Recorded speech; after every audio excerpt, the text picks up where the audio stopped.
Hello, everybody. Welcome to the session.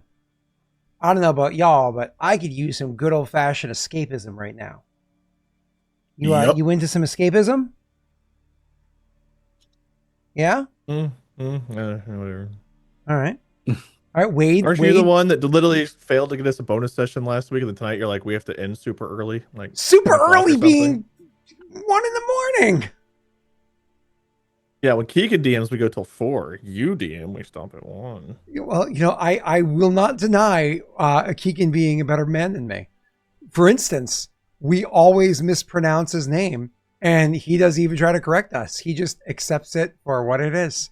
Yeah, it's supposed to be pronounced he's just Ken, but we call him Keegan. Well, that's out there now, I guess. Can that be the new exclamation point, Keegan? He's just Ken. Is that like the new command? I think we fucked with something last week and I forgot, and all of a sudden Koa's at 25 strength. That doesn't feel right. No, that's very wrong. It's very wrong. Oh yeah, that's right. We were doing math to figure out Can we go back? Hold on. how strong you need to be to remove like oh my iron God, bars I worked and out shit. over the That's last right. week. We look so short. How many push-ups does a person have to do? Oh shit! That'd be like full body workouts. So Eddie Hall or some shit. Oh, sorry. Wade said that if a level 15 hype train happened, they would rob the bank in exchange for 6 plus 5s instead of 2 plus 15s. I think that's what he said. Is that what you said, Wade? I don't know. Some problem, maybe. Yeah, sounds Let's be in the math middle. We'll seems say wrong 4 to plus me. 10s. I was like, no, that math is right. Never mind. 6 plus 5s is 30. Never mind. I'm an idiot. Oh, I may. I do appreciate you trying to do a Wade cosplay this week. Your hairline's looking great. No, what, did somebody redeem something? Because my hairline is normal. Yeah, they redeemed it on my stream. It was delayed. It's never changed. I also have Check the insult Scott VODs from 8 years ago. Like, do I have to do like a side-by-side? Last time on Lost Initiative, Aldo had a baby and Koa is pregnant. Everything's going great, guys. Everybody's happy. You hear that? Wade's going to be a dad. Literally last session, y'all snuck back into town, went to go have a conversation. Turned out there was a date. And at first you were concerned she was a big ol' luggo, but turned out she was way too good for you. And then you were like, okay. And that's the recap. That's what you get. Scott, also Koa might be a parent, not Wade. I could never be as good of a parent as you, Scott. Oh, did somebody redeem that shit? They did. I could also never be a short little fucking goblin who runs away from his wife when she might need him to help parent like you. No, Last time on Love, thank you, Razman. That one felt a lot better. Don't you love when they just get paired up like that? Oh man, oh. Now if I provide context, I get like yelled taking at a for pill and like time. having it on your tongue, but then you get to wash it down. It's like, oh, much better. Yeah. I don't know why I was sort of right to drugs, but I went straight to drugs. Dealing with Scots like drugs. Some of them are bad, some of them are good. Because I'm addictive. Could have stopped with dick. Okay. I am. No, wait, never mind. Go on. All right. So where were we? Y'all had a plan. It was so sorry. It ended with, I don't remember the exact moment that it ended. I won't lie. It was quite the week, but ended with, you had a plan. I know what your plan to do this session is. I just don't remember the exact moment where it ended last session. Beyond, you went on your date and then you kind of caught up with them later on, and your non-date caught up with them later on, and they were giving some like and you were like and they're like, It was a date. He literally is like, we should do this again. We don't know that, but like we know that. And I think she said, I just have to live for a month. Yeah, I think she said, don't die. Yeah, I have Dude, to survive the month. It was a creek that almost took you out last time. I'm not optimistic. Pretty fucking much, yeah. I was gonna say, yeah, that was close. He was like, ooh, shiny. I got the theme song for Dawson's Creek in my head right now. I don't know why, but the I don't want to wait. All right. Oh shit! Yep, now I remember it. Okay. For a seems to be. Oh.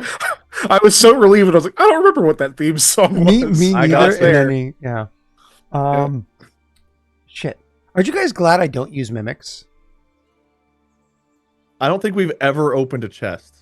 Like, Oh, That's I'm sorry. true. I'm sorry, Koa. But also mimics they're not just chests. Yep. I've never fought a non-mimic chest because I've never fought a Scott mimic. Actually, I think the only time a mimic was ever used in all of Aurorum, you literally were one of the people that fought it. Really? Yeah. I don't remember. I'm pretty sure there was a mimic in the Underdark, like the Undergrounds, whatever that campaign was called. Oh, I forgot that was Aurorum. That would have been Aurorum. Yeah, there was the It didn't only feel mimic. like it because we were underground, proving that the dudes that don't exist exist. Yeah. And the mimic was and then the world got reset, so now they don't exist anymore. So all that work was for nothing. yeah, that's right. Hey, multiverse theory that exists, just not here. Yeah, mimics exist across the multiverse, but nothing else. All right, cool. Oh, it was in Warmonger. My apologies. All right, so where were we? Game. You are so different Underdark. That's right. So where were we? You guys, literally after your date, you got back together with the team, and you kind of like were thinking or whatever it is that you're going to do next. They actually spent the night at the hotel. You spent it in the slumbering queen's chambers. Everything was normal for both you lot, except for realizing the ridiculous cost it's going to be to attend that event and be able to attend it without being like noticed. So the cost was insane, but you're like, we might pull it off if it's our only chance. Let's not lock into this plan yet. But if we're going to do it, we're going to have to do it soon because they will close out all of the rooms when they do that, right? So cool. I know you had a plan for today. For your plan, do you want to kind of just like dive right into you intended to go out shopping for an item, or was there something else that you wanted to look for first? A nail file, not a nail file. You know, wire saw. That's wire it. saw. Yeah. Very different item. Which is funny because like obviously you guys found the wire saw that exists in Pathfinder because Pathfinder takes place in Galarian, which is very different. It's like a mid-industrial age, but magic industrial age. But I was like looking up the history of a wire saw because I was like, I'm pretty sure these are relatively new technology, and they are. And I looked it up and I was like, holy shit, these are like way newer technology than you would anticipate, considering literally wire with like sand was used to like cut stone, you know, back in the Egyptian ages. But but for cutting, you know, things like bone or metal or what have you, that's a much more recent technology. Either way, I'm not too concerned about it. Are we going ahead with that plan? Is that what we're going for? Wade and team? That's right. You get to be the mark probably. The idea was to get the wire saw and remove a bar so we could actually leave the. We couldn't think of any reason why we wouldn't want to remove the bars, right? Like, they're not stopping anything from going in or out, including the goo. So, like, the fact that the bars were even there is kind of like, what was their point? Because even if you get through them, it's like there's a stone door. And that I don't remember in that area that leads to the grate. Does that have the electrum running through it or no? It does not. Yeah, so it probably isn't. I really don't think it'd be important. So to be clear, I said it does not, but to be clear, if you were to remove a couple bars and go in the way that you were sneaking out with the use of that dead ooze thing before, that whole path doesn't have the electrum. And at the very end of it, there is a little bit of that stone that you realize that you could actually use like the pass wall potion that you had before to the very end area did have the electrum. So that was all sealed up or whatever. But if you used the potion, it would allow you to go through the door that way. I think actually Wade did. The door didn't have the electrum. Correct. Yeah, but the rest of the wall that only that little area up there did, but not where the grate is. Correct. Yeah. Exactly that. Mostly asking because my assumption then is that the grate is probably not important to the rest of it, because all the important stuff seems to be somehow inside or connected with the within those walls. Yeah. No, that's a fair assumption. If I understood correctly, your plan was to have a reliable way of getting the fuck out. Should you go visit in there, your plan wasn't actually to go visit in there right now. So is this still the plan we're acting on? Your intention was to go to the smith and to see if they have this kind of material? which isn't a bad thing because it's 2 birds, 1 stone, getting familiar with the smiths. Yeah, I think so, because I think we were pretty well settled on wanting to get the bars removed, even if we don't end up going in right now. Okay, Is that cool. right? So then the plan for this day, where I believe Kiken, your character is a little bit tired, nothing crazy. Koa and Aldo, I think, also stayed up late, so a little bit tired, but they were very well rested from having an amazing bed, an amazing meal, and blah, blah, blah, blah, blah, at the colors stay in. Your characters would then go and head to the smithies that Koa and Aldo had scouted out before to see what you can discover. They're supposed to be the best ones in town, or the best shop in town, so to go and check it out. Is this the plan? This is where we're going? Yeah, sorry. Sounds good. Gabble. Bang, bang, bang. Defending Kiken in chat. No big deal. So your characters are going to start heading over towards the smithy. You've already talked about both prior to this and during this walk, everything that was discussed at the end of last session. So heading over in that direction, you finish off your conversation as is needed, arriving there. You know, your friends here being encouraging of the potential of you having a second date, and they're being like, "Oh, shucks, guys." But when you come up to the shop and actually see it open this time round, as opposed to skulking by at like 3 a.m. like you did last time, Aldo and Koa, you can of course hear the ringing of metal on metal as somebody's working the anvil. In fact, it's not just a single ringing; it almost sounds like a symphony of several anvils being tinged away. Now, y'all have traveled through Hodgwen many times, so this road, the shop, and what have you is not new to you. But it's the first time you've ever brought your full attention to bear over here because you've never gone in to get anything done here before. You've always reliably gone back to Dathomir to have the witches do the work for you. So now that you're kind of arriving and seeing the place, you can see that they do have a proper furnace outside, right? So it's outside, a little bit of like a semi-cover area. That way, if anything like rains, it doesn't rain directly on what they're working on. And there's like a proper like fire going, like a furnace going to, throw the metals in there as needed. And you have a couple people working to one keeping the billows going or getting the fire up and running. Another that's maybe turning the metal inside there as it needs to be evenly heated, et cetera, et cetera. You have 4 people that are hammering away at different projects, which is giving this like symphony of noise going on. And then 2 others that are walking about and just doing basic jobs of moving things around, getting things, one moving quickly as they're being kind of like called to get stuff, another moving more slowly as they're just taking care of rote actions there. Now, all of those are like the actual smiths that are doing the work here, but that all takes place outside. And there are still goods kind of like hung up on the wall. So the outside, still outside underneath the canopy, but along one of the walls to the building itself. There is, of course, a door that brings you into the building where they'll have finished works for you to check out, or you can place in orders or so on and so forth. Before we go any further, as a reminder, what you discovered was there wasn't necessarily one specific smith that does the job for a Beltran of doing work or whatever it is that he might get done here. He goes to this shop because there are several smiths with different specialties. You guys rolled really well, if I remember correctly, to get these kind of details. You didn't get the names of the different specialties in a way that's like worth noting. You just know, like, if you came here and you try to get a job done, if you pay the right coin, they will give you that specialty. And so, by the way, the right coin is more or less like if a job is meant to be done in bronze, you'll pay it in copper. If it's meant to be done in copper, pay in silver, gold, so on. Right? You just pay extra. They take care of you, so on and so forth. All right. Okay. Is this the same person we would go to for the lead box? Yes. This is the same place you would go to for the lead box. Because again, Wade, there's not just it's one person. The person making the box isn't going to be the same person that's working. They'll probably have an apprentice make the lead box because who cares about their brain? But you get the idea. Cool.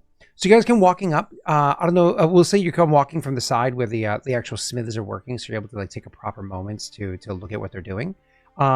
None of you guys have a craft. Actually, no, that's not true. Wade, go ahead and roll me your carpentry skill real quick. 16, not a bad roll. I assume you're happy? Yeah, I'll take it. Cool. Oh, before we move on, Sorry Girl did ping Penance of the Arbiter, but it doesn't really apply right now. If you guys do fall into combat this session, or a moment where it would make sense to take place, I will trigger it in game for you to make use of. If you do not, I'll just refund it back to her. Okay? That's right. Okay. At the end of the session. Or just turn it into 2 Fortune's favors. or whatever they're called here. That's that. Yes, Wade. Cool. Thanks. Wow, too. Man, make sure you DM what good thing you want to happen to us. Moving on. So you where were we? So as you guys are walking, you can actually see Wade with your 16 looking to try to see like who might be the best person for doing these kind of jobs or what have you. And you were trying to like take your knowledge of carpentry or just craft in general, looking for somebody that might be like the best among them or somebody whose skill stands out among the rest. Unfortunately, none of them really stand out for you. You can see that just because some of the ones that are not literally hammering doesn't necessarily mean that they lack skill either. Actually, what your skill check will tell you is that the person that's over there literally turning the metals and watching them, that's actively like keeping an eye on the heat, is probably just as skilled as the rest. They're just not the ones swinging a hammer at the moment, but they're doing the very important job of keeping the temperature evenly on the different items. And you can actually see that they're calling some shots over to like the person that's doing the billows or what have you. Based on my role, I'm taking it that I'm not. This isn't like a Hinta situation where she's just like the man or whatever. Yep. Here, it seems like it's more like everyone's kind of competent, and from what we gather, at least. Yep. There's definitely apprentices here, and there's definitely people that are journeymen, and there's definitely masters. You haven't been able to pick out the journeymen versus the masters, but even the journeymen are going to be skilled enough to do something basic. And working with lead, one of the reasons why lead used to be so common back in the days, it's actually a really easy metal to work with. It's so soft you can just hammer it in shape without heating it, right? Cool. Really good for paint too. Oh yeah, wonderful. I actually hear it tastes good. Explains a lot. Yeah. All right, cool. So you are, I assume, walking into the shop itself? Yeah, I think so. Yeah, I mean, I don't know why we wouldn't. Cool. We're all three together here. Yeah. So walking past where the actual work is being done outside, and you're just like looking in as you go, which is not abnormal. You're walking into the shop.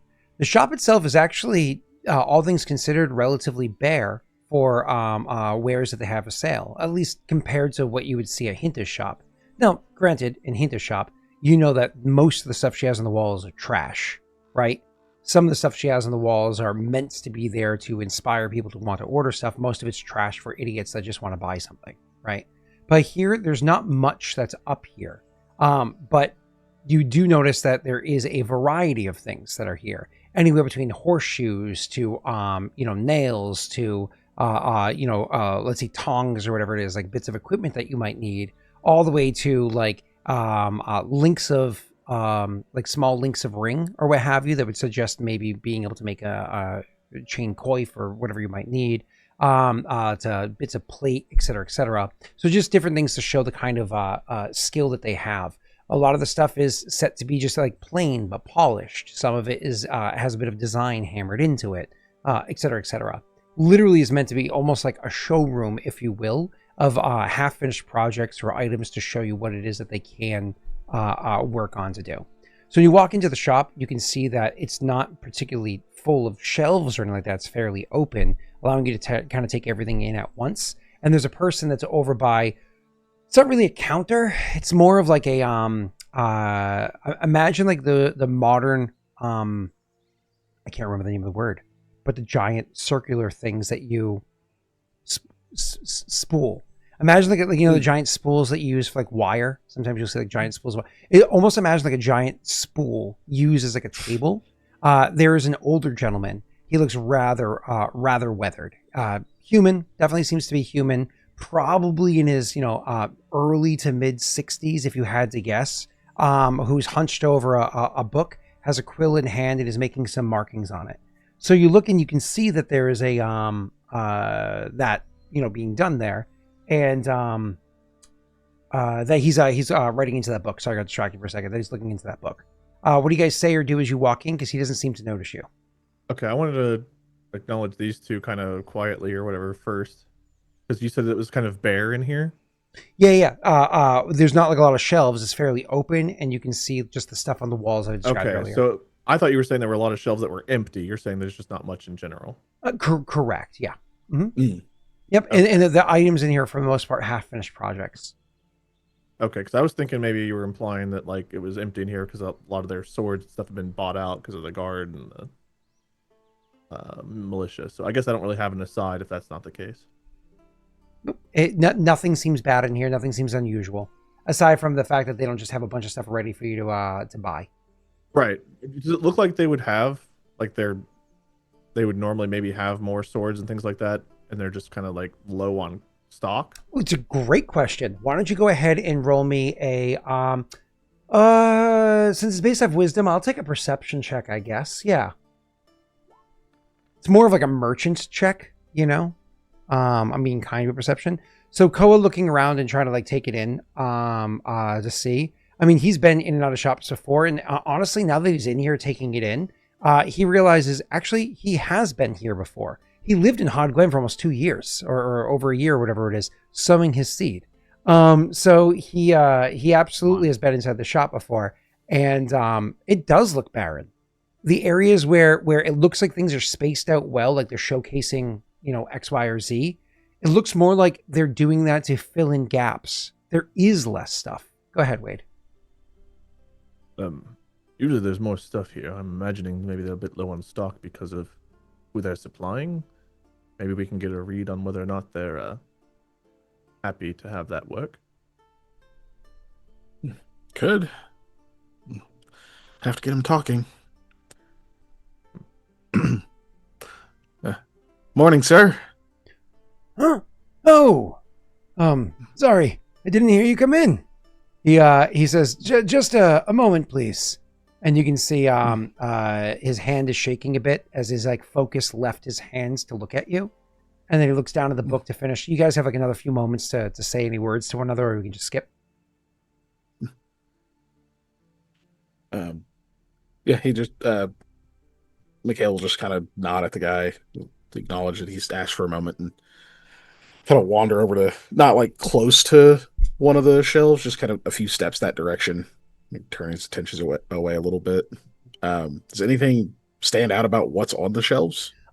To reiterate, it looks like it's a showcase of the kind of work that they can do more than it is finished items for you to purchase.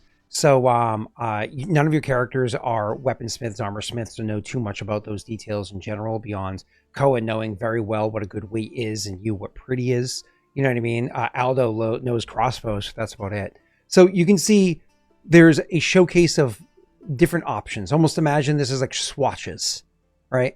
Yeah. Okay. Cool. Go ahead. Sorry. That's it. No, okay, that's cool. it. So anybody else? Or are you guys good? Good for now. I'm good. Cool. So after what honestly ends up being like a solid minute and a half, 2 minutes of him finishing writing, he finally puts he goes to put the quill down into the inkwell and misses at first. And you can hear him cuss under his breath as he picks it up and steadies his hand and puts it inside the inkwell. And he's again kind of like cursing under his breath, you know, whatever it might be, and starts massaging his hands. You can imagine the arthritis in his hand is really, you know, whooping his ass as he's putting it there. And after like another 30 seconds or so of him just being old, he finally pushes himself off the chair, stretches his back, to which at least one of the pops in his back you guys hear from across the room, and he makes his way over and says, "All right, sorry about that, and thank you for your patience. Oh, you are a fine lot, aren't you? You're well dressed. I see that you are wearing some of the finery that can be found in town." He leans in and starts squinting at you guys. "Do I know any of you? None of you are Beltran's men, are you?" he says, looking once again kind of at the outfits that you're wearing, but then trying to focus on you. Can we get a read on whether he sounds happy or when he mentions Beltran's men? I want to know if this guy's like happy to be part of the team or if he's like, oh fuck, Beltran's men. Great question. You can go ahead and roll a sense motive. All of you can. You're all here. Beltran, who's that? I love when it pops up single digit. Wait. Chat doesn't see it that way. So I actually never realized that before. I saw it. So do you guys use Firefox or Chrome? I assume everybody here uses Chrome. Chrome, yeah. Usually, yeah. So does yours pop up with like a purple backdrop so you can see how thick the square is before it shows the number? Oh no, I don't have the dark mode on my chat. Oh, because I have dark Oh mode. yeah, I don't. I don't like how square. it looks. Yeah. Yeah. Oh, so I like how everything but the chat window looks. I in know dark if it's mode, so one I or don't turn two it on. digits before I see the result. Yeah. So you can be like, ah! Right before There's nothing it. worse than seeing the single line whenever you're rolling something. Yeah. And then of course, it ends up being a 2, right? Because Keegan rolled. Yeah, because of course chat it went does. off the handle. They did. Okay, good. Yep. Cool. Yep, Good. it already happened. Good job. Where were we? Cool. So so when he says that going to you, Jake, just because you have the highest number here, did you want a luck or are you happy with your 15? No, I'm good. Cool. So to the best of your ability, he doesn't seem to be, no judgments, no anything there. Just asking, probably because he might not even be aware of the shit that's going on because it doesn't affect him. There's a lot of people that exist in the world that when things go poorly, if it doesn't affect them, they're just kind of in one ear and out the other, especially if they happen to be a boomer and, not really worried about other people's well-beings. Yeah. I got nothing to add to the conversation then. Yeah, cool. I don't know if Yeah, Aldo so was for going to say Belgians, anything or whatnot. If you guys just, I can continue. Oh, no, I mean, we continue, right? I guess Aldo would just be like, no, not one of Beltran's. They probably keep you busy, though. Oh, he goes, yes. Well, they have kept me quite busy. That boy is a haggler. You'd think with as much coin as he has to throw around, he'd be a little bit more generous with it, don't you? I don't think we need a sense motive on that one, do we? Right. That would be nice, wouldn't it? It would. But I can't complain. Those that work here are paid well enough, and I can't complain. Business is booming one way or another. So, you gentlemen do not look like the kind of people that want to buy what Beltran does, do you, though? No. You don't want something stock off the shelves. You don't want something poured into a mold and hammered firm. You want something custom. Yes, you do. You there, he says, looking at Koa. Those some broad shoulders you got. You're a big one, aren't you? Height-wise, relatively average, but stronger than most, yes.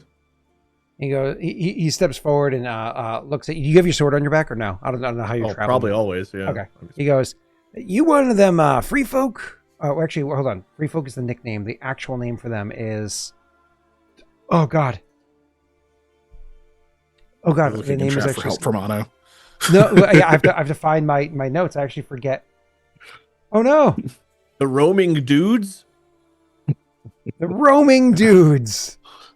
I was going to say discount dudes. But You're like one of them untrained bros? Like, no, not. That's right. So free folk is a colloquial name, but it's Daelric. Oh no. I think literally free folk is their name, is their official name. Sorry, the other thing is just literally what their type of culture is. What were you gonna say, sir? I was just gonna say, I was racking my brain. I've only ever heard of them referred to as the free folks. No, the other thing it's the kind of culture they are. That's what I was confusing it with. I think for a short while there they had a different name, but it doesn't really matter. He goes, you're one of them free folk, aren't you? To Koa. Yes. How's work been for you lately? Kind of looks at the other two like unsure how to answer that. Been busy. Bad, huh? He says. You know it's probably the lot that you've thrown in with. Oh, could be, I suppose. It's a bit of a complex answer. I'm sure you don't want to hear the whole story here. Probably not this time. Another time, he says. But if they're paying the coin to keep you well armed to guard them, I'm sure that you and I can come to an understanding of what will best keep them safe. he says, and he smiles wide to Aldo and Mikhail, assuming that they have, the coin in the group. And he's missing several teeth or what have you, but, he seems friendly enough. All right, so... Aldo turns to Mikhail and he says, are we paying for insults now?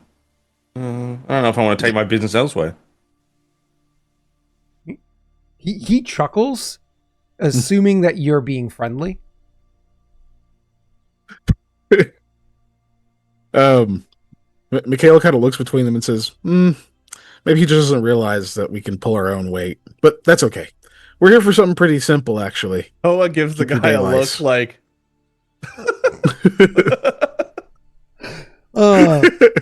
He's practiced enough of a merchant that he notices but doesn't give... You probably don't even need to roll. You probably both just know. He kind of gave that look of like, no, they can't. They just see your shadow. Wow. Or no, there's like a polished bit of plate, and you just see the reflection right there. Koa doesn't notice. Anyways, you were going to say something, Keegan? I was just telling him we have a pretty simple request, actually. Maybe it'll keep your day nice and light. We need a... Actually, shit, Scott, what would Mikhail know the name of the item, or do we need to be like describing to him what we're trying to do, and he'll suggest it? I don't know in the meta like how that. Oh yeah, you can. I would say that your character comes from the most educated background. You would likely know the name of the concept. You know what I mean? That's fine. Okay. Then you could just say, we need a wire saw. Just the one. A wire saw. Oh, go ahead, Wade. And a lead-lined box as well. Oh. All right. You said simple request. He chuckles. Lead-lined box. That's I know I have lead around here, but I don't exactly have one sitting. Well, one at a time. Which would you prefer to discuss? He says, rubbing the back of his neck. Let's. Yeah. Do you happen to have one of those saws available to sell, or? Yes and no. It depends on what you're trying to cut, of course.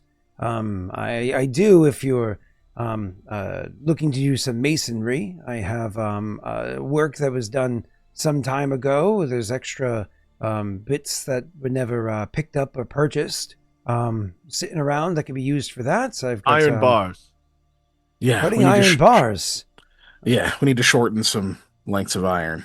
That's something that he says to Koa, he goes, that's something that would raise suspicion. Oh, lengths of iron, I'm sure. He says, yes, looking at Mikhail. That's why I'm just the muscle. So you can see, like, you don't even need a roll. You can see is that glint in his eye that says silence cost extra kind of a thing. But that's not so, uncommon.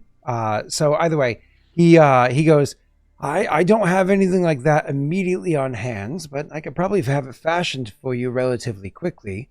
It's considerable work, hammering and hammering and hammering some more. Let me just check something real quick. He walks away and he opens up his book and flips through it with shaky hands for a solid minute and a half, affording you guys a chance to have an aside if you want to have one. Yeah, he steps back a little bit. Mm-hmm. Like, I'm not getting much of a read on this guy. Seems normal. Yes, more normal than I'm used to. I've not just thought of myself as a mercenary in a while, but guess if the sword sheathes. I don't know. I don't like this guy. Koa will nod, but like he gets that from you a lot, so it's just kind of one of those like makes sense. He giving you a bad vibe? Just a weirdo. You can tell Mikhail is like he's trying to sort of like find the same beat. He's like, okay, what did I miss? Because usually Aldo's like got the right of these things. So he's like, yeah, maybe. I'll try to pay some more attention, but I don't know. Maybe we don't disclose too much. Definitely not. So it's going to take time for us to get this these things made. I wonder how much time. They seem to have a few people that be put on different tasks, so it shouldn't happen one after the other. He finally looks up and he goes, "Okay, it looks as though I might be able to get that task started for you relatively soon. There is a queue," he says, pointing here and says, "but priorities are priorities. Once the job gets started, I could probably have it done in a handful of days, a full week at most. This shouldn't be too hard." That's accounting for the queue? That's once the task gets started. It's a considerable amount of hammering. This is why we have struggles getting things done during sessions. We'll talk to Scott prior and be like, "Oh yeah, you can probably find one." And then we start playing and he's like, "It'll take at least a week to get it. What are you guys going to do? Didn't you have a plan for this?" It's like, yeah, item that's common and in stock. Yeah, we had a plan for in case we had to wait another week and a half. Of course, we have shit to do. We got people. The toilets need cleaning. We've not cleaned our house in a while. We should do some sweeping and mopping. Yeah, we'll just pop into Leshev and come back. We got time. 6-hour sessions, 1 hour of Wade bitching, 5-hour sessions. I do bitch a lot, but like, so he also, goes. I wish you could see our DM sometimes too. he says, if I remember the price off the top of my head, he says these they usually run for about 4 gold. I could probably get it done nice and quick for you. That'd be great. Thank you. So Scott, this is just normally it'd be 3 gold. Oh, sorry, 3 gold. My apologies. I was off. So okay, I just wasn't sure if he was charging us. I made a mistake because I thought it was 4 gold for the whole piece, but only 3 gold to refill replace the wire. It's 3 each and time. then 2.5 for a wire. Oh, okay, then I was just off exactly. by a bit. Thank you, Wade. Or Keegan. My apologies. Thank you, Keegan. You can double check the 2.5. I think it was 3 and 2.5. Okay, that's fine though. So I was just off by a number. That's why I was like, I think I we will need. I think so. For what we need, we'll need a refill. Blade. He says these normally go for 3 gold. I could probably have one done for you quick if you need. Okay. How important is it to you? If we gave you 6 gold, could you get it done quickly and also maybe a second? Aldo starts choking blade? when you say 6 gold. You start choking. He says, for 7.5, I can do exactly that, nice and quick for you. This is where Koa looks back to like Mikhail. Like That includes the extra 6. blade, of course. He countered me. What do I do? He goes, maybe we'll settle on 7.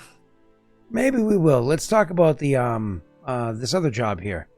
You said you want a box lined with lead. Now, is this a box made of lead, or do you have a box you want to line with lead? We don't have a box, but a wooden box is fine. And we need lead on the inside, large enough to hold whatever that sword is called that I'm forgetting the name of, that we learned that Beltran's sword is, that Mikhail identified. He goes, "Oh, Beltran has a Kopesh. Why are you so interested in Beltran's sword?" I would have Beep, just beep, said beep, beep, beep, Kopesh. beep. Help. Yeah, they're still from the here. wall. They're looking right at me. Am I I in look at the danger? camera crew and I say, "Cut." I'm trying to think what in Scary Movie she goes over to the internet and she types in like "white girl in trouble" or something like that, and the cops show up like a half second later. And there's like 100 of them. Yeah. Yeah. They alert on the police monitors like "white woman in trouble" or something. Yeah. Anyways, so So yeah, for a Kopesh. So you know the blade? it's old style of a weapon, very uncommon, but I've spent some time interacting recently. They've maybe they're becoming a trend again. He just kind of like shrugs and shakes his head, like people making decisions on safety and whatnot for trends is just foolish, Mikhail returns the same shrug, kind of like that, like, what are you gonna do, without explaining further. Anyways, yes, I don't have a box on hand. If you're willing to get a box, I can have it lined with lead, and that shouldn't take long. Maybe 2 days, 3 at most. And how much is lining a box with lead? Honestly, Big enough for a Kopesh? Yes, of course. Honestly, if you provide the box for me, then we can get started probably same day, if not next day, and could probably have it done for you for, let's say, 4 gold. But if you would like, we can just do the lead box and the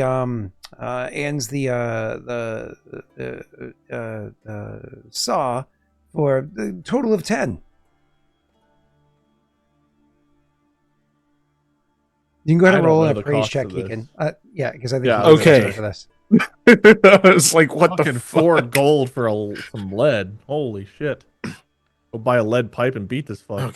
Okay, he's 19. He's clearly highballing you, calling it 4 and then saying 3 afterwards. Don't get me wrong, it is like a specialty to have something like this done, and he is saying relatively fast, but if you gave Koa a hammer, he might be able to figure it out, breaking a few boxes along the way.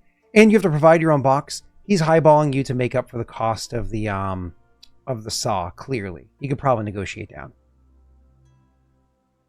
Cost of the saw's also higher than it should be. What the fuck?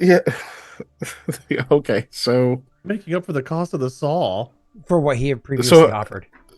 So what would the realistic cost of lining a box with lead be? You can just go ahead and roll a diplomacy check if you'd like. Sure. That works. That works better, because what the fuck? How fancy is a saw? It's a saw that doesn't exist in this kind of era yet. Tell him having lead around him is really unhealthy for him long term, and by removing the lead, we're actually promoting his long term health, and therefore he should be paying us to remove the lead. Yes, by interacting. So for 4 gold, we'll take all 3. So you end up countering him with an offer. It goes back and forth just for a short period of time, 20 seconds or so, and then finally he'll settle with you on 8.8 for the total cost for everything, and he says, "All right, fine. I'm willing to do it for that. I'll have the box ready for you as soon as you get the box to me. I can have it ready for you at most 3 days later." Does that sound fine? I'll take off 3 for that. That's over a third. Guess I'll take off 3 for that. That's about a little over a third. That sure. Good? I'm asking the other 2, not you.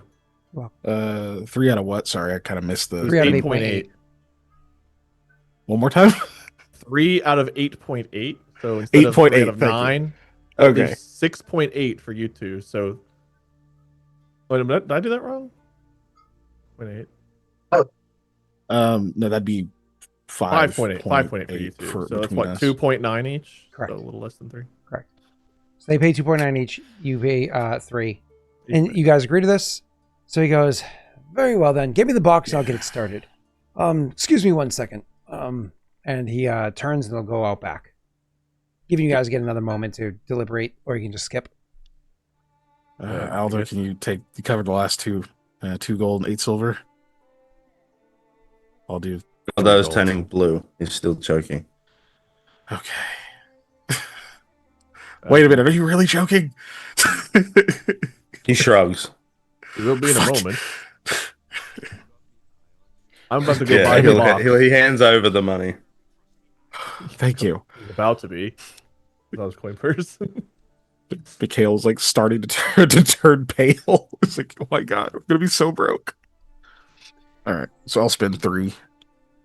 He comes out back a couple of minutes later, and he has with him a small little like sack, right? And he goes, "Oh, the fates have smiled on us. Miranda is in you. You are in Miranda's favor, as luck would have it."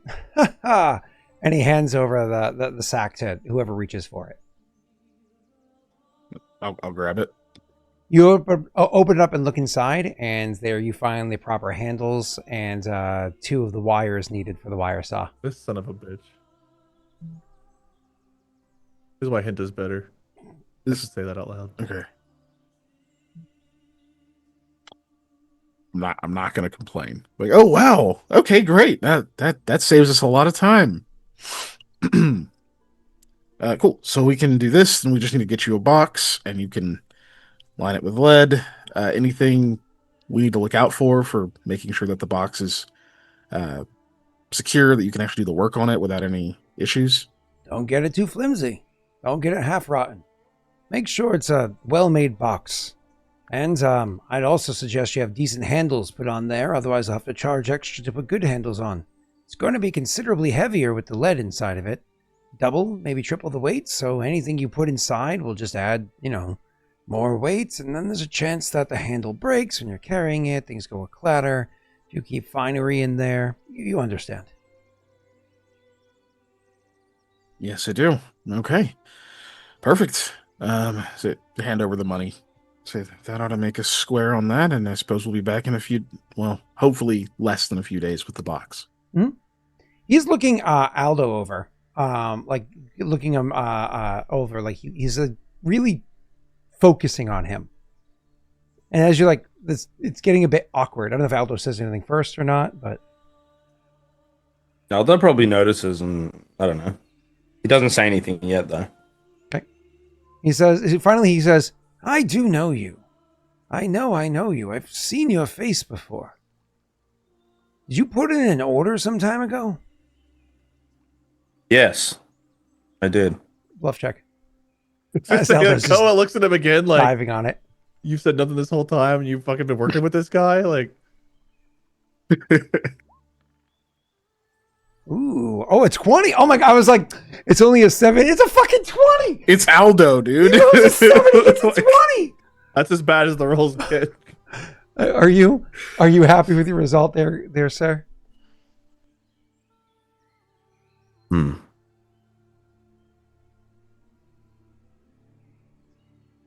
While he's deciding, what did our hype train get to? Completed level 3, did not complete completed level 4, not level 5, I think. So 2 plus 4s, I believe, unless I'm mistaken. You guys can check your mods. You can check. Chat's saying 4 right now. Chat's saying 4. Yeah. I thought it finished 4 and did not finish 5. So with your 22 total, Aldo, he says, I thought you did. Oh, but where have you been? That was quite the hard work we put into this thing. Oh, troubles take me to different places, and I'm only just getting back now. Surely it's not extra to hang on to it, right?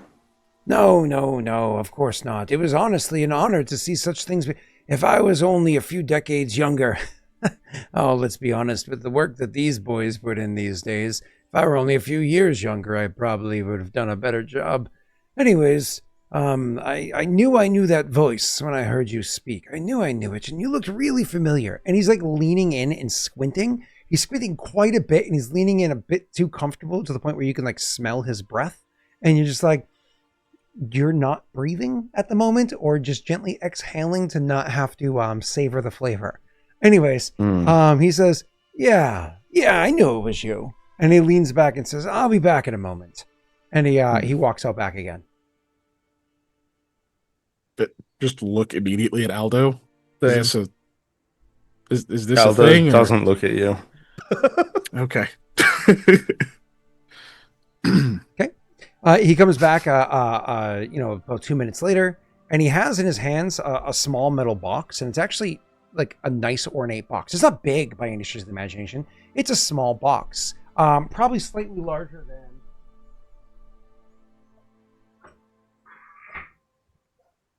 Remembering I'm 5'11", probably slightly larger than this box right here, right? So it's like a decent size box that he has in his hands. Maybe a little bit shorter, a little bit longer, right? So it's a small box that he has that's ornate, and it even has a little latch and everything on it, so you can put a lock on the box. There is no lock there, anyways. And he hands it over to you and says, "I wish I could have worked on it myself, but unfortunately, it's well, you don't come across materials like that very often, do you?" No, that's why we came to you.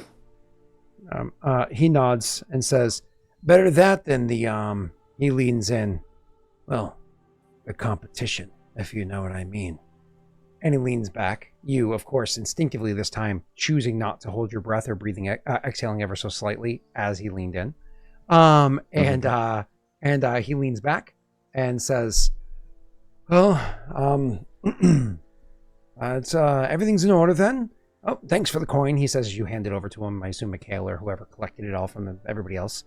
He says, everything's in order. Just provide for me the boxes as necessary and we'll be good to go. All right, thank you. Aldo picks up the box and will turn to leave. Yep. Have a nice day, sir. He says, of course. One more question. Mikhail like kind of looks back as he's like slows way down, like on his way out, just like give him time to start. Looking at Aldo, he says, how did you come across it? Trade secret. Aldo winks at him and leaves. He frowns at first because he's genuinely disappointed, and then he does that like chuckle and shakes his head and turns and goes back to whatever he was doing before you guys walked into the shop. Yeah, Mikhail will be like, he won't stay around us. What did you order? And like hurries out. As you walk out the door, kind of shuts at the end of that. Cool. You guys are outside and able to start walking down the street or what have you, knowing that you have to go acquire a box, which by the way, acquiring the box, throw like, Wade can make one, or you can throw like a silver piece or whatever to go buy a box. That's fine enough to get this job done. I only say a silver, so it's like a nice box, so you're like confident in its structure. Otherwise, a couple copper would honestly work. Yeah, I would still have silver if you didn't make us pour it all over where it went, and then feed it to Yara. Yeah, I was wondering why I had 0 silver. I forgot about that. Mm-hmm. God, that's one reason I still had silver. I don't remember why. Yeah, that's crazy. Because you're a priest and you were blessed by those gods you don't believe in. That's correct. Anyways, so sorry, you were saying to him. I paid the silver. Okay, cool. So let's just assume like in game an hour and a half passes where you guys were able to acquire the box. You bring it to him, and he's like, "Oh, that was fast," and have it done for you in 3 days. What's in this other box? So what the hell's that? Rewinding the hour and a half or whatever. You're able to go and so you walk out the door, and was there any RP before you open the box? Mikhail just be like, no, really, what did you order? What is this? He's immediately curious. Cool. So yeah, no, just keep going. No, you're perfectly fine. Awesome. So let me just make sure I grab this right. It's down here, so I have the right. It is. What's it called?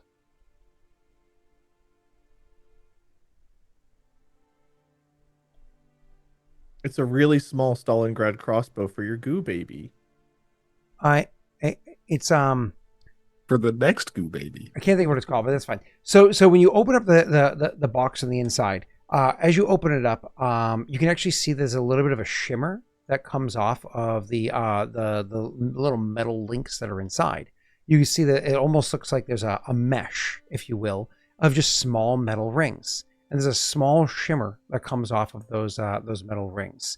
As you're like holding the box, maybe moving it slightly, whatever it is, you can see that it's just the way that the light catches off of the little metal that's inside there. It has this like, iridescent kind of hue, which is really cool. You reach in to grab these, the little metal pieces there, and it's actually rather supple, to pick up. It's the small rings kind of like smoothly negotiate their way around each other very easily. So much so that it just doesn't even take too much form while you're holding it, making it hard to even make out what it is at first. But after spending like a couple extra moments or whatever kind of regarding it, you realize, oh, it almost looks like a bracer or something like that, like something that you would wear on your forearms. There's not one, of course, there's 2 inside here, and they're both made, again, just very, very supple, and they have this like nice little shimmer to them.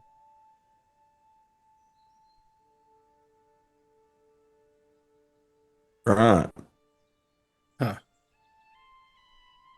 Huh. These look well made. They do. Just how you ordered them, right? Exactly. I didn't tell you guys, but sometimes you order things. Who do you think actually ordered them? Me, Mikhail. I ordered them. That's why the guy recognized me. Okay, Aldo. Well, then I guess put them on. Who knows? You gotta see how they look on you. You are the one who ordered, or that the one who did doesn't show up in the next few days, then I guess.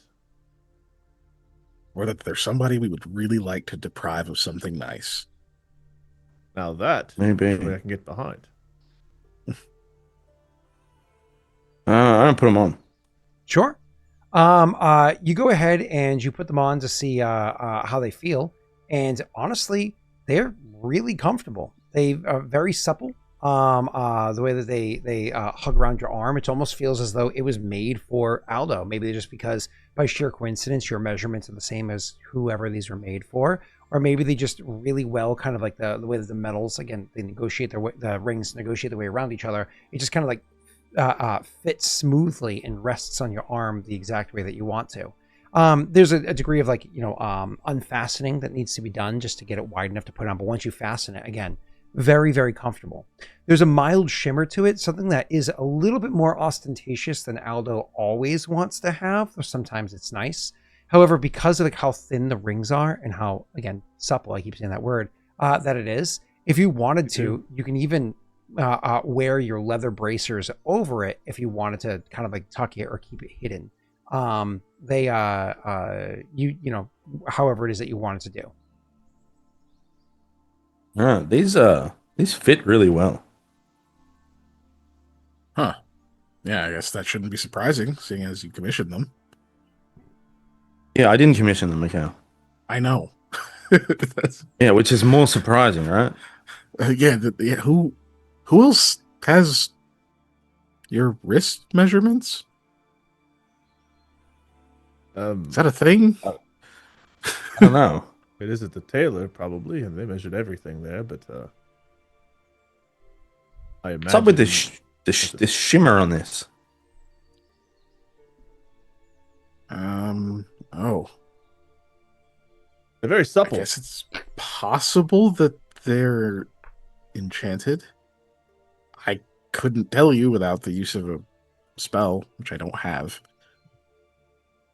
Or not, or some sort of understanding of metallurgy, at the very least. Yep. Which I also don't have. Yeah. But, well, yeah. They do look nice. They look pretty thin too. Just pull the sleeves over them if you really want to keep them hidden. Yeah, I think I'm also not going back to that shop. Yeah, that was an interesting interaction. Yeah, well, I saw the opening, so figured why not. I wonder if he's truly being underpaid by Beltran, or if he just thinks everything's worth a lot more than it should be. Well, he did say he was used to haggling now. I mean, apparently Beltran haggles everything down, so... Yeah. Beltran's haggle is probably like, you're going to make this or we're going to shut your business down, though, so... Yeah. At least we're nicer than that. Yeah. It was kind of weird, though. He got really close to your face. He did. He did get really close. I don't think he can see very well. Yeah, I kind of picked that up. And his hands were shaking. I felt like also leaning in, so we could, I could get right up in his face so he really couldn't see exactly who I was. But man, his breath fucking stank. I think it's best that we don't depend on him personally to make a lot of things for us in the future if he can't see and is shaking. Those seem like bad qualities for fine weaponsmithing. Yep. I mean, he's obviously been at it for a while, so he probably knows what he's doing. But especially after taking this, I'm sure that whoever initially requested it is probably going to raise a fuss. I'm serious though. Who sounds like you, and that you look close enough to? I don't know. We're out and about where we're not around anyone, right, Scott? We can have like a proper conversation. Yeah, I imagine you would wait for those moments and jump in with us. While we're at it, we're working on having a way out, which I'm assuming I'm going to go work on that. Might take me a couple of hours, or it's a lot to get through. Once we get in there, we have a lot of questions, but is our proposed path to go to Wraithblade? Is it to pursue knowledge on... I mean, if we talk to the Elder, I would love to know more about him, Vinny, perhaps. Well,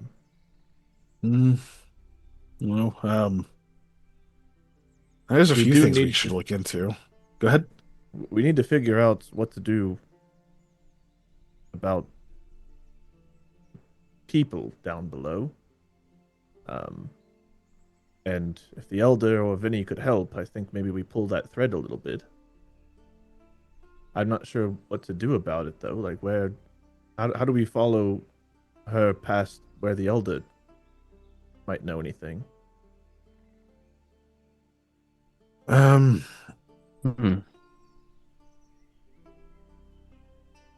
me see. I don't know. That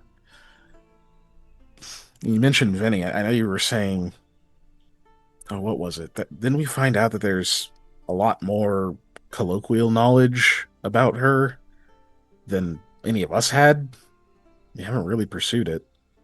So maybe while I'm working on iron, you guys, or one of you at least, could pull that thread a bit locally?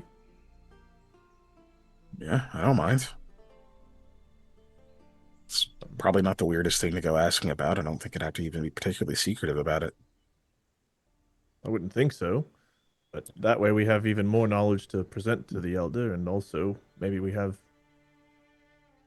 something to go off of. I don't know, a place that meant something to her, or I don't know. Or her burial site. Supposedly that was a whole thing. I wonder if there's some significance to it. Maybe it's... I don't know if there'd be ruins there, but maybe there's something. At this point, anything I think's on the table. I think Dwayne's due back tomorrow. It's soon. Oh yeah, where did we agree on a spot to meet him? He's just gonna show up. Yeah, we did. Town. No, we did. It was mentioned spot that we agreed on. Oh, right, yeah, that one. Okay. That's the one. Yeah, I suppose at least one of us should be there to greet him. Yeah, I can take care of that. That works. Well, hopefully this thing's quiet. And if you both have things to do, then I might be on my own, but it wouldn't be the worst idea to have a lookout, at least at points. Yeah, you can go grab Casper. I'm sure he's somewhere. That's true, yes. Right. All right. Well, Casper and I will work on this. You two do your things, and Aldo, it may fall back onto you to find us a way in again, whether we have direct interaction or he just gives you like a look at that point. Because that can only get us a way out. Well, we got in there once. We should probably just go the same way again, right? Oh, Snaga's right. We that is something we talked about off stream, but not in game. Actually, I don't even know what your decision is. The warden. No, I know the conversation. I don't know what the decision is. We don't know yet. I was going to bring it up. We at the talked end of about this, pros and cons, but we're going to kind of let our characters RP play it out a little bit. Yeah. One of you want to bring that one up, or you want me to? I can as well, but I was going to once we like wrapped up this thing. I was going to have Mikhail be sure. like, "Oh yeah," but if Koa's thinking about it, it makes sense. It's fine. I don't think he's thinking about that right now. So all right, I think we have a plan, and he kind of like checks his bag and stuff from his. Make sure I have my. Oh shit! I forgot. I got all those letters back. We started talking about it. We didn't finish that conversation. The warden or the defense expert that Leon talked about. Oh yes. Who are we gonna request? It's between. Toddy is more experienced, but I'm not sure if she's still needed in Estrad or how old she is or anything else. The travel would be tough on her. I'm blanking on the other person's name, but she was an apprentice or something. Yes. Second in command. Right. Yeah. I did not post my notes, so I lost them all, so I don't have their names. Is Toddy older? Yeah. For some reason, in my brain, Toddy's older. Is that You know that their name, they go by Strahd lady. Lieutenant Toddy. They're from Estrad. We don't know about their age or anything. You don't know their age, no. Okay. Oh, I thought we were told she was older. I thought so too, but maybe not. She has experience. Maybe they said that she was older. I know she's not. Oh, actually, no. Yeah, you were told she was older. Never mind. Correction. You were told that. That is Okay. that is In factual. my head, she was. Yeah, no, that is factual. And then who was the apprentice in Varen? Or the Her name is Hansa. That was Hansa. Okay, yeah, duh. Okay.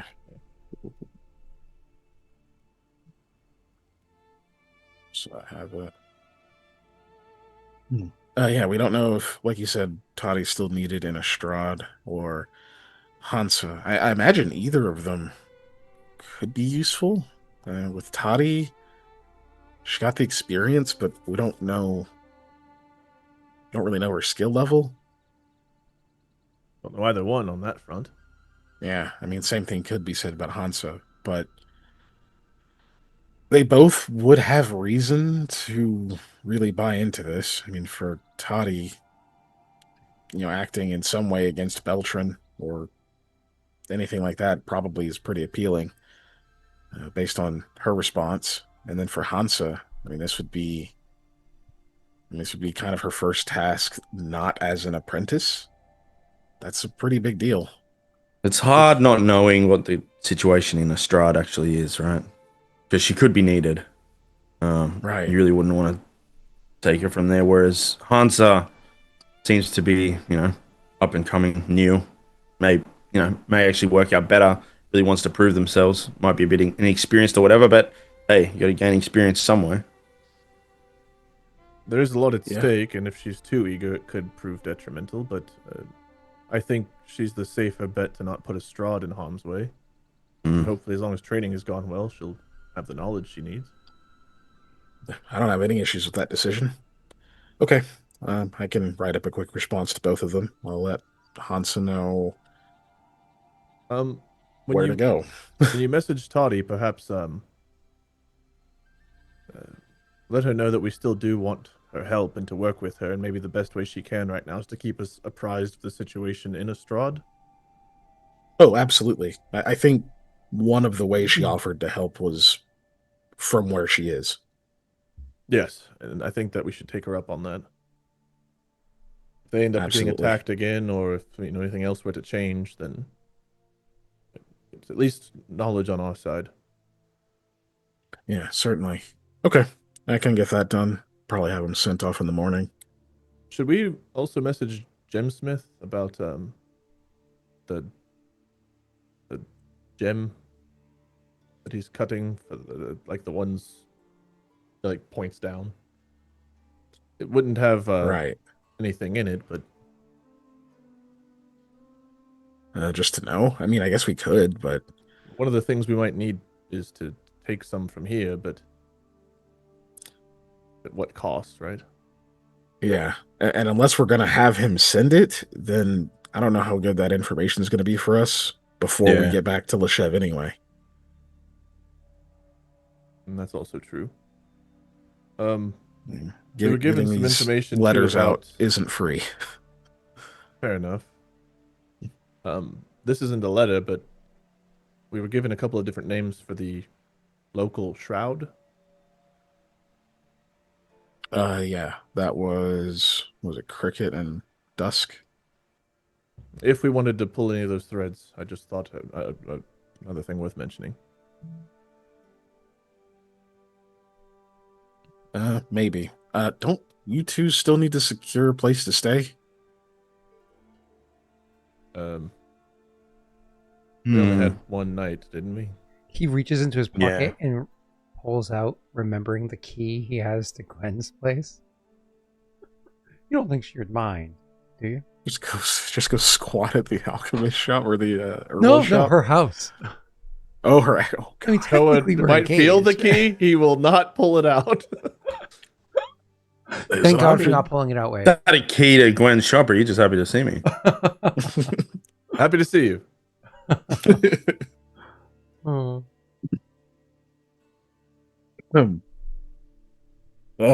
Yeah, that it'd be really important for you to have a place to stay before we get busy into the night and not Shut up, Scott. And then you just end up wandering around looking for a spot. I don't think that'd be a good situation. If I remove one thing in our way, could always set up camp there. No. Wait, where? He looks down again. Oh, you mean inside the tunnel? Yeah, I mean, it's just a tunnel. That sounds... Well, it's your decision. That's between the two of you. Or we could just check in an inn. We know the risks of that, but yes. Yeah, definitely not at the color stay again. No, I say we go back to the other one and tie up the guy who tried to rat us out. He's not there. When he ratted us out, the bartender would still be there, wouldn't he? The inn shut down. I thought that maybe that guy was just running it while the other dude was gone. He's just like, it's my shop now. I mean, dude, he took some initiative already and got his boss fucking beat up. Why not just steal man's shop? Snitchers keepers? Man, in this world, probably. Put himself out of a job. Yeah, fuck that guy anyway. We don't know what happened with that place, though. The guy could be running it. Maybe we should go have a look. Worst case, it's shut down.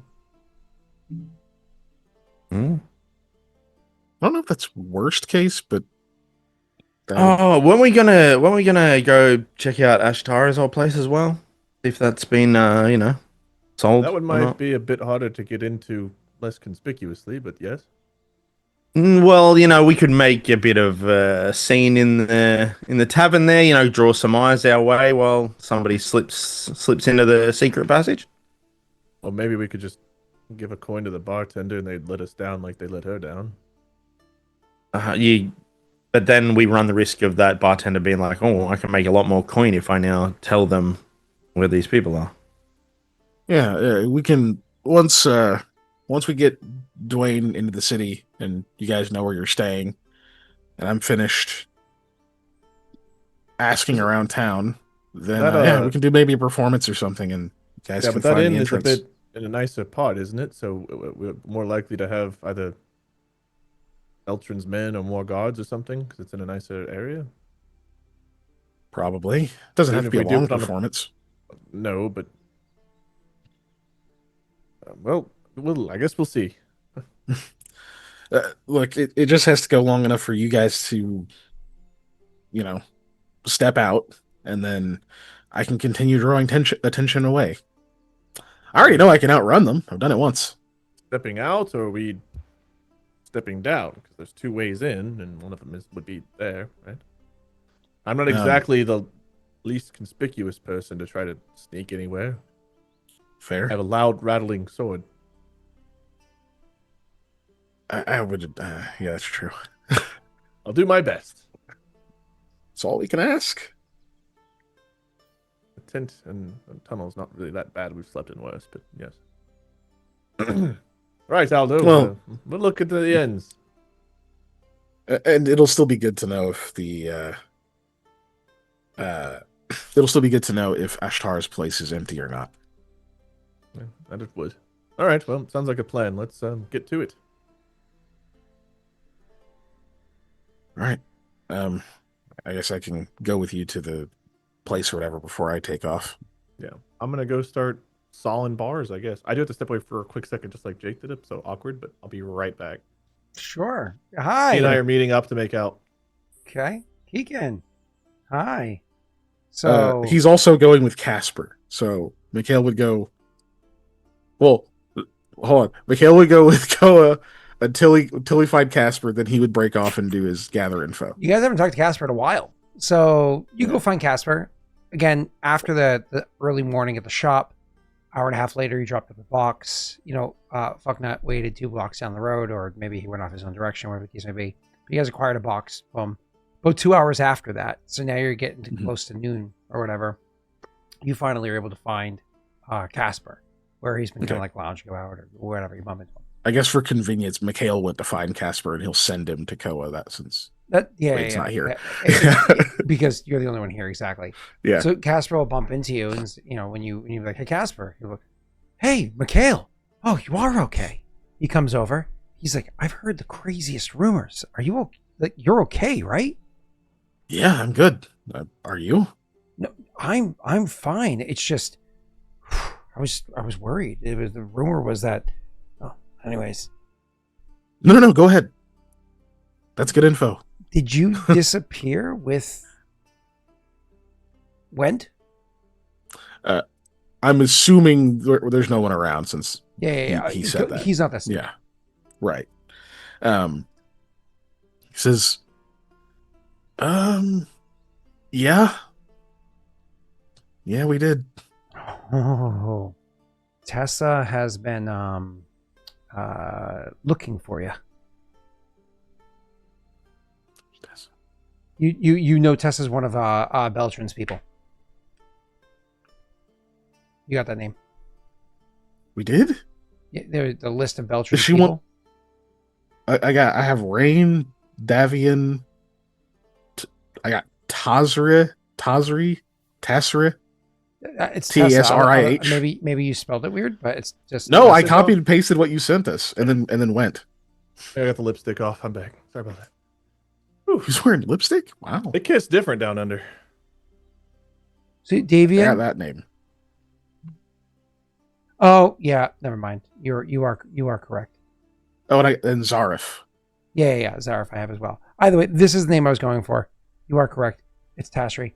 I actually saved it wrong myself. The rest of them I have. Zarif, Rainan, Tasri, Davian are the names that I have. You are correct. Tasri. My apologies. So back to Tasri. Tasri is looking for you. I did hear about that everywhere. Too. I did hear about that too. That's still going on? I heard it was kind of recent. He shakes his head. He goes, "You know who Tasri is, right?" Yeah, one of Beltran's lieutenants. Leans in and says, "Yeah, more than that. Tasri is one of the people that has connections with all of the other groups in town. I've been hired by Tasri before. Tasri didn't used to always work for Beltran, but she does now."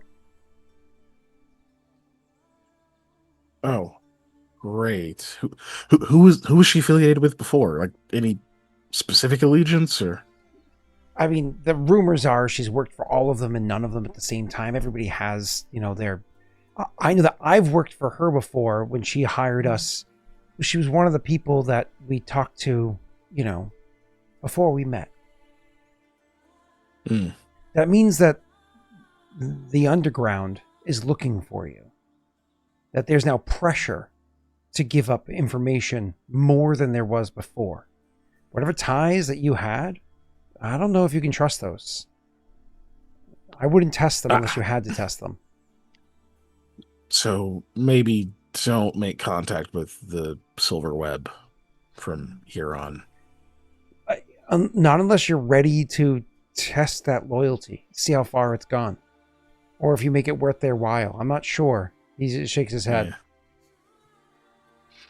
Yeah, probably not. Okay, that's good to know. What else did you learn while we were gone? I heard that you were a part of that. Is it true? A part of what? Went disappearing? I already said yes. Oh, I'm sorry. Maybe I missed you saying this. You say anything else you heard? He's like, that was the most exciting thing, if you want to call it exciting, but also just things have got even worse around town. You guys, you weren't gone that long. What is it, a week? Not even? So you weren't even gone that long, but I don't know. Things have just gotten worse. I'm trying to remember the former guard captain's name. Shit. I have it over here. Hold on. It is Orvain. He goes, Orvain? They say he killed a man. Wait, what? He was questioning him, and the guy was giving him a hard time, and he He lashed out, but his hand wasn't empty. Oh. Well, was it what did this person do beforehand? Does it matter? A little.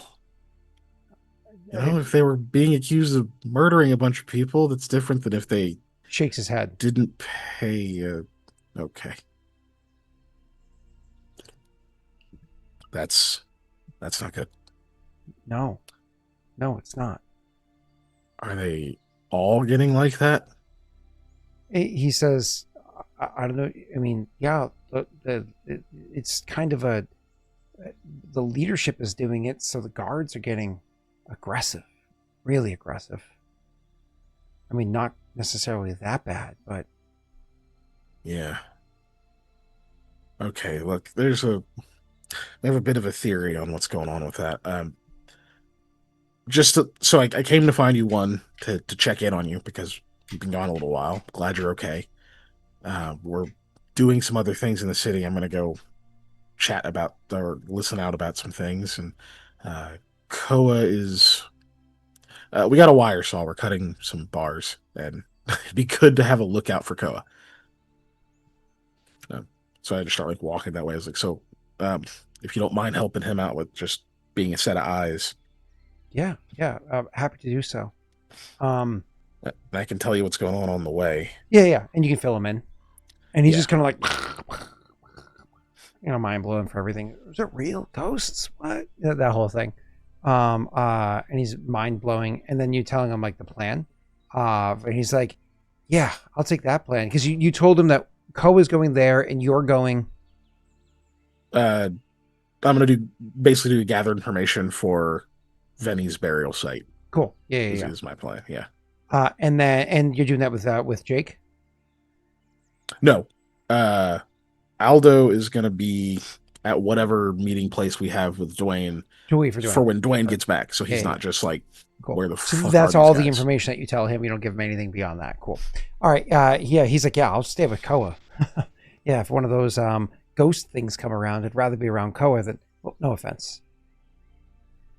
Yeah. I've seen him kill a being made of pure fire with a sword, so maybe he can hit a ghost too. No, I just figure, I don't know if you can, tell a joke that a ghost is going to find funny. He saw you do Tasha's or heard about you doing Tasha's or whatever. Yeah, he goes, I could try. He is not amused by the quip, right? He's just wide-eyed. But anyways, unless there's any other RP you want to get from him, he'll eventually go off with Koa. No, I would see if he has any, what his take on the whole Venny burial site thing is, since he's also from here. Mm-hmm. Maybe he knows more. He would say that he doesn't know too much about it, but he would actually, that's a good question to ask, and he is a decent lead. He gives you direction for different places to ask, which counts as a +2 on when you inevitably make that roll. Okay, sweet. Yep. So he effectively aids and others you for that. Okay. Chat, you guys are rolling fucking terrible, by the way. A 1 on a 69, a 1 on a 20, a 2 on a 20. Roll for an fun. 8 on a 20, and then a 3. Yeah. I see an 8. That's not much better. A 1 on a 69 is kind of nuts. Yeah. Man, if you fail at 69, oof. I miss Lance. Failing at 69, is that I don't know, you worked all day and didn't shower? What is failing at 69? Anyways. It's like that Scary Movie 2 scene where the guy's like, I can do it myself. Somehow less gross than what Scott said. Anyways, some people like seasoning. So, where were we? God damn it. I know it's arcade. Yep. It finally fucking happened. This is why I don't fucking... I always am like, okay, I'm safe to drink, and then someone does some shit. Excuse me. So sorry. What happened? What Kate said. It's funnier that he misspelled it, too. But no, I found Casper. I found a Pokemon named Shittongue earlier. Moving on. Is kind of fitting for diarrhea. Moving on. Casper goes and catches up with Koa. Wade's eating, so we'll go over to Mikhail first Woo! and give you a couple extra minutes. Wade, you heard most of the conversation with Casper, so that's good enough. He'll catch you up with it in off-screen RP. Keegan, your character is going to go around and look for information about Venny, correct? Correct. Are you? Do you mind being overt about this, or are you trying to be quiet? I don't mind being overt. Okay. Then, like I said, he gives you effectively an aid another, which is a +2. Is there anything else you're going to do to try to set the scene of this? Are we trying to do this as like a downtime activity thing, or are we going to? No, Scott, I'm good. I'm going to 1d4 plus 1 hours. Today's just one day. Do a roll. Yeah, it'll just be, I think, just a regular gather info. So sure, 1 to 4 hours, whatever, because might be doing something afterward. So I don't want to like risk delaying a bunch of stuff. Just make sure that you don't because I understand you have performed strings. Just make sure that the +2 you get for your instrument is under your notes, like +2 when as opposed to built in. Cool. Yeah, because it's technically situational, so I don't have it as a default. Correct. It's not situational for most people, but it is for you. Okay. So I'll add the +2 from Casper, but that's the only one I'll add in here. Okay.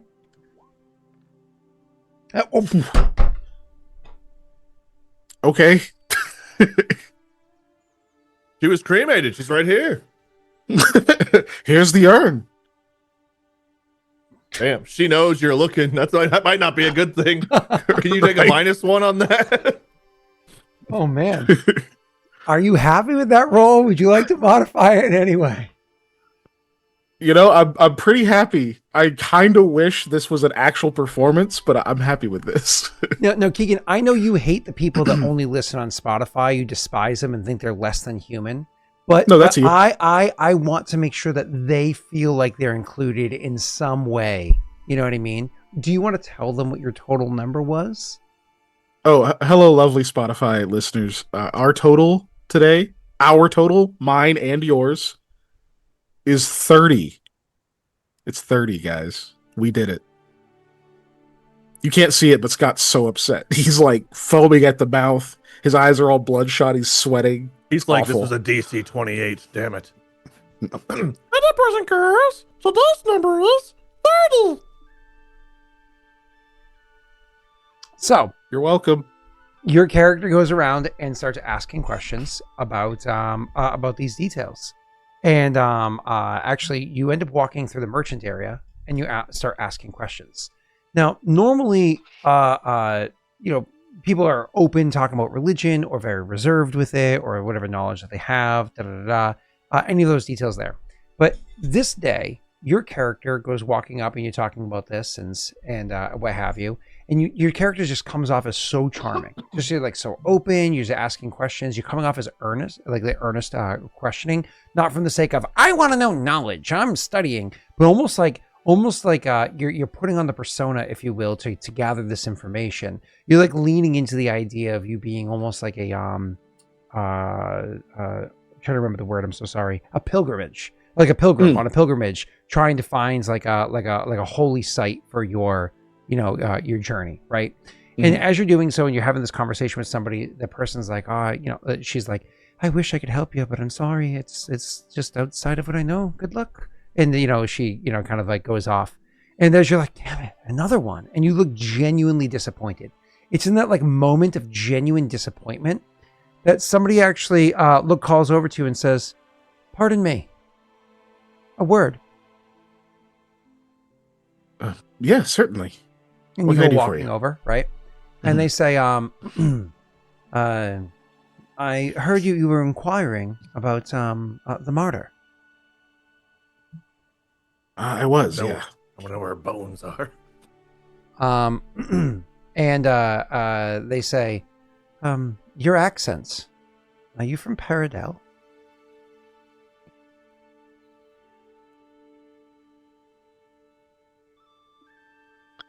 He would say, I am Bard, actually, so maybe not proper Paradel, if you will.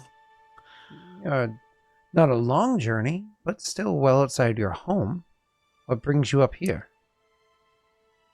I've been studying these lands for some time. You know all of the legends of the curses and such. I figured I'd come to the source if I was going to write about them and enlighten people on them. But in that study, I learned a lot more about this place. If I'm being honest, I didn't. The martyr wasn't in my pantheon of worship before I began to study, but learning about her, it seemed. It's a good word. Irresponsible, disrespectful, maybe, to not show some veneration to a goddess of mercy. They nod, understanding. And then one of the others chimes in and says, one would assume that you are a Metahina, with you being so far out with such a noble task, but you're human, aren't you? And when they say that, you're looking at them, you realize both of them are probably in their late 20s to early 30s and giving early signs of being parent. Oh, okay. He goes, yes, yeah, probably obvious to you. The first one says, not always. So you came here looking to study the curses, and instead you've found faith. I suppose you could say that. The other one chimes in kind of bluntly and says, what are your thoughts of Paradale? He goes, well, it is my home. There's people I miss from there. There's things about the land that I miss. I've only been here so long. I don't see it the way that many people here do. The first one says to you, there are things that you miss from home, more than just the people, perhaps the order. Right. Yes, exactly. It's different here, that everything being interrupting you. The second one says corrupt. Yeah. He just, like, you could tell he was trying to find a nicer way to say it, but it's just yes. It makes one believe that there's some credence to this curse of this shattered throne. Maybe it's not all bluster. Person says, agreed. What do you think that the people here would do if they knew where the burial site of a goddess was? And the second one says, assuming Veni was the goddess. The first one like gives a sharp look like that was borderline blasphemy, if not outright blasphemy. Yeah, even Mikhail kind of looks at him like, okay. Sense motive. All right. Where's my sheet? I should just make a button for probably sense on motive. your computer.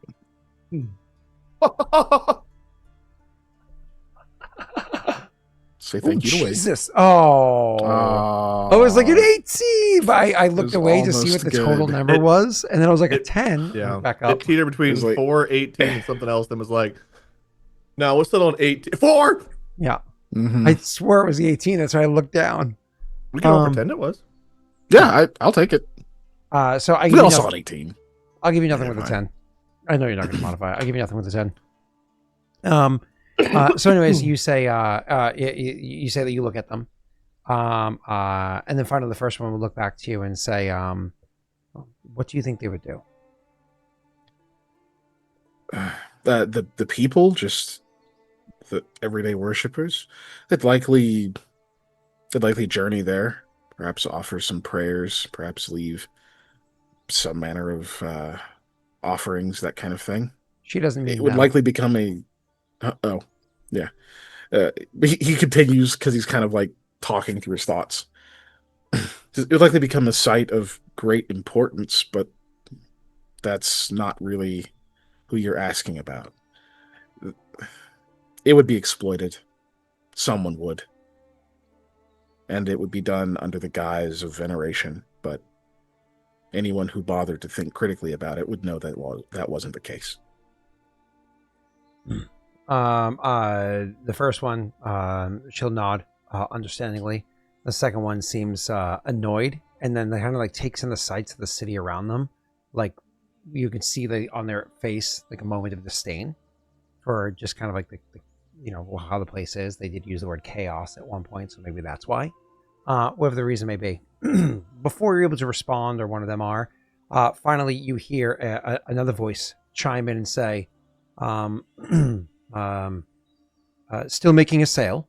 And you look over to see there's another parent that's standing there, but this one's a bit older, probably in their mid-40s or so, which I believe for parent isn't even middle-aged, just they're still a proper adult. So in their mid-40s or so, but so clearly signs of being, a parent without it being super overt. To a trained eye like yours, growing up in Paradel, you can definitely tell, they are parent. They say still making a sale. More to the two of them, but also as your attention turns that way, they look to you and give you a practiced smile of somebody who's used to working inside of a mercantile area, and say, I hope they're not haggling you too hard. No, they're doing just fine. He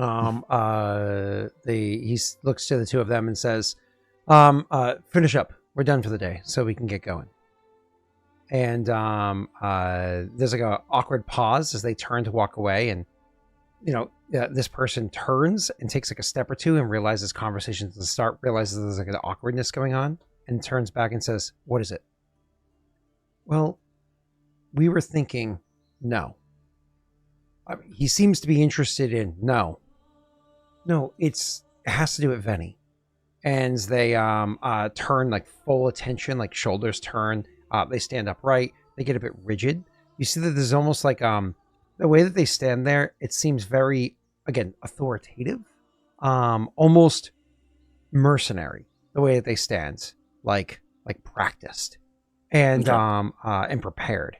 And then she takes a step forward and says, He comes from Paradel and misses home, but doesn't have their heart."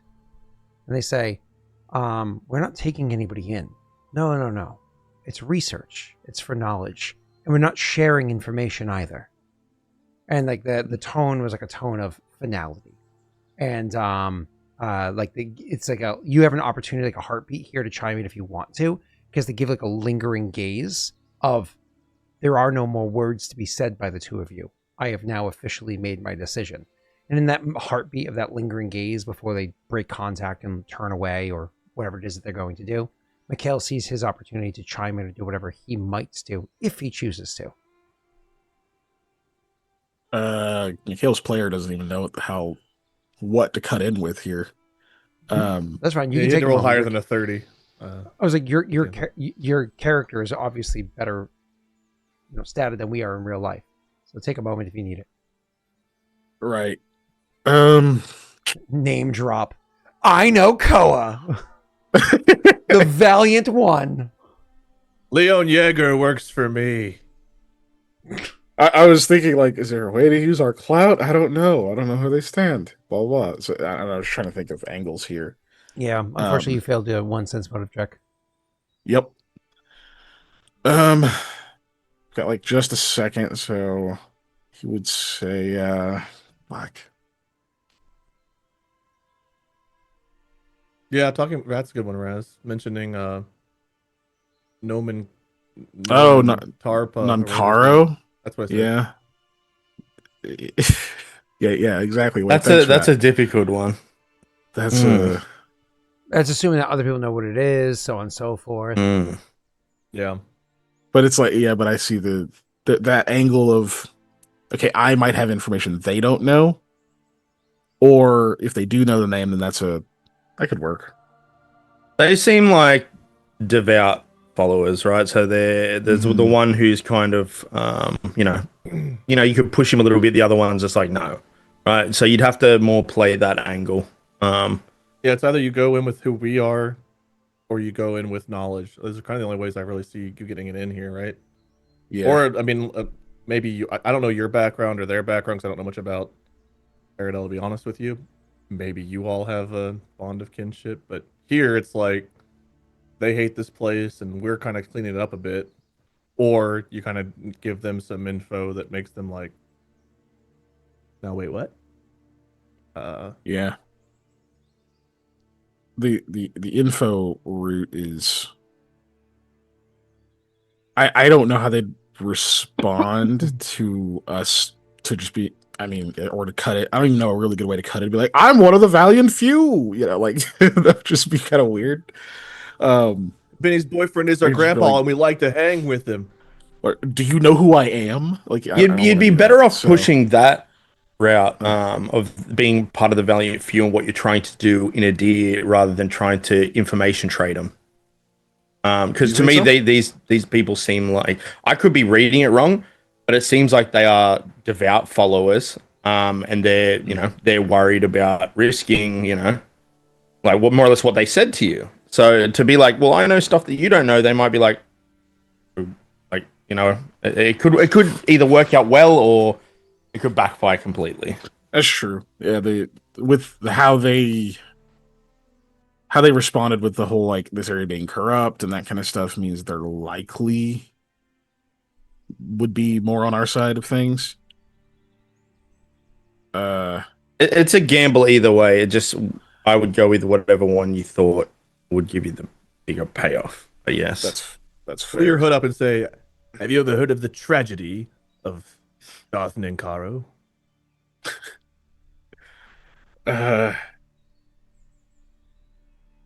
Okay. I'm trying not to hem and haw so long. If I try to go with the Valiant Few thing, I just don't know like a good, like instant cut in for that.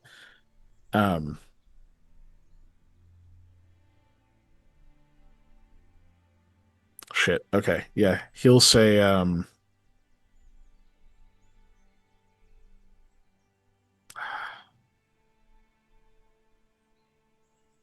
okay. He'll say, oh, God damn it, self. Okay, I'm just gonna go. He says, "Well, you would already know I'm an enemy of corruption and chaos. Do you know who I am, right?" You chiming in more or less like imagine if a parent was scolding their children, and you're just kind of like, no, but your kids are right. You know what I mean? Like you kind of like chiming in. That's the attention that you gather here as the eyes go off of them and this very like, I have completed this conversation. It is now over. And you say it, that like boring gaze turns to you and you realize that now Mikhail is no meek individual. And so it's not like he backs down or rolls back on his heels or anything like that. But he definitely does feel that bore into him in the moment. He can feel that like, okay, like the prickles in the back of his neck instinctively stand up, but he holds his jaw, holds his gaze. He's practiced in this.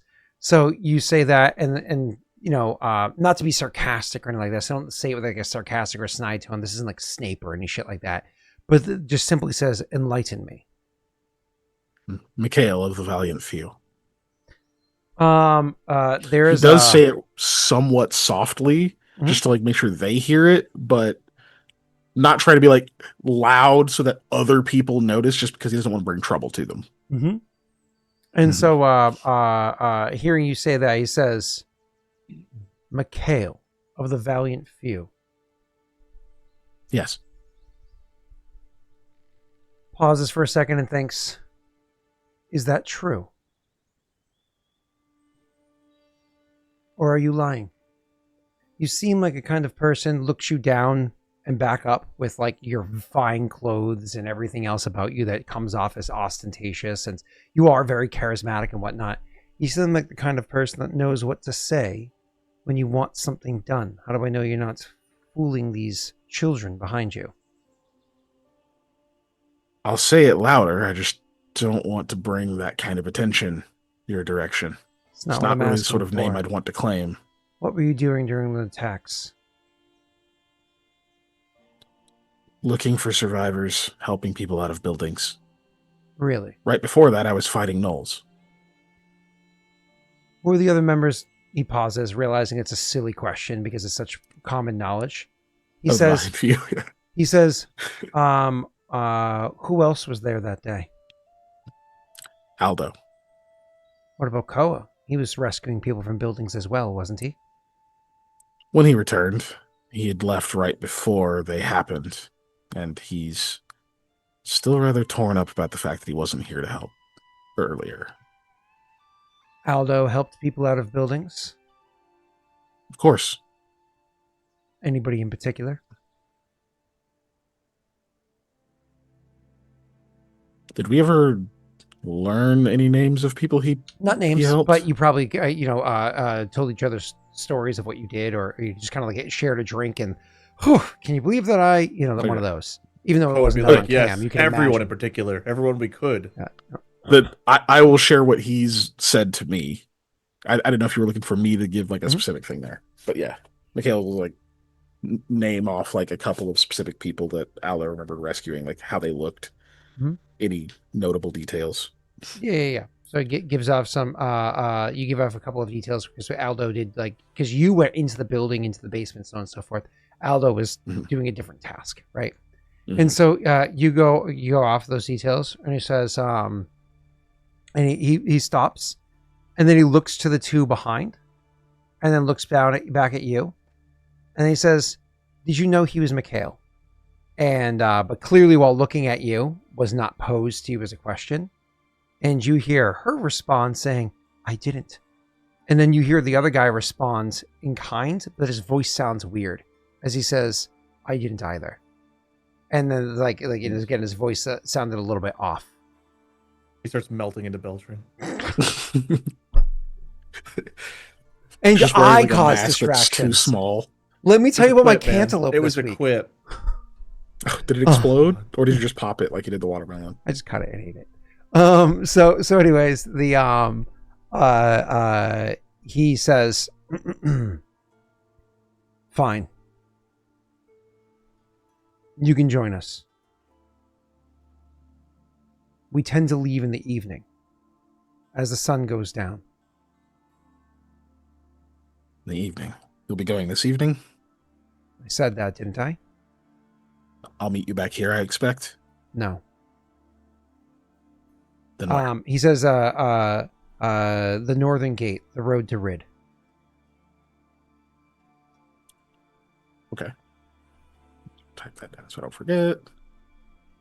Says, okay, I'll be there. May I bring the other two? But they shouldn't have spoken out of turn, you can tell. But the gentleman behind you says, "Please." Like, quickly. Again, his voice sounds off. "Molly!" I said, "Please," and Molly appears. Aw. Isn't that She does great? like pleases and thank yous, yeah. Oh, Molly, please and thank you to you as well. That's how it works. Okay. So you hear him say please. Again, voice sounds a little bit weird. And then he finally breaks eye contact with the two of you and says to the others, "Finish up. You need to be prepared to leave." And then he'll look to you one more time and just give you like a small, chin nod, right? And then turns and walks away to go take care of whatever they were going to do before they were interrupted. And he walks away, allowing you to bring your Mikhail does say thank you. Mm-hmm. And then he'll scurry off. Ooh, Molly rated? You guys can roll for initiative. That's what we should do. Everybody can roll for initiative, and whoever's the first person for Molly's rating people, so it has to say raider from Foxtrot, whoever is the first person to get a 20 can give one of the players an 11. They can just choose to take an 11 instead of rolling a die once this session. That's right. That's a guaranteed 40 for a bluff for Jake. Okay. Right? More or less. But it has to be a raider from Molly. Snaga, you're not a raider from Molly, and you are a natty one as a person. Okay. Not included multitasking. Not was in my chat earlier. Back to this game though. So you have so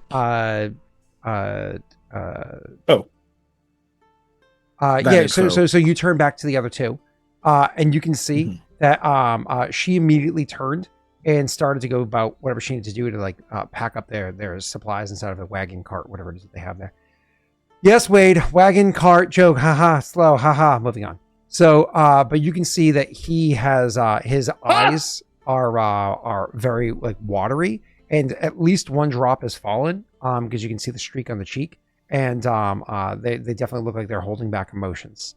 And so they're looking at you, and they look up at the person walking away, look at you, look up at the person walking away. When finally they're enough steps away that they're probably still in earshot, honestly, but that they're not being disrespectful. Finally, they step up to you and they say, so they step up to you like they look like they're going to say something, but then they come in fast. And it's like last second you realize, what's the, oh, and he grabs you and gives you a hug. Mikhail will return the hug. Says, "Are you all right?"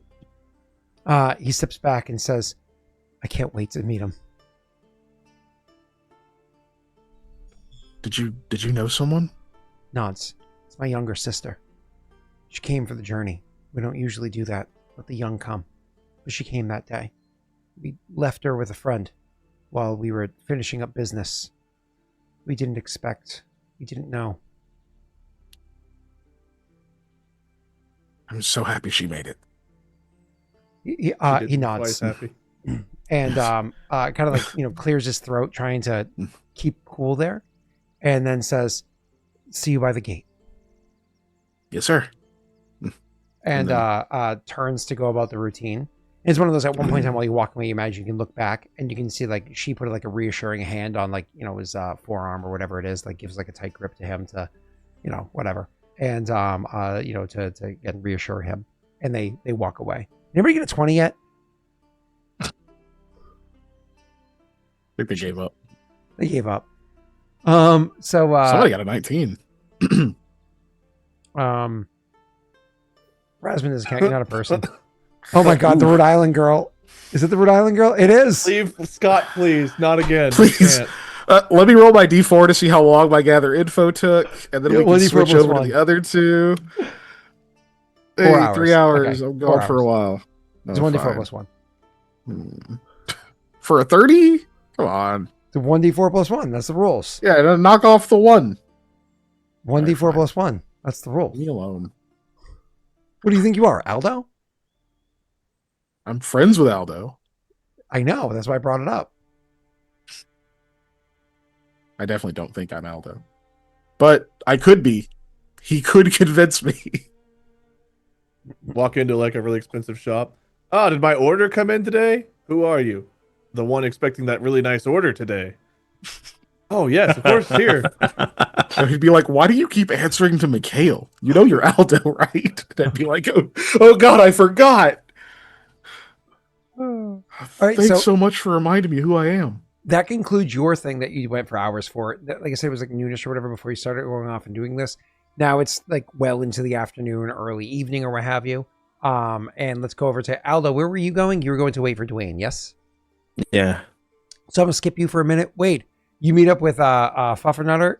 He gives you the details. You're like, "Oh, thank you for details." And then you're gonna head down to where the grate is and start going ahead to do like the shika. And you explain to him what it is that you're doing. He thinks it's kind of like a strange thing. And he tries to help you at first. And it's not that, he's incompetent. It's just that it's literally easier for one person to get that angle on there. And Koa starts going into it. So 2 things. 1, Koa realized that there's a type of workout that he has never done before in his life. This is like a resistance workout, right? Like resistance bands don't exist. You know what I mean? Yeah. And he's literally like the double shake weight. Yeah. No, that does exist. You can literally make money doing double shake weights all day. Like, come on, you just got to go work at a nice. Then maybe you don't know my character. Right. Like, God, please. Oh no. This would okay. Also, Scott, by the way, it is only 1d4 hours. 1d4 plus 1. I don't believe you. No, there's no plus 1. I'm looking. Is it really? I'm a GM. I sometimes will just go look at rules because I want to. I'm that big a nerd. I was like, oh yeah, let me refresh myself on the diplomacy rules, and I was like, oh shit, it is only 1d4. Damn it!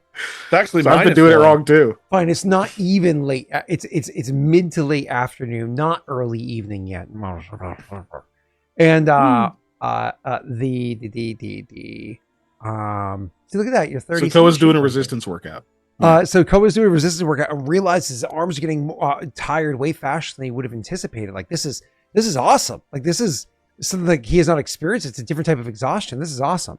So he's cutting through it. The only downside is the iron here, after all the years, like hundreds of years of being by water, not submerged or anything, but being by water, the moisture, the elements, so on and so forth, it's taken the metal and it's worn it down, made it so brittle in areas that you cut through it quicker than anticipated. So you go to the next spot and you're able to cut through. And as a matter of fact, with that one, because I don't think you have to make a check with this, do you? It just works, if I remember correctly. I'll resort to my rules lawyer. Please speak to my attorney. It takes time, but not like 30 minutes per. I thought it like and limited uses. Yeah, it has a limited number of uses. So you end up more or less burning through the one cable, one of the two cables that you brought with you. But it should be. Well, I think you told us about how thick the iron bars are. We should have like one use left on the second cable if we're doing 4 cuts. No. Yeah. The one cable. You more or less burn through it, if not completely burn through it, and you do all the cuts that you need to do. Oh, because it's that worn down? Because it's that worn down. Oh, yeah. Because, we didn't have it exact. For once, that's right. Scott, I will not fight you. Actually. No. Please don't. I have decided to acquiesce in this instance.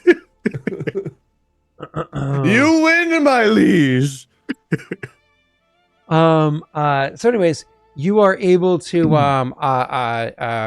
cut through all of these and open up an area that's it's big enough that again, if you're not wearing any armor or what have you, you could pass through with relative ease. If you're feeling rather bulky in the moment, if your character's wearing the armor, etc., and you don't want a chance of like ripping the armor, it's like a DC 5 acrobatics check to get in and out without hurting yourself, or escape artist, whatever the correct skill is nowadays. It's like a DC 5 check to get in and out. So if you have at least a +4, you just automatically succeed. On what? No problem. Acrobatics? Acrobatics, yeah. Interesting. Yeah. So if you have at least a +4, it's easy for you to get in and out without any issue. Otherwise, you might just get like caught for a second, or maybe you'll scratch your arm or whatever it might be if you fail that. But otherwise, so you are able to open up. Get a tetanus shot before we go in. So you can reliably get in and out of the area, which was your goal, and you are successfully able to do so, and you end up still having a whole extra cord, which is like saw thing, which is wonderful to have on hand. Is it possible that so one thing I didn't mention, but I would have tried to do, could I have cut the pipe in a way where it was like a little diagonal this way and opposite kind of the other way? So it kind of like you have to pry it out sideways so that we could put it back to where it looks like it's still there or whatever a little bit. You're asking post. I'd say that you're welcome to try this, but it's going to take a check for you. Let's have it be let's have it be a craft check. I'm gonna before you roll. It's not. Well, you are using a saw, so I will allow you to use your woodworking craft skill on this, and I'll say it's a DC 15 to accomplish this. Okay. Hey, right. Boom. On the money. You're able to do it, right? So you're able to kind of like get it in such a way that you can wedge it in place. Is it perfect to the point like somebody examining it wouldn't notice? No, but if somebody's like walking by, they probably wouldn't even be, if they look glance this way, they're not going to see shit. If they walk up and they're like, hey, they'd probably notice, right? But that's all you're looking for. How many people even come down in this area, let alone examining these bars or so on and so forth? That's a really good Minecraft villager impersonation, Scott. Iron bars are weird. All of my Minecraft experience, all of those literally 0 seconds of ever logging in. So you are, so anyways, yeah, you are succeed across the board. It takes you hours to get this. Sorry, I think it's half an hour to get this done. Kiken was at 30 minutes per use. So if I only did like 2 uses, it'd be like about an hour maybe. How many uses does it have? It 4? Well, yeah, it has 4. 10 but minutes. Each iron bar. Oh, it's 10 minutes? It's 10 minutes per inch of the iron bar. Yeah, so walking down there, accomplishing this task, and walking back up, and the grand total is only an hour and a half, meaning your character's done with this before Kiken even finds people to get information from. Yes, Kiken? 5 minutes. Or, sorry, 5 uses. It has 5 uses. Cool. So you've used 4 uses. You actually have 1 left. Like I said, it's nearly burnt out. Mm-hmm.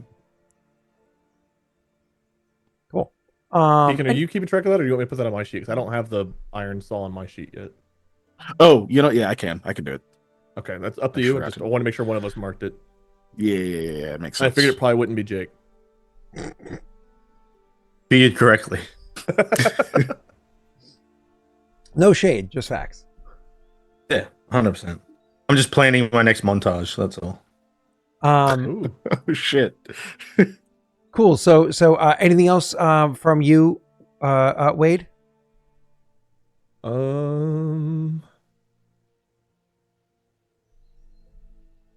Not at the moment, no.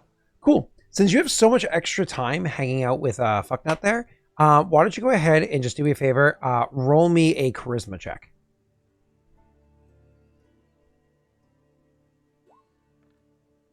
That. Chat, can we get him? Get him. Get him. Cool. Actually, speaking of getting him, since Aldo is not Aldo, I'm sorry, but it's easy to conflate the two. Since Anno is such a piece of shit and such a troll, if everybody here who's in chat that is also in Discord wants to go ahead into Discord and just at Anno at least one time each, and then go ahead and delete your adding of Anno. So when he wakes up, there's like a solid like 50, 60, whatever it is, ats to Anno just randomly inside of Discord. Is this relevant to my 2? That'd be great. Is this Anno, Scott Anno rolling a 2 in it. real life? Like, was I rolling for you and how you behave? No, Yeah, was this like a example of a 2 on a charisma roll? Like in real yes, life? that's exactly what it is. Anno is a 2 on a charisma roll, so why don't we go ahead and just troll Anno for a second? You can spread the love across the different channels. But Okay, now I get to roll for Koa, right? across all of the channels that you have access to. Just make sure you delete the at of Anno after you do it, okay? And I do expect you to yell at me afterwards, Norway, for being a child, but I know. All right, so back to the game. So you guys are you are more or less when you're chatting with him, you get no additional information. We're going to jump cut to Jake.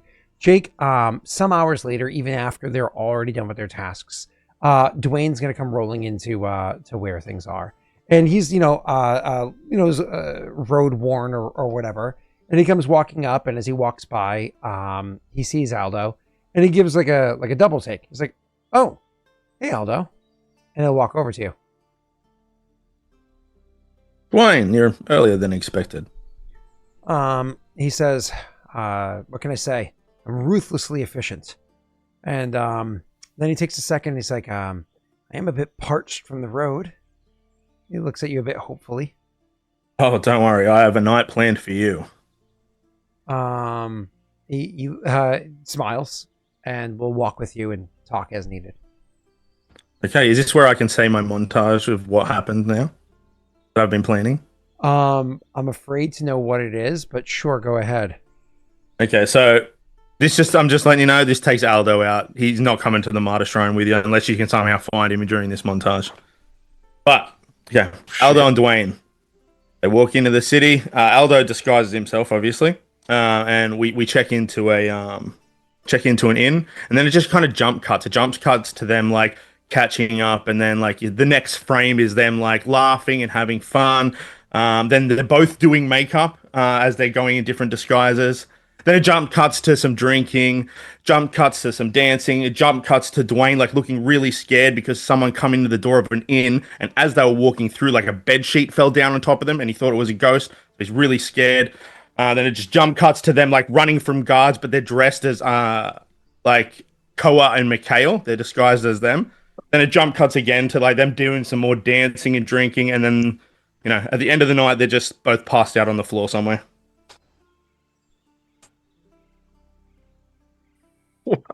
Why? I swear he'll be here soon. No, I swear.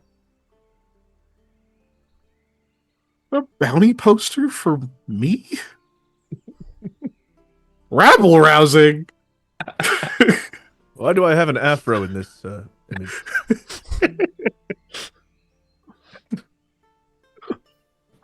Oh. That's a really small sword. That's not even accurate. Who are these people? Is this Beltran work? My name is Koa, not Coda. But... Oh. Oh, no, that doesn't really happen. But I will go and check into an inn somewhere. Yeah. That's what I wanted to happen, right? Really what I wanted to happen. But I'm not speaking out against you. I'm not stopping you either.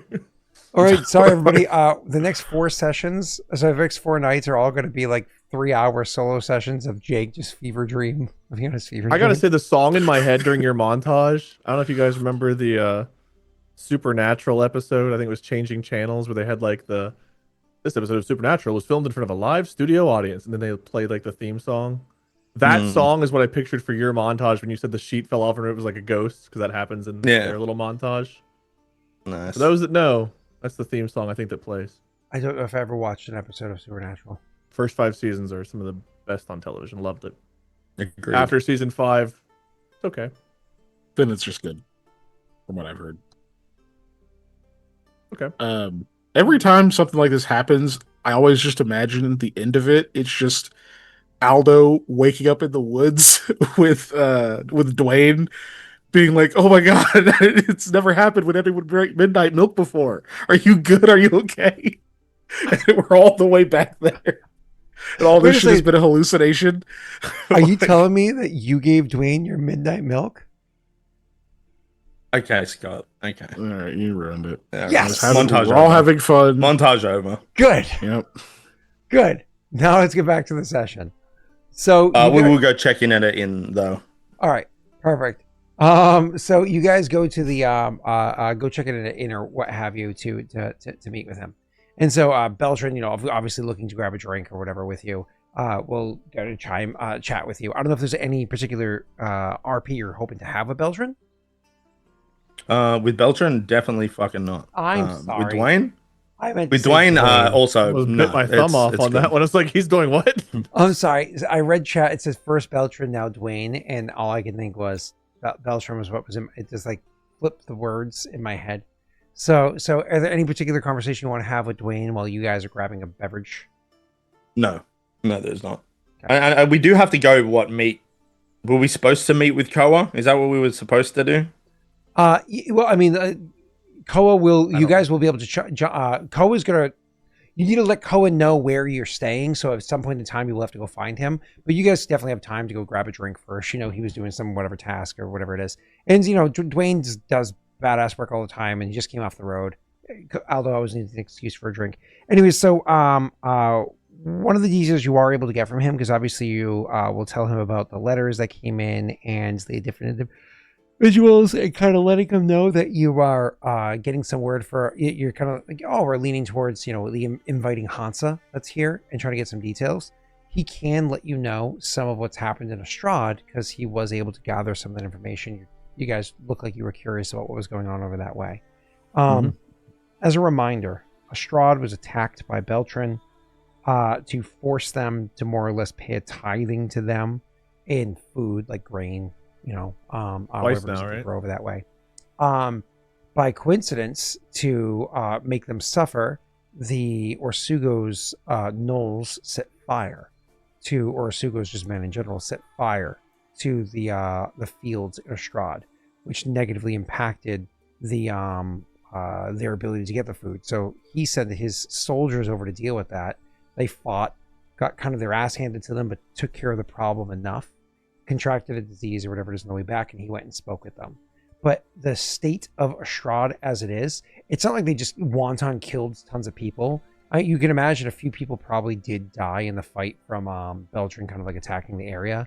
Many people probably got injured, but for the most part, it's just they took over. The town is theirs. A couple may have been killed again for making an example of it. It's not like they went in and they just murdered the entire council.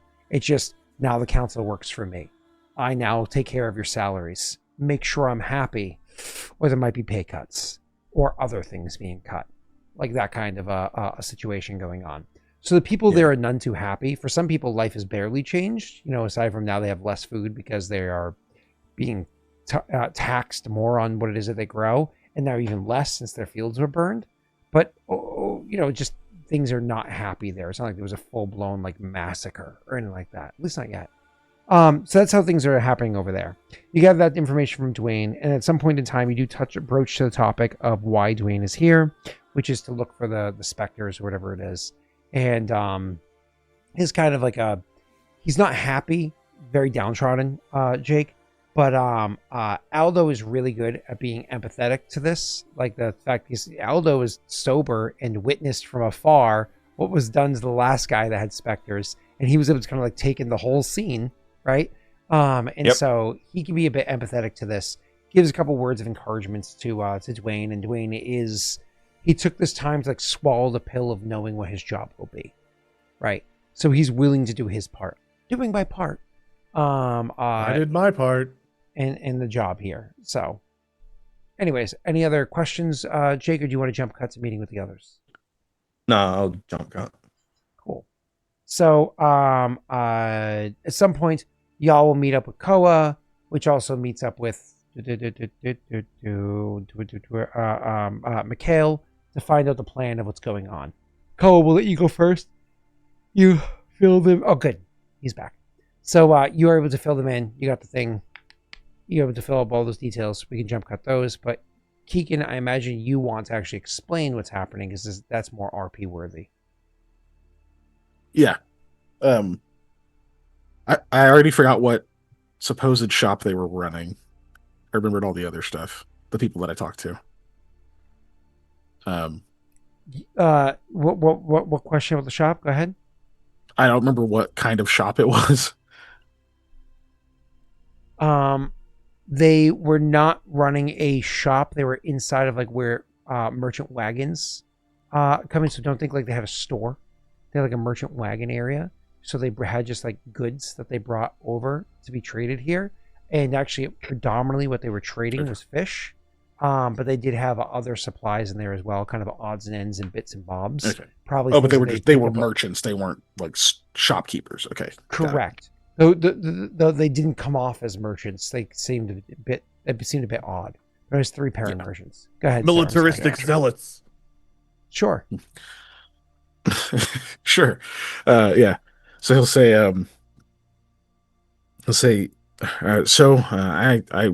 I talked for a while with a few different people. A lot of it was things that weren't particularly enlightening, but I ended up running into this group of merchants. 3 of them, all Perrin. I think they're from Paradel. At least they seemed like it. I didn't ask exactly what part.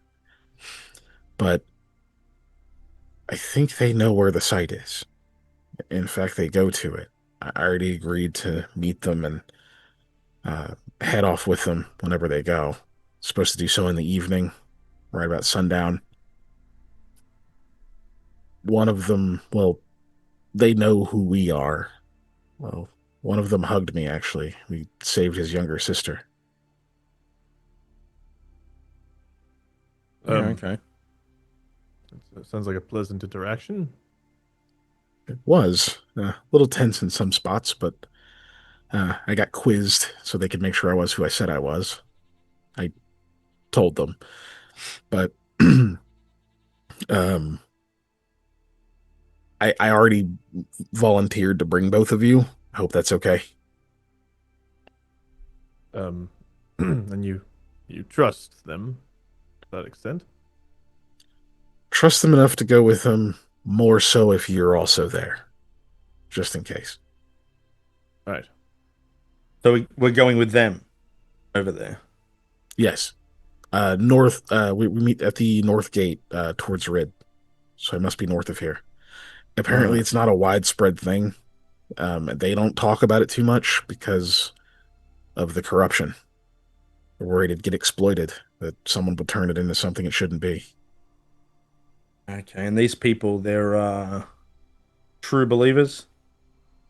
They certainly seem to be. Or at the very least, they're genuine about wanting to preserve it. They seemed very reluctant to one of them seemed very reluctant to disclose anything to me until they knew who I was. How much time do we have? Is this one of those things where we should speak to the elder prior or after? Well, it'll be at sundown, so about dusk. We're gonna want to get moving. Definitely speak to him after then. Yeah. Getting in there before that might be a bit unlikely. Yeah. Oh, Dwayne's here as well. I assume I told you guys. He's waiting for us back at the... I got us a place to stay, Koa, by the way. Oh, excellent. Good. Dwayne doing all right? Doing better now. And has he seen anything since he's gotten in town? Or did you get him right away? I think he came straight up to where we were supposed to meet. He was surprised I was there so early, but yeah, he wanted a drink, so we had a few. But he should he should be fine. Okay. If we are leaving town, might be worth checking our supplies again. I know we were talking about doing that if we were going all the way up to the keep. Making sure we're stocked up on things before we hit the road, since it seems like we don't know where exactly we're going. Oh, yeah, we could burn a bit of daylight doing that, for sure. Man, I was really thinking about trying to do some performances and such. I know it draws attention, but it does also earn coin, which definitely doesn't hurt us. I mean, if we're about to leave town, I guess I could. Depends how long we're leaving for, right? If this place is within a few hours, we could be back the same night. Don't know exactly where it is. We also still want to avoid the risk of having too much more attention on ourselves before we get a hold of the sword. Yeah.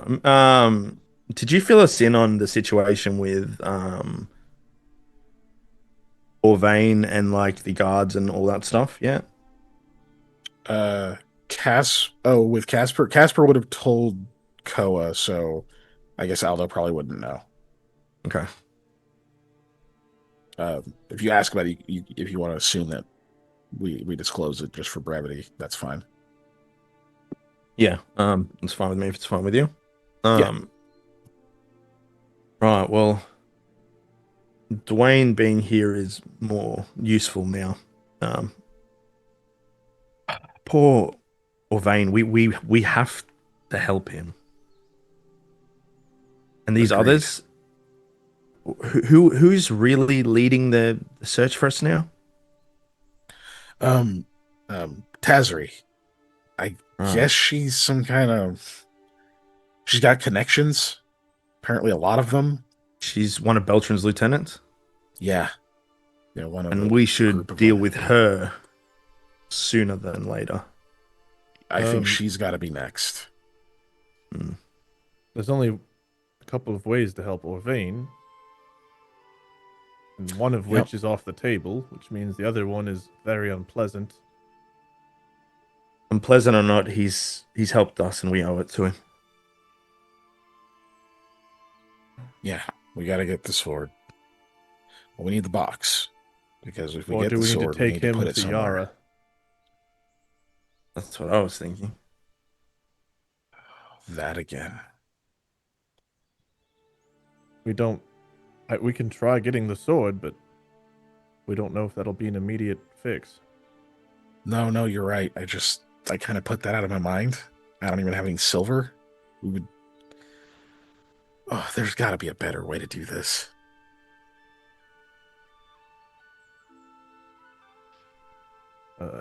I hope there is, but who do we have to consult in town about purging a person of ghosts? We don't. We don't have a better way. I'm just hoping that one exists.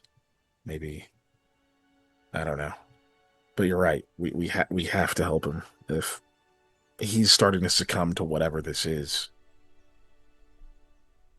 Even outside of just the kindness we want to show someone who's helped us. If he gets bad enough, I mean,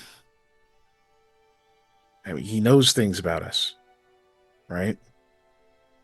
There's a huge tactical flaw in that too.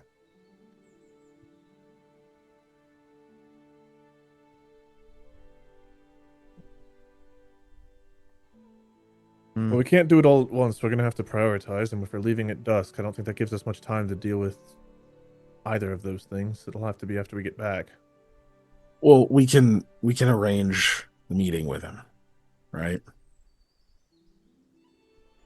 We want to do that sooner rather than later. If he's only going to get worse, we got to get him before he's more likely to just decide to fuck us over.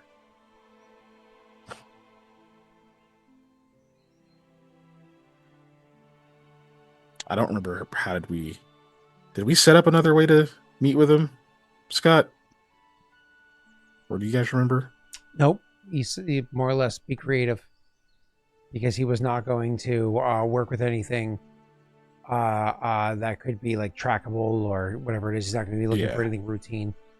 Yeah, because we can't do the wine thing. We could go through the tailor. We could go. Yeah, I don't know.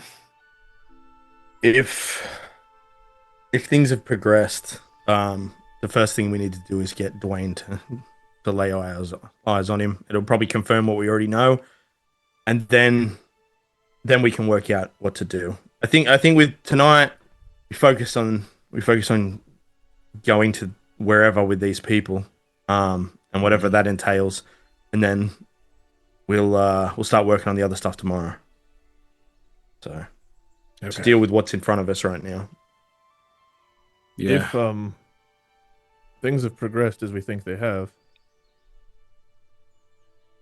we either have to tread very carefully in discussion, or we have to assume that we have to treat him as hostile. The rabidness that overcame is not something we can talk our way through. We have to be ready for... Yeah, we have to be ready for that. Which is not a fun thought, but I guess that's a job for tomorrow, us. Yeah. Great. So, time to supply up and I guess hit the road and think on it. Yep.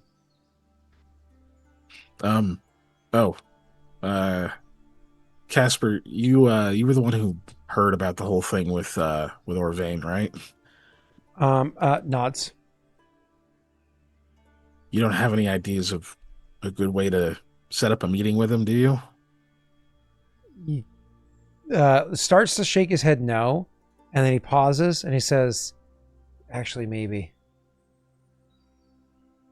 You don't look pleased with that idea. Well, Koa can take a hit, he says, like looking to Koa.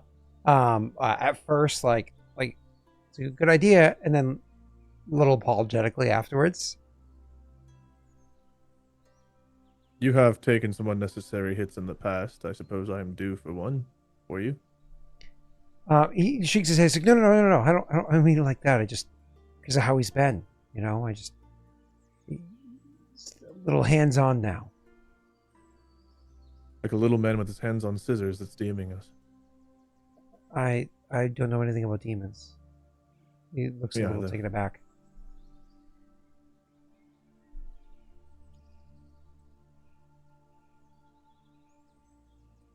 I don't want you being put in harm's way, Casper. I think that you've done that enough.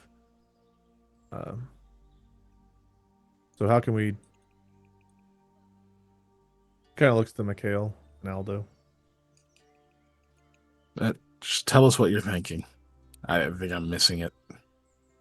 Yeah. So, after what happened with Went, they all kind of went more hands-on. Got even more aggressive. So he is more patrolling because that's kind of what Went's job was. But well, it's kind of a two birds, one stone situation, if you will. Or sorry, in Galdaria, it's a two birds, one bolt. Anyways, so he It is, yes. Yeah. It's like kind of a two birds, one bolt situation, he says. Great. Birds and bolts and stones all aside. It's a lot more expensive than a rock, but okay. Depends on the rock. He says, I'm not Dwayne. No, so he says, well, remember how I said that you were being looked for by Tazri?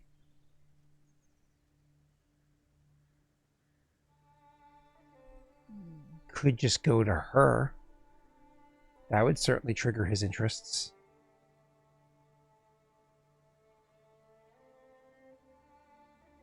You know where she's staying, he says, shrugging. It's been kind of a gift as part of their arrangement. We don't know where she's staying. Do we know where that? He nods slowly and says, "Been there before. Wouldn't be the first lady you tackled." She's in Ashtara's place? Nods. Okay. Well, we got an answer to one question.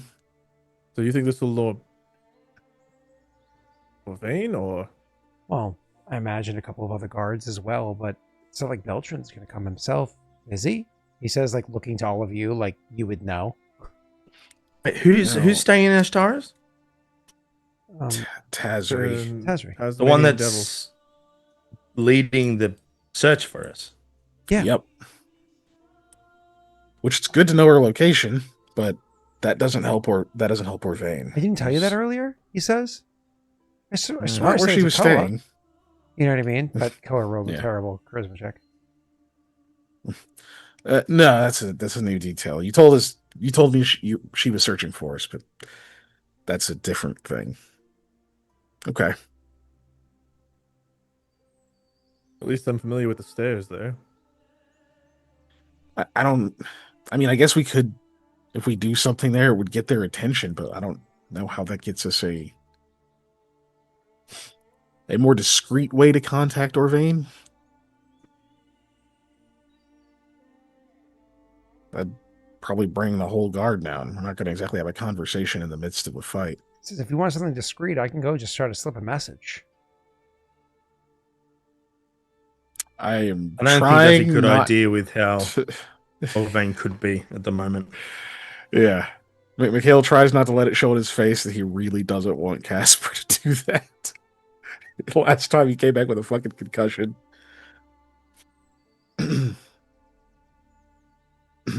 Yeah, what Aldo said.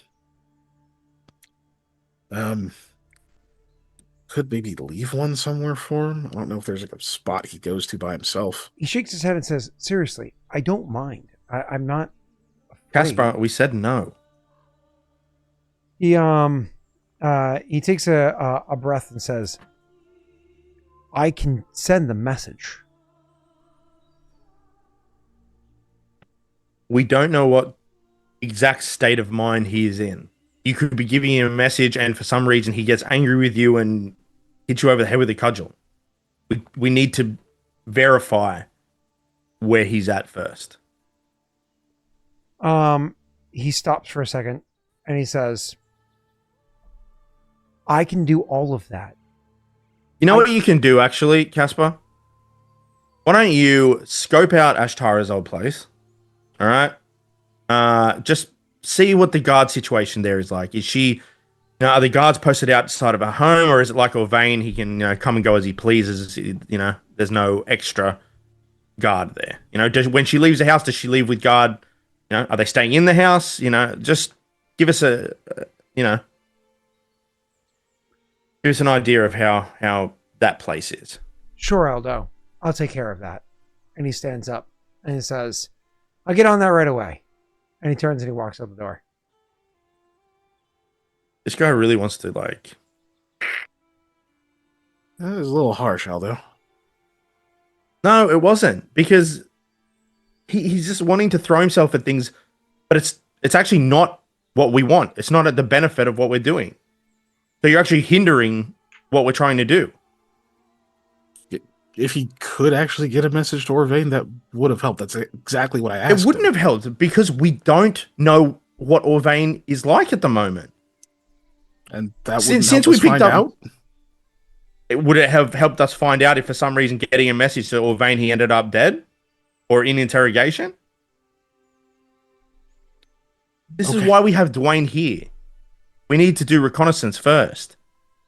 Not just jump the I'm not saying that's crossbow. wrong. I'm not saying that's wrong. Just, geez. We know the guy's having an issue with his usefulness, jumping on top of him like that. But he can be useful in ways that is useful. The issue isn't the message, it's the delivery. Look like a child. Bro. Probably feels like one. Well, when you act like a child, you're spoken to like a child. What do you want me to say?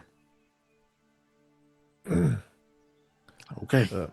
I think tensions are high, and perhaps it was an overstep, but your heart was in the right place, and we can clear it up with him whenever we speak next and make sure that he's doing all right. But I think Aldo is just looking out for his best interest, which I respect. I don't know. At this stage, just, you know, he may as well just take a run at Beltran himself because, you know what? I'm too angry to deal with this. But, you know, it is what it is. But hold on, Aldo. What? Pause a second. What is going on? Why are you so angry all of a sudden? Didn't you just go out drinking? Yes. You had a Had to break leave. and then you come back to this, and now suddenly Casper's pissing you off, or I'm pissed. I don't know what happened. It's just, you know, sometimes Mikhail just, I've mentioned it before, it just all starts to get to me. There's just so much going on and so little time. And then we try and focus on one thing, and then there's another thing that pops up. And then I've got Casper just not listening to when I've told him 30 times to not, you know, get a message to Orvain, but he keeps saying, I can do it. I know you can do it. No, I could do it if I want it. I don't want it. Oh. Well, I do understand that, but I did ask him for that. So sorry for not picking up on that. But look, like you said earlier, let's focus on the task we have ahead. Okay, we're traveling with some people who are going to be very grateful for what we've done. It's kind of nice to be able to see some side of that. Maybe let's focus on that for now. Yeah, all right. Koa just kind of stares ahead. Looks like he's thinking about it a lot, but like maybe he also has a bit of anger on his face that he like kind of quickly covers up. Yeah, so supplies, and then we have a bit of an evening ahead of us. And I'm sure Casper will tell us what he scopes out. Dwayne, are you just gonna lay low for the evening? Dwayne was in this conversation. That's why Aldo was talking about him in the third person. You're right. He's at an end. Cool. All right. Yeah. Never mind. Scratch that part. Cool. Whew, okay. Oh, Koa, by the way, these are kind of, as I was saying earlier, they're pretty devout.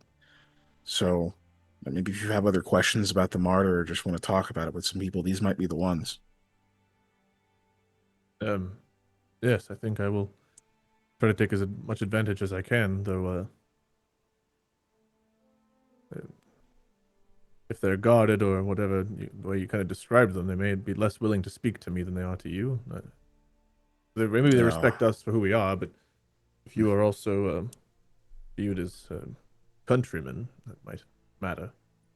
Sure, it helps, but I don't think there will be that great of a barrier since you're already being allowed to go, right? If there was that kind of... Well, in case there is, I mean, obviously just knowing as much about Vinny the Martyr as I can, but finding a way to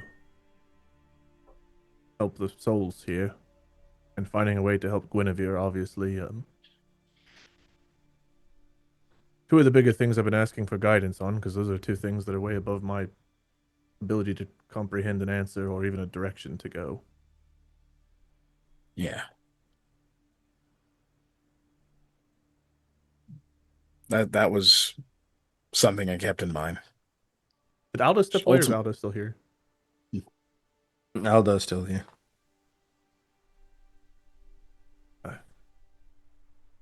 We have to be careful. This rage, I feel it too. I don't know if it's this place. I don't know if it's the fact that we've been close to Went, or if it's just the fact that Beltran never seems to just go away or shut the fuck up for a minute. Now the curses are involved with him, and it's a whole thing, and we can never just focus on one thing. It's all connected. It's all one horrible problem, and people are suffering, and people we care about are suffering, and I don't know. I'm getting to a breaking point myself, I think, and I have to be careful. We have to be careful. Because it might be more than just how we feel affecting us. Could be.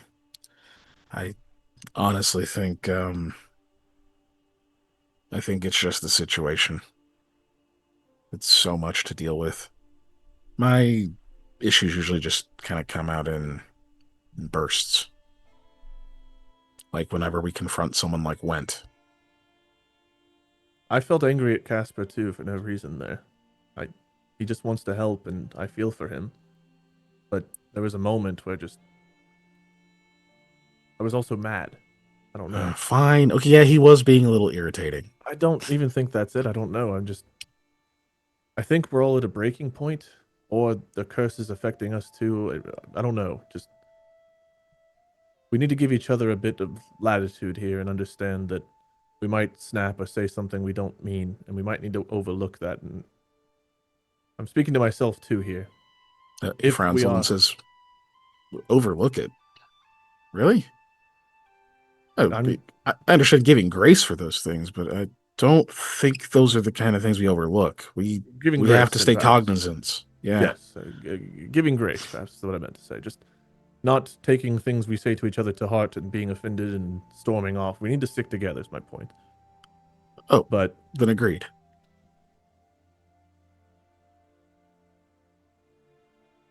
I'm just ready. I don't know. I think it's this city does something to you. Nightstorm has always felt that way here. Yeah, it doesn't help when it shoots at you and keeps paying the guards to harass you. Doesn't help at all. No, almost welcome the next keep. Anything to get us out of here at this point. When I was cutting through those bars today, quite a workout.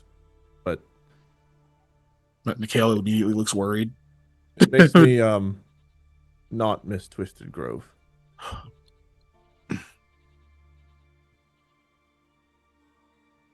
Yeah, that was something. There is a way that we could look at it that it seems better than what we're dealing with now, but it wasn't. While we're talking, about this whole anger and all that other stuff, guys, I don't know how I'm going to respond if I actually come face to face with Beltran. We had a bit of a disagreement just when we were working with Went. That wasn't the same. I mean, Went's a bastard, and I'd been waiting to hurt him for a while, but Beltran's a different thing. Unwittingly, and against what we would have wanted, Beltran escaped and had a second chance to try to change the way he lived his life, and he chose to double down. I don't think I can disagree that Beltran shouldn't survive. There's too many ways for him to wriggle his way out and cause harm again. Even I don't know that I can stand on the side of sparing him. I'm not asking you to even make that decision now. I feel like I need to be forthcoming about the fact that I don't know what I'll do. So if there are any misgivings about how he's handled, if there's a plan, I could be a liability. I don't want to stoop to his level.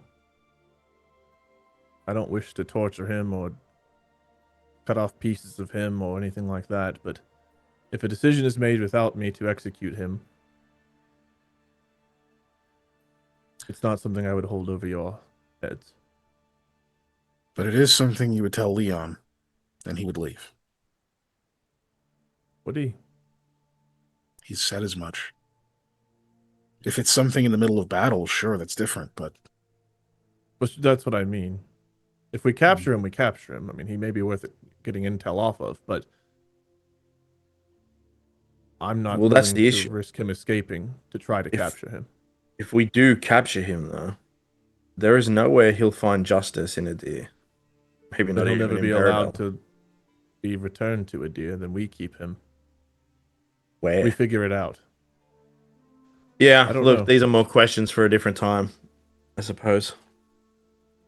Yeah, I really, all I'm trying to impress is I don't fully trust myself in that I situation. think we're all in the same boat. Maybe some more than others, but I don't think any of us know exactly what we're going to do when the time comes. We will have to fair. We'll have to see how the valiant few respond to such a situation.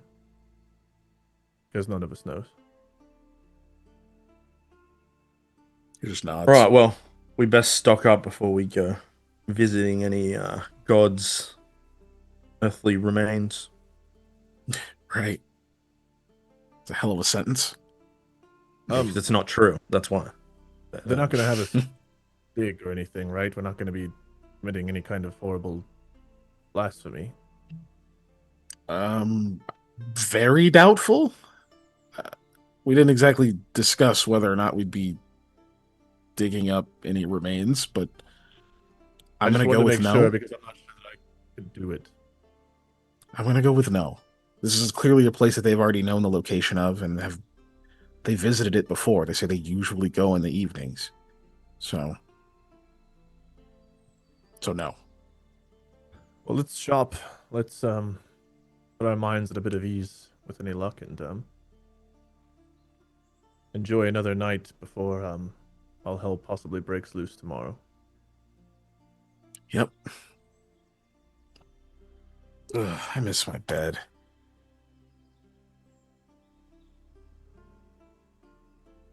All right, shopping. We can skip through that, right? Or do you guys want to RP shopping? Well, No, I've got a give list us of a montage furniture real we quick. still need. So if there's furniture here that's a bit cheaper than Leshev and the shipping costs are low.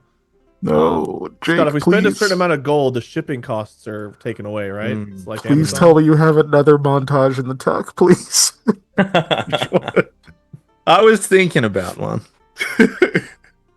Definitely in that montage somewhere at some point. Aldo definitely orders like a crate of toads to be sent to Cleveland in the show. Wow. So fucked up. Crate of toads. Crate of Holy toads shit. and eyes of newt. You gotta put somebody else's. You gotta put somebody else's name on that one. Oh, definitely. Oh no, dude! Signed leave the cook lamb alone. guy. Yeah, I fucking knew it. Or it'll be the escrow. Just keep making him more of a terrorist. I think he did try to kill Aldo, and by coincidence, Koa. Whenever I had to roll 3 fucking fortitude saves during dinner. Yeah, I learned that being funny wasn't worth me potentially killing Koa over, so I'm not gonna do that again. You're lucky I'm the one with a good fortitude save. Yeah. What like on the one hand, it was probably just like, health potions were like 5 gold or some shit. I don't remember. Yeah, I'd like another moderate one. Oh, that's a lot more. How much is a moderate health potion, Scott, and how hard are those to find? I never converted it over. Probably. We'll just say half price. A simple conversion's probably 30 gold. Never mind. I don't need one of those. Oh, wow, that was lucky. I don't know that the proportions of healing have gone up with our proportions of income as we've leveled up. But that's always the case, though, because normally it's 50, and then 300, and then 750, I think is the price. So going down to 5, 30, and 75 makes sense. Those numbers make sense, right, Keegan? I think so. Yeah, I think that's accurate. Yeah, cool. I was gonna say I don't think any of that's incorrect. It's not by a lot. It's like the jump between like light and moderate is always like, oh fuck, okay. And the difference is 1d8 plus 1 or 2d8 plus 2. 3, 2d8 plus 3. Correct. So just buying. I mean, I guess in like a pinch, it's better to have that. But otherwise, like 6 small health potions sounds a lot better than 1 good one. Yeah, for us, absolutely, yeah. For like normally the reason for the cost jump is because you're basically taking slightly more than 2 potions at once as like a single action. Yeah. But yeah, we mostly use them either after combat or like just as an emergency anyway. Yeah. Snog, that's a great point. I wish our alchemist wasn't too busy being Dr. Frankenstein. Yeah. Last I heard, she was trying to combine a snail and a rock to make Kethrel's cousin. Listen, it's not good. All right, you've watched this campaign. We had plenty of good reasons to think that it's not a good idea to leave these people in this damn city. I'm telling you now, if we would have left them in the city many sessions ago, one of them would either be dead, kidnapped, or something else. Like, you say what you want, but it's like, that was definitely going to happen.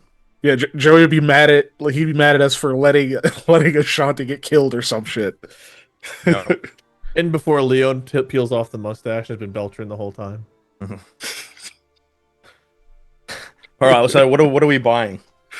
Let's see if they have any health. I guess we need rations. We're okay. We might be able to use like one more thing of rope. Didn't we have a shitload of rope already?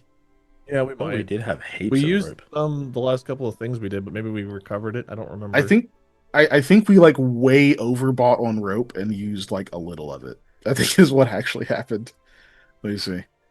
Where I think we need to look at Jacobo, right? Jacobo's the one that had everything. Yeah, Jacobo and Simon are the ones that have stuff on them. We don't need chalk. For some reason, we have enough chalk to summon 30 Satans. Titans were good. Yeah, Hammer, grappling bolt. Pittance. Scott, how much for a potion of spider climb, and if we can get it? Torches too, actually. If you could find it, at least 30 gold. Oh, well, second level. No thanks. There's a I don't know. I might just start specking into alchemist. I know, right? You start taking levels. Mm. It's just that's just Pathfinder prices, right? It makes sense for the world though. I ain't mad at it. Is it? Yeah. Well, yeah, sure. Yeah. We need to buy rations of food. We are a little out of food. So we're like out. Yeah. I think we're like for real out. Did we have like how between the two horses we have like 50 fucking chalk pieces? What are we doing with chalk? Oh my! We have 31 pieces of chalk. You guys get buying and 15.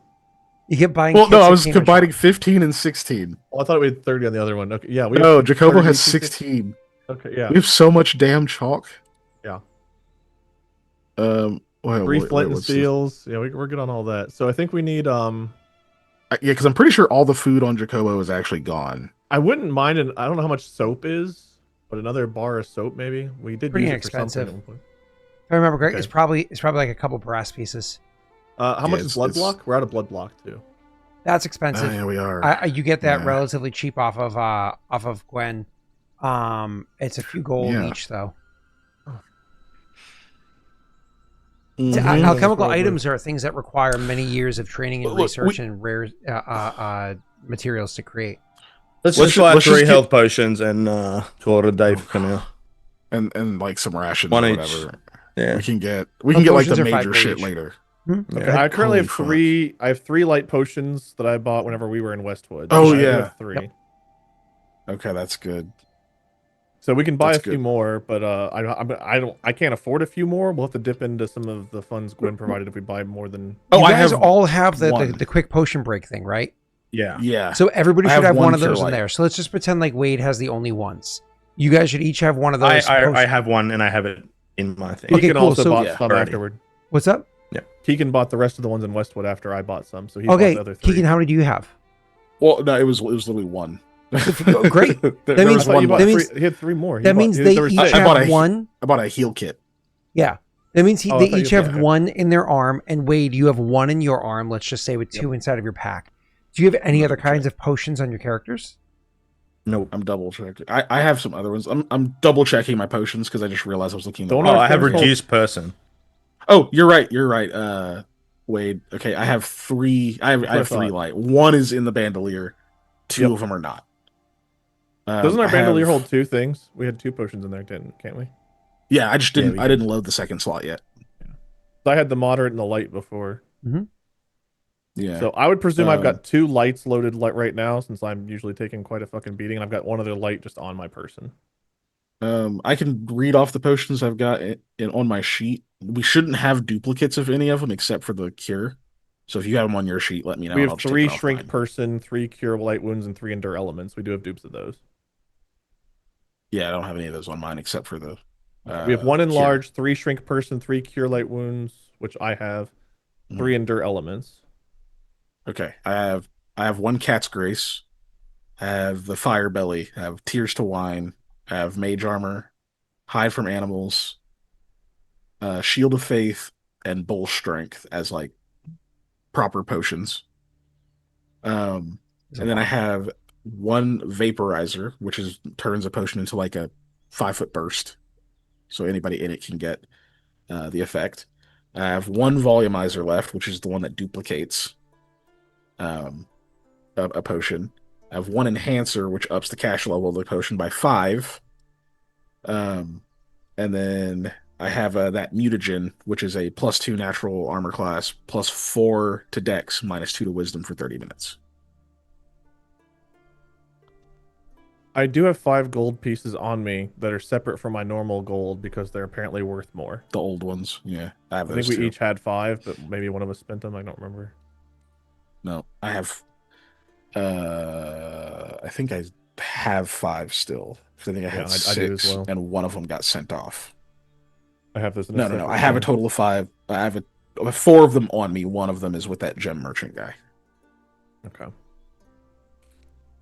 All that said, how many potions does Aldo have healing wise? Just 1? Just 1.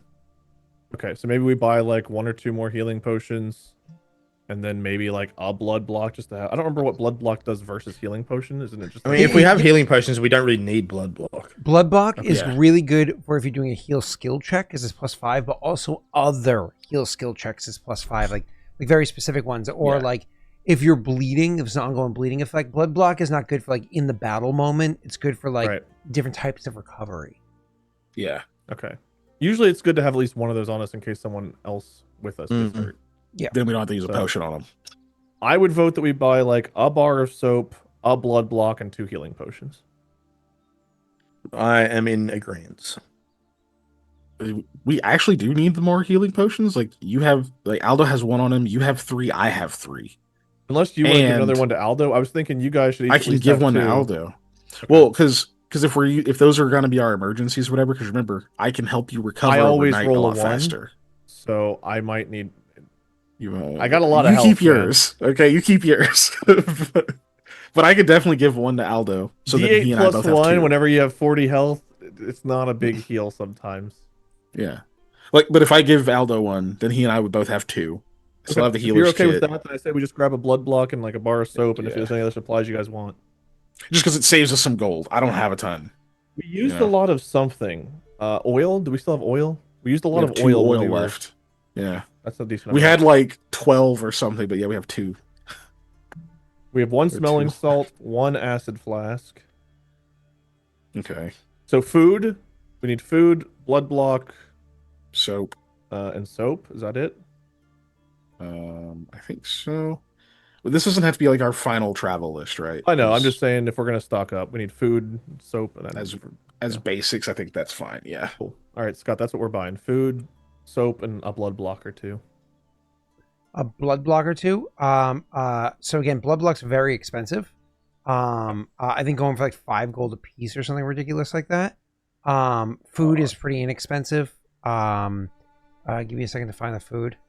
So the blood block normal price is 25 gold. So with the normal 2.5, so 2.5 each. Yep. Yeah. There you go. Cool. So for 2 would be 5. Yeah. Yep. So 2 of them 5 gold. So expensive. Rations are pretty inexpensive. A week's worth of rations for 1 person costs 4 silver. I'm taking that off. Yeah, it's pretty inexpensive. So how many rations do we want to get? So if you're doing 3 people a week each, just 4 silver each. Yeah, that's what I did. So that's 21 rations. Yeah, that's pretty fair. Is that enough to stock up for now? Are you bringing Dwayne with you? Yeah. I don't think so. Cool. Not to the. Yeah. Not to what we're going to now. Yeah, exactly. Okay, I took that off. I'll remove 5 gold for 2 blood block. We're gonna need it eventually. Might as well have it. I'd rather have it and not need it than not have it and need it. Yeah. Yeah. So I'll put. So what are we taking off for that? I just took off 5 gold for that off my own. Okay. What else needs to be bought? I haven't spent anything yet. Soap. Soap. I think we're good on torches. I got the soap, guys. All right. We can sort out gold and stuff like if we need something, I'm sure we'll all help each other out with gold. So yeah, whatever. We have candles. I don't. We have 31 torches on Jacobo. Yeah, we have a lot of torches still. He's just laden with sticks. Sticks and soap. Soap is soap's a copper normally, which means it's a brass. One brass piece for half a pound of soap. Sounds great. One bar has 50 uses. Okay, yeah. Yeah, we'll get a fresh bar of soap. Just for you guys. You know what? We'll each get our own bar of soap. You know what? Oh. That sounds great. All right, let's go. Yeah. So we're at 3 bars of That's soap. 3. Yep. Are you putting this on Simon right now? I hadn't yet. I had Jacobo open. Okay, cool. I'm on Simon adding it. Okay, cool. That makes it. So Simon, I've got the blood block, the rations, and I've got 3 total bars of soap. There was 1. You bought 2 more. Is that right? I bought 3 more. Okay, so we have 4 bars of soap. We have a total of 4. Yeah. That was it, right? Food, blood Yeah. block, soap.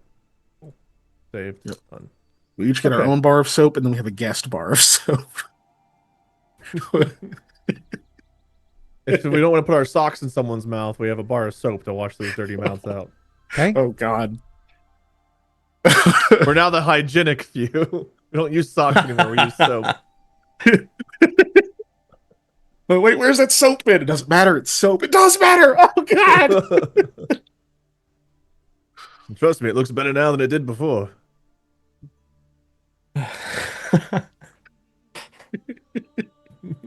Okay, cool. We bought. I think we're supplied up now for. Be glad we're not using the soap we all used after taco night. Oh no. Wade. No. Bad. Bad Wade. Bad Wade. Oof.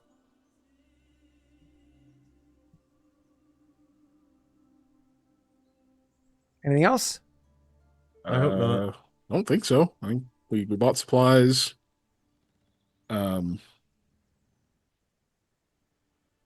That's it. Till the evening. Okay. Cool. So you guys went around, did your shopping, what have you, spent your monies, got your different things. It's nice to know that you actually have a considerable number of supplies. We often forget because of how much a bitch that you actually do have a considerable number of items at hand. You're just a bunch of stingy fucks that refuse to use them when you need to. So, anyways, we're paying taxes, dude. Yeah, exactly. In our fantasy game, sell your potions, taxes. or hand over the potion as a form of paying your taxes. I had to have accountant RP in another game. Accountant RP. Yeah. And we pay taxes. You know the primary use of our potions. And the primary use of our potions has been on NPCs. Like, man, you know what I want to do is I want to just play some D&D and get away from the real world.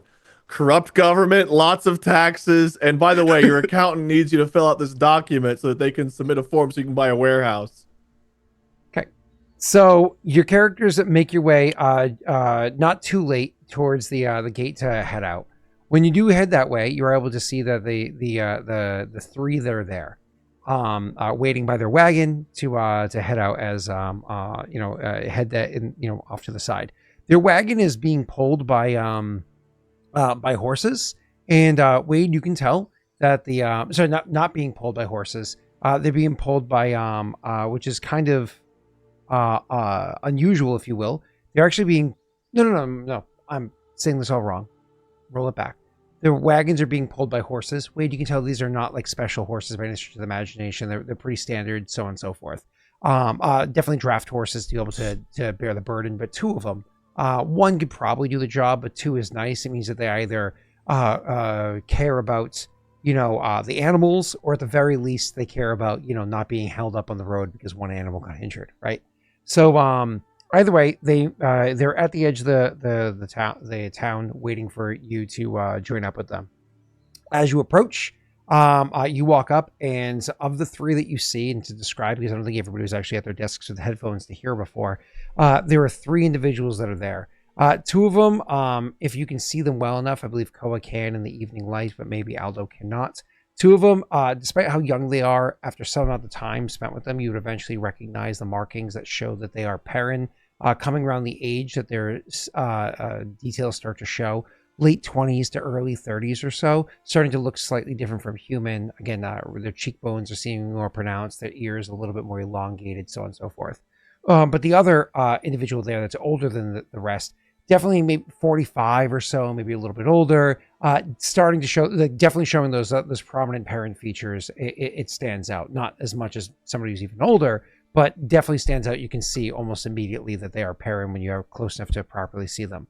But now that we know what they look like, the younger gentleman of the three, as soon as you walk up, sees the three of you there and walks up to Aldo and kind of comes at Aldo quickly and somewhat surprisingly, goes to Aldo and goes to give him an embrace. Aldo, you could recognize this for what it is pretty quickly. I don't know if your character would step back or anything like that, or if you would just openly take the embrace. Aldo, like he would look awkward, like, but he would allow the guy to give him a hug, I guess. Or do that weird pat on the back thing. Okay. You do that to him. He looks you in the eyes and he says, if there is ever anything that you need, by the gaze of Aravel, it'll be done. Oh, thank you. Bold one to offer that to.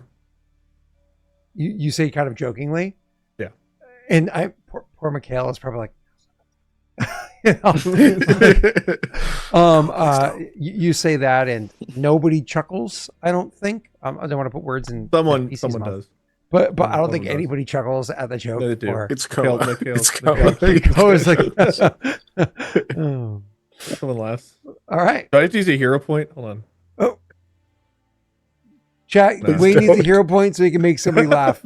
Someone laugh. Is it worth $50 to make someone laugh? I mean, for me, maybe. Is that more for Wade or for Koa? I think it's more for Wade. Yeah, it's more for Wade.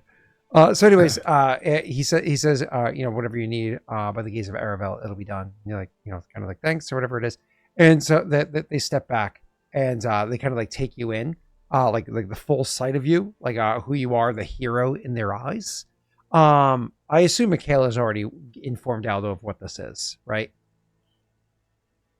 Yeah, maybe we already talked about it. Okay, cool. Yeah. In which case they, like I said, they step back, they give like the proper gaze or whatever it is, but it doesn't linger for so long that it becomes like any more awkward than it already is. They'll then just kind of like turn and give you like a hard, firm pat on the shoulder, like an affirmative way. It's nice to Aldo because it's been a while since he had that kind of just like camaraderie. It's going back quite a few years to him. Not that he doesn't have that with his friends here, but they're less that kind of physical. Sans that one time the Koa Aldo hug or whatever happened before.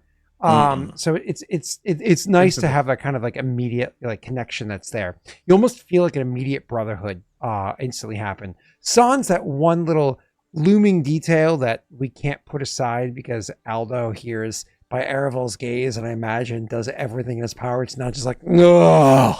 Oh, 100%. It's like when someone's like, bless your heart, you're like, ugh, die in a pit. So anyways, your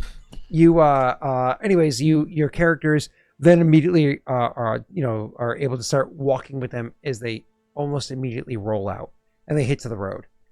They don't say anything off the bat. They actually stay kind of quiet as they walk out of town. Unless you guys immediately strike up conversation, it's going to be quiet for a little while. Oh. Does Mikhail give Koa any kind of like, let it be quiet? Because otherwise... Nope. He already said, hey, these might be the people to talk to. Yep. So Koa will kind of ride up a little bit closer, probably. What do you all know of the martyr? I'm trying to learn as much as I can, and I even prayed to the martyr, and I got a sign, I'm pretty sure, and I'm trying to follow that thread and see where it leads, but now it's led here, and I just can't help but feel as though she herself is giving me some guidance, so perhaps knowing more about her, anything that you might know, and love to hear and learn.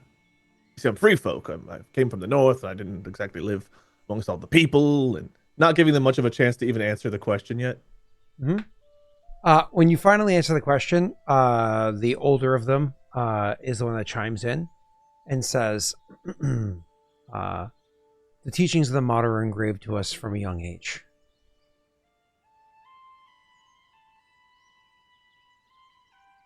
That's great.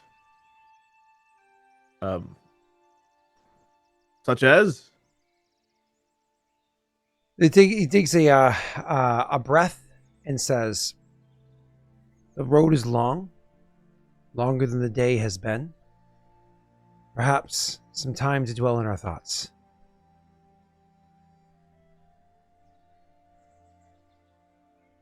Of course, yes. Yes, of course. Of course. After Koa kind of falls back a little bit, the gentleman... He does not hide his disappointment.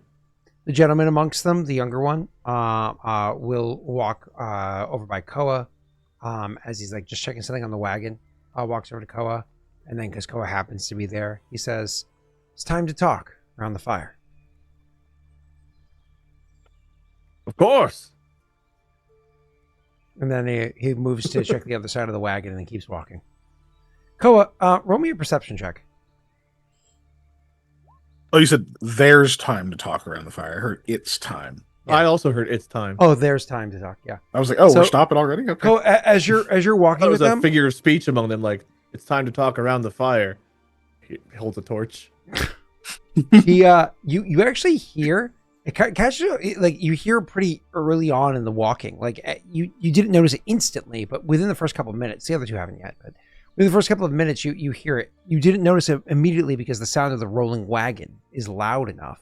But as they're walking around or whatever, you're walking near them, you swear you hear the sounding of like metal tapping metal, or even a little bit of scraping of metal on metal as you're walking with them. And it's one of those what is that noise? Where's that coming from? And then eventually you realize it's coming off of them that are walking, specifically not off of the older gentleman, definitely a bit more practiced, and she seems graceful enough that it doesn't seem to be coming off of her as much as the same one that I keep pointing to, who is been the most friendly with Aldo and Mikhail so far, and even you so far. You hear a bit of tapping of metal on metal, even scraping of metal on metal. Koa not immediately asking questions because got turned down for conversation, just kind of watching. At one point you do catch a glimpse of a bit of reflection of light from as the clothes that they wear, loose as they are, kind of shifts slightly, and you realize they're wearing metal beneath their clothing, likely light thin plate beneath their clothing.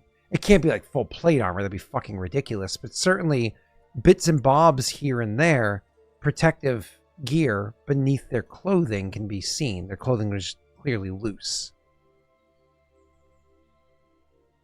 He'll make note of it, and if he gets a moment where it's just him and the other two by themselves, he'll mention it, but he's not going to make a scene about it or even try to say it loudly enough for them to overhear him point it out. To so he kind of says the gentleman? To Mikhail and Aldo. Oh, sorry, go ahead. Continue, I'm sorry. Because I'm assuming maybe, but this is not a, hey, they're wearing plate, out loud. It's more like a, Mikhail, they're wearing, I think, decent armor. Seems metal, chain, plate, I'm not sure. Oh, well, you think under their clothes? Well, I know for a fact. At least he'll kind of nod in the direction of the one that he knows that it's on. It's all the reflection. Heard the clanking. Oh. Are they armed, Scott? Do they carry weapons? If they, so they didn't in town, but outside here, on the road, they have strapped weapons to their side. I did not state that earlier. Thanks for pointing it out.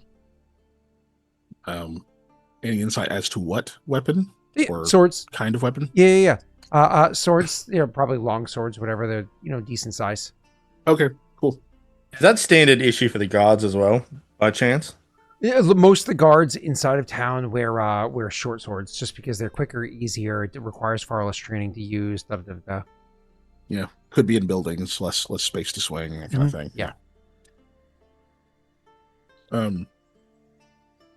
Okay. You'll say, huh? Yeah, I guess I didn't think about it. They must know how to protect themselves. I just kind of assumed since we were with them, they didn't need to bring security. This seems a bit strange. It's almost perfect for an ambush, right?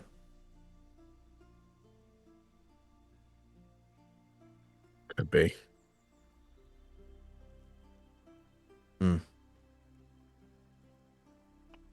Or they're just handier than they let on. Either way, we should be on our guard. Yeah. I still mostly trust them, but better safe than sorry. Well, on our guard it is, but not the chattiest of folk. Oh, yeah, you were talking to the leader, right? Yeah, He's a bit more me guarded. No. Okay. I think it's fine. Just at least now they know you want to talk. Oh yes, I didn't really hide that excitement at all. I thought that after talking to you, they'd be eager to speak. So I've been all excited and everything, and they shot me The down other rather two hard. likely are. The other two likely are. I wasn't sure how they'd react, to be honest, but it's best for them to see who you are, right? Not been turned down that hard since the fox girl back in the Chev. But it's fine. That one was... Ouch. We don't have to relive it. It's fine. What's in the past is in the past, and we're moving forward. You weren't there. Like it was brutal. I felt like I should do something. As you guys are talking, you notice that the wagon now veers off the left side of the road and is now rumbling on the off of the trail and on the the plains, if you will. Is the wagon covered? Yeah. It's for proper travel. Yeah. Right. Okay. More of a carriage, even. Sure. Yeah. Carriage, wagon, whatever you want to call it. Covered wagon. No, not a carriage. So I just remember what a carriage was. Not a carriage. All right, the trip's going to take 12 days one way. We can still see Hod Gwen. Yeah. Thankfully, we've only gone about 10 feet. So, anyways, if nothing else comes of it, a few hours after traveling, and I do mean a few hours at the end of the day, like it's evening, you're starting to walk. A few hours after traveling, it veers off the left side of the road and starts going off that way in the darkness. Now, of course, Koa has no problem seeing where it is going, lit by the moons and the stars in the sky. And obviously the Perrin that are here have no problem seeing where they're going either. But the two Humies that are with you are kind of like struggling to see in the night. And maybe at one point in time, you want to summon light or strike a torch. I don't know if you do either of those. How bad is it? Like we're on pretty open plains right now, aren't we? You are. It's dark. It's hard to see where you're going, so you're definitely going to be able to stumble inside the occasional, I don't know, gopher hole, hit a rock, a twig. I didn't know if it was like we have like a couple of full moons out or some shit. There's definitely moonlight and there's definitely starlight to guide you, but if you, Keegan, have ever walked in a field at night, even if it was lit by the sky well, they don't have torches lit on the wagon or anything. There are no torches lit on the wagon. Yeah, they don't need them because they're all Perrin. Mm-hmm. Then yeah, he would. Something. Yeah, they have low light. Oh, we're not so different. I just said that. If you weren't talking in chat, you would know. God, I don't care, man. I mean, that's nice, Scott. So, no, Mikhail would say would like call up and say, do you mind if I light something? Harder to see. I would. It's easier to see. That is true. We'll just be careful then. It doesn't respond. And you guys continue walking. About close to an hour, I don't know, half hour, maybe it's only been 20 minutes. It's hard to tell. Just kind of like walking bored in silence in the dark or whatever. You're traveling for some time off of the trail. Eventually you hear water, even over the sound of the wagon moving. You hear, and like going over the rumbling, you hear the sound of water. nearby. Koa, what did I just step in? I can't see it. What did I step in? Grass. Oh. You hear water? Maybe grass that was visited by an animal recently. Oh, fuck. The casting prestidigitation, hopping on 1 foot. You stopped cast prestidigitation? No, I don't. I said hopping on 1 foot. You said casting prestidigitation.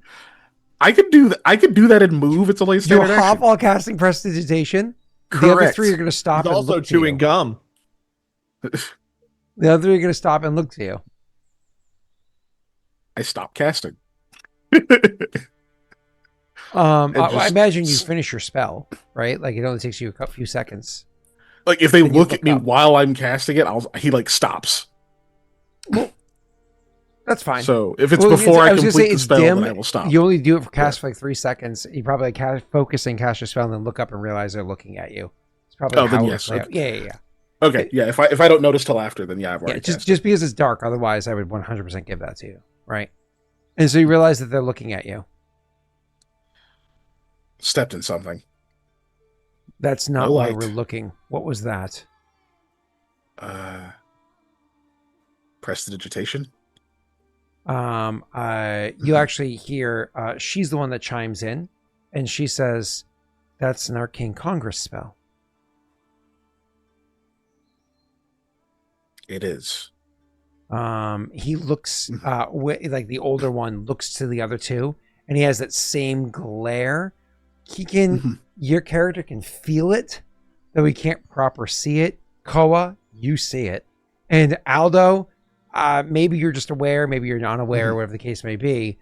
He looks to the other 2, and he says, "Do you see the decision that you've made?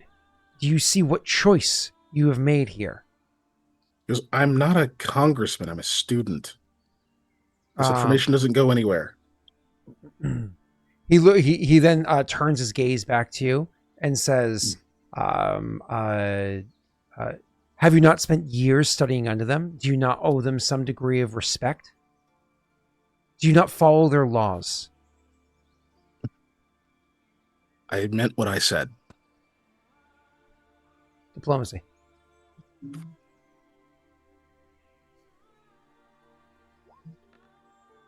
I'm gonna go ahead and take that +4. I'm gonna go ahead and take that +4, please. Hey, squishy! And go ahead That's and awesome. hit this button here. Oh, right. Wow, that's Hey, that's there we go. 20. I put the Dude, 0 nice at the end 20. of that too. You say, "I meant what I said," and then almost potentially stepping out of line, you hear the gentleman of the younger ones say, "And the decision was yours." His gaze goes from you slowly over to the other one, where it that lingers man a for a That's fighting few with seconds. himself. I owe that man a drink. That was super nice of him. Lingers for a few seconds, and then he looks back to Kiken and he says, "Swear by your honor, you are here for your own reasons and not for those of the Arcane Congress, nor do you intend to share with the Arcane Congress what you see, what you experience." I so swear. Let it be written, judged, and remembered. This way. And then he turns and he walks and continues the trail towards the sound of the rushing water. Koa will say to Mikhail, "I didn't see him actually write it. Was that just figure of speech?" It's figure of speech. I see. It's kind of an Orenda thing. I'm gonna stop talking. When you guys get to the down by the river's edge, the riverside, the bank, the riverbank, you are So just around the river bend? you see them immediately go over to the wagon and start moving things. They're like off the side of the wagons, kind of like moving stuff, kind of repacking the wagon differently, grabbing some items inside of the wagon and throwing them over the edges of the wagon to hang off the side, so on and so forth. You see them kind of like going through these different processes here. Now, for two of you, you probably don't know what this means. Mikhail definitely wouldn't be. Actually, no. Mikhail comes from a semi-nomadic background in his early background. Aldo is himself a bit of a vagabond, so it's a hard maybe. And Koa has absolutely traveled a good bit. This is not unusual to you guys.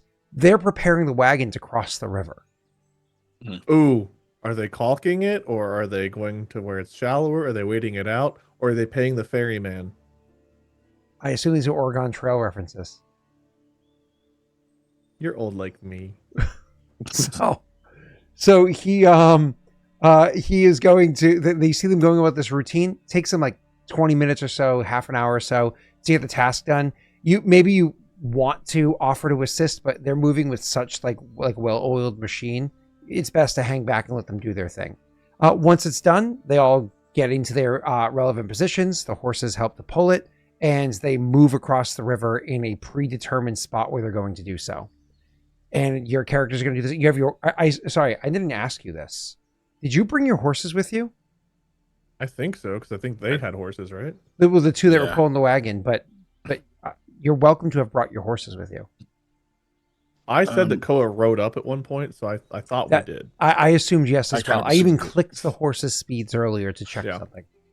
Yeah. Mm-hmm. Cool. I assumed we were also, because we don't want to carry all our stuff. Perfect. So, I assume just the 3 horses and not the extra 2 for the extra stuff, but maybe I'm wrong. Yeah, we don't assume we're going to be gone that long, so I think just our 3 horses and whatever supplies we think we need for like a day or 2, maybe. Yeah, just the riding. So you guys make your way across the river. It's not an easy trek to do, but with the spot that they chose, it's actually easier than you would have anticipated getting across. No checks need be made. I don't need Wade going to roll and show off his riding skill and accidentally roll a 1 and look worse than you guys. So you guys just get across with Koa doing better than the others and actually reaching out to lend a little bit of assistance to get across, and maybe even helping with the wagon on the tail end, something that's appreciated by the others. Once you get across the river, you are able to. Once you get across the river, the journey starts up again. They reset the wagon, takes about another 20 minutes to half hour, and then you end up traveling for another hour and a half or so. At the end of that hour and a half, you see there's light in the distance, a low burning fire. So you notice it when you're far closer to it than maybe you should have, but the fire is kind of like dug into a pit. And it's burning to be hot as opposed to bright. When you approach the fire, you can see that there are a few other people already standing around it. And as these people approach, they're greeted warmly. Also, obviously, everybody here is Perrin as well. So your wagon was noted from a distance, same as that was noticed by both Koa and them, the firelight from a good distance. And they're able to bump into them. These individuals, unlike those that are with you, are not wearing loose clothing over their armor, and their armor is more protective than those. A bit we just more walked plate, right into an invading army's encampment. A bit more plate on them. No. It's only 3 more people. So the grand total of 6 people with you, or 9 people in total, right? But they do have several horses at the camp with them, and the horses are grazing or eating whatever was given to them, and so on and so forth. And as your characters kind of approach, everybody's embracing one another amongst the group of the 6. They're embracing one another, and it's the 3 of you are introduced for who you are back. And so one of those 6 is going to turn to the 3 of you and say, the valiant few. I've heard of the chaos that you've been sowing in Hod Gwen. It's hard to sow more chaos than that city has to offer, but noble work, I might be so bold as to say. And you hear like a little bit of like as though that was a joke that doesn't really make sense to you guys. There's a bit of a snickering from the others around, and they'll step forward to to meet the 3 of you. Yeah, restoring order often looks that way, doesn't it? He nods and says, I imagine it does. Fortunately, I've never had to participate. Fortunate. I hope that you don't. It's not pleasant. But it is necessary.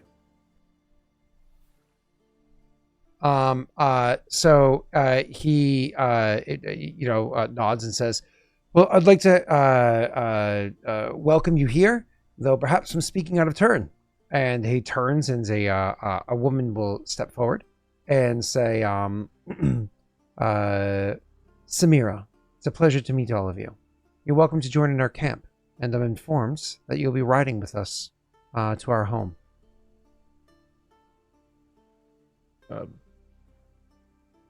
We knew we'd be joining and did not expect it was your home. So I thank you for your hospitality and graciousness. And if we can be of assistance, it seems you all have a good routine and travel and such. We don't want to get in your way, but we are capable and traveled ourselves and can lend a hand where it's needed.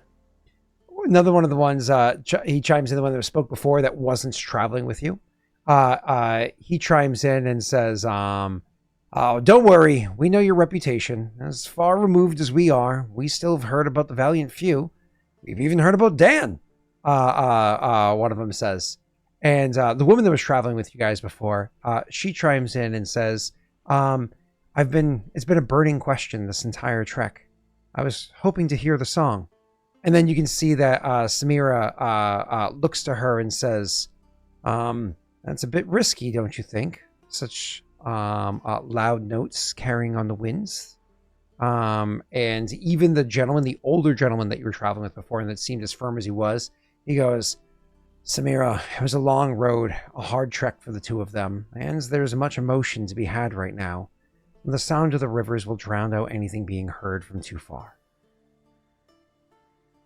Plus, anyone wishes ill nearby will be helpless but to dance and enjoy the song as well. You say that, and you guys can roll a sense motive if you would like before I give my response. Just for this upcoming performance, I absolutely would be using my hero point if I had one. Ooh! Aldo got it. Wow. Aldo, you noticed it was actually Aldo specifically. Mikhail gets inklings of it, but definitely Aldo. You pick up when Koa chimed in. It was like Koa was just so happy with this joke. When Koa chimed in, you can see that like a few of the gazes around the fire recognize that he kind of spoke out of turn.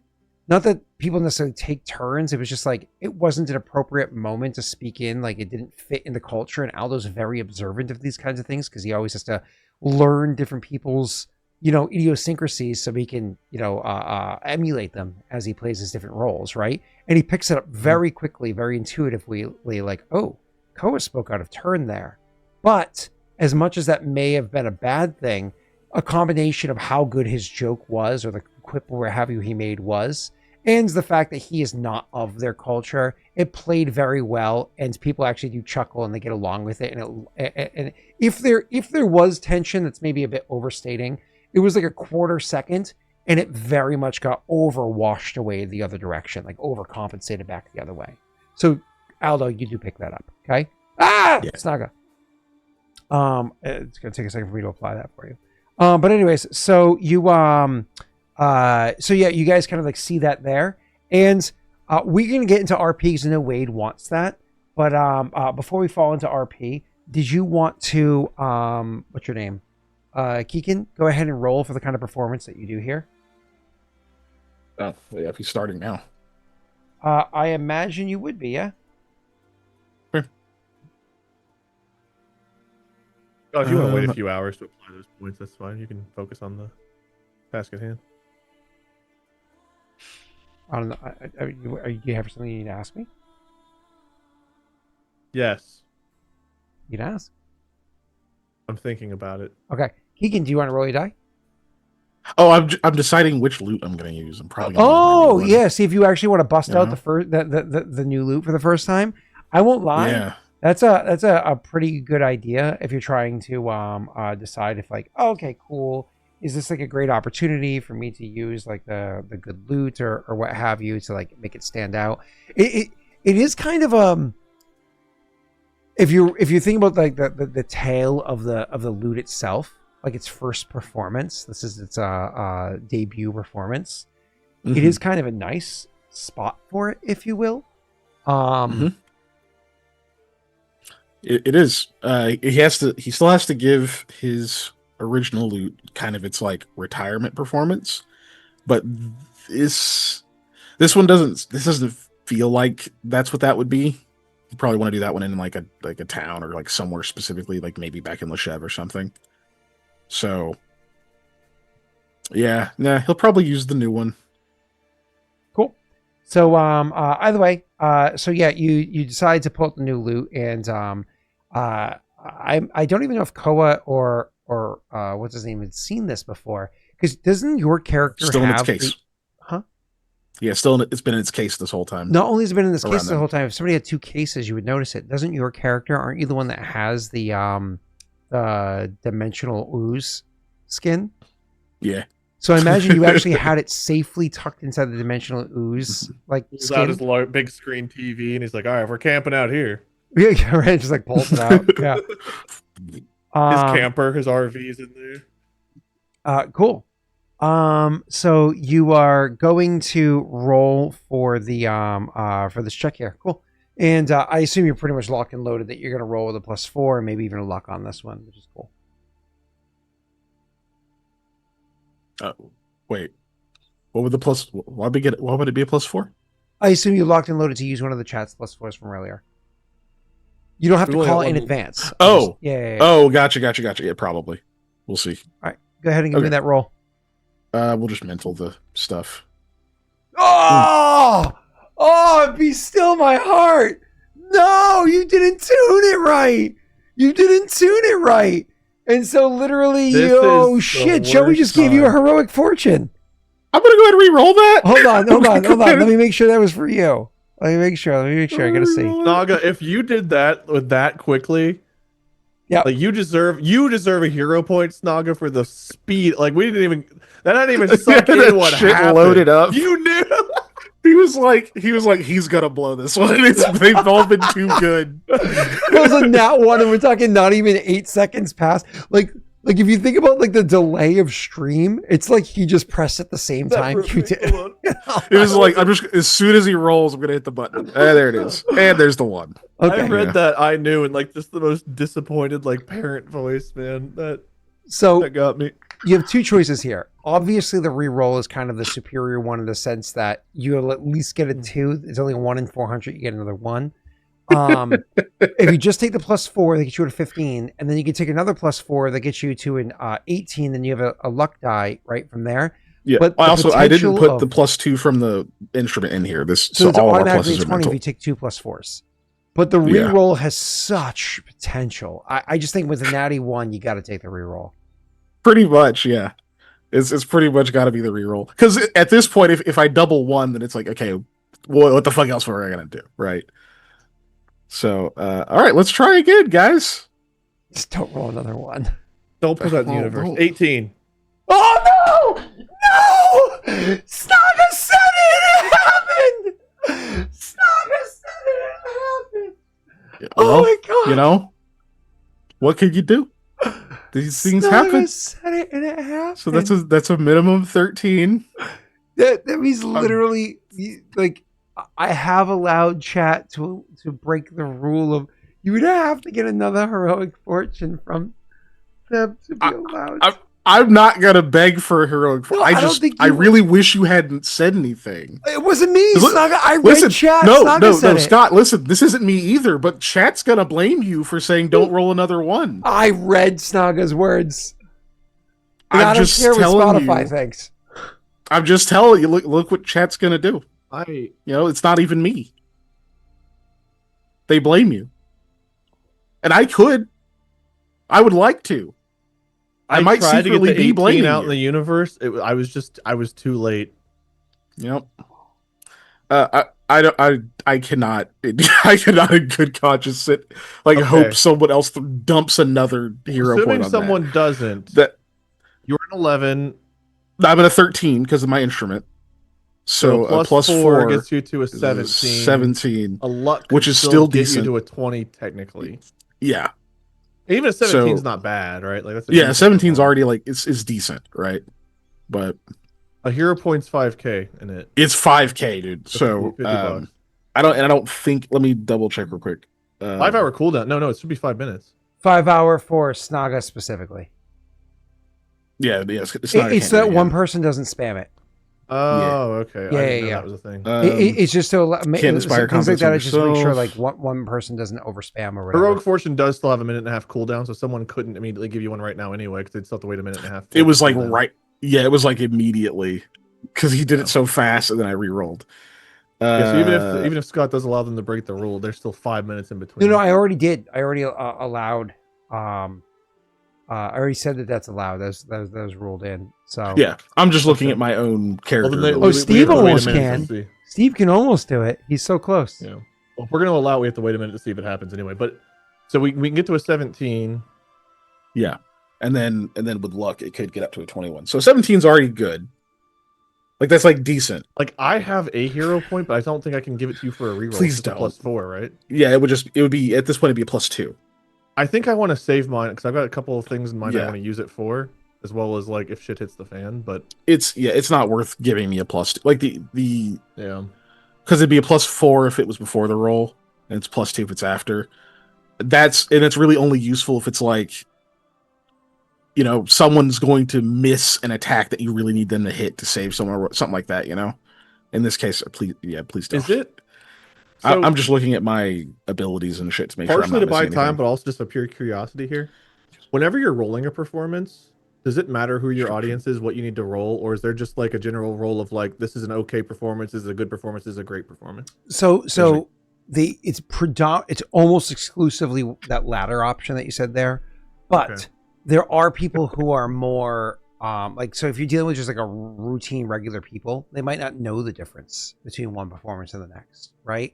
But if you're dealing with people who are more familiar with, you know, it's like when a layman goes to the opera and somebody who like genuinely goes like frequents the opera, they know the difference between the performances. So did you really roll double ones? Sorry, I'm just Sure getting back did. here. Hero pointed. Chat gave a hero. Snaga again. I don't know if Snaga's given a heroic fortune yet that hasn't resulted in a same or worse roll, because he did it for me and I went from a 2 to a 1.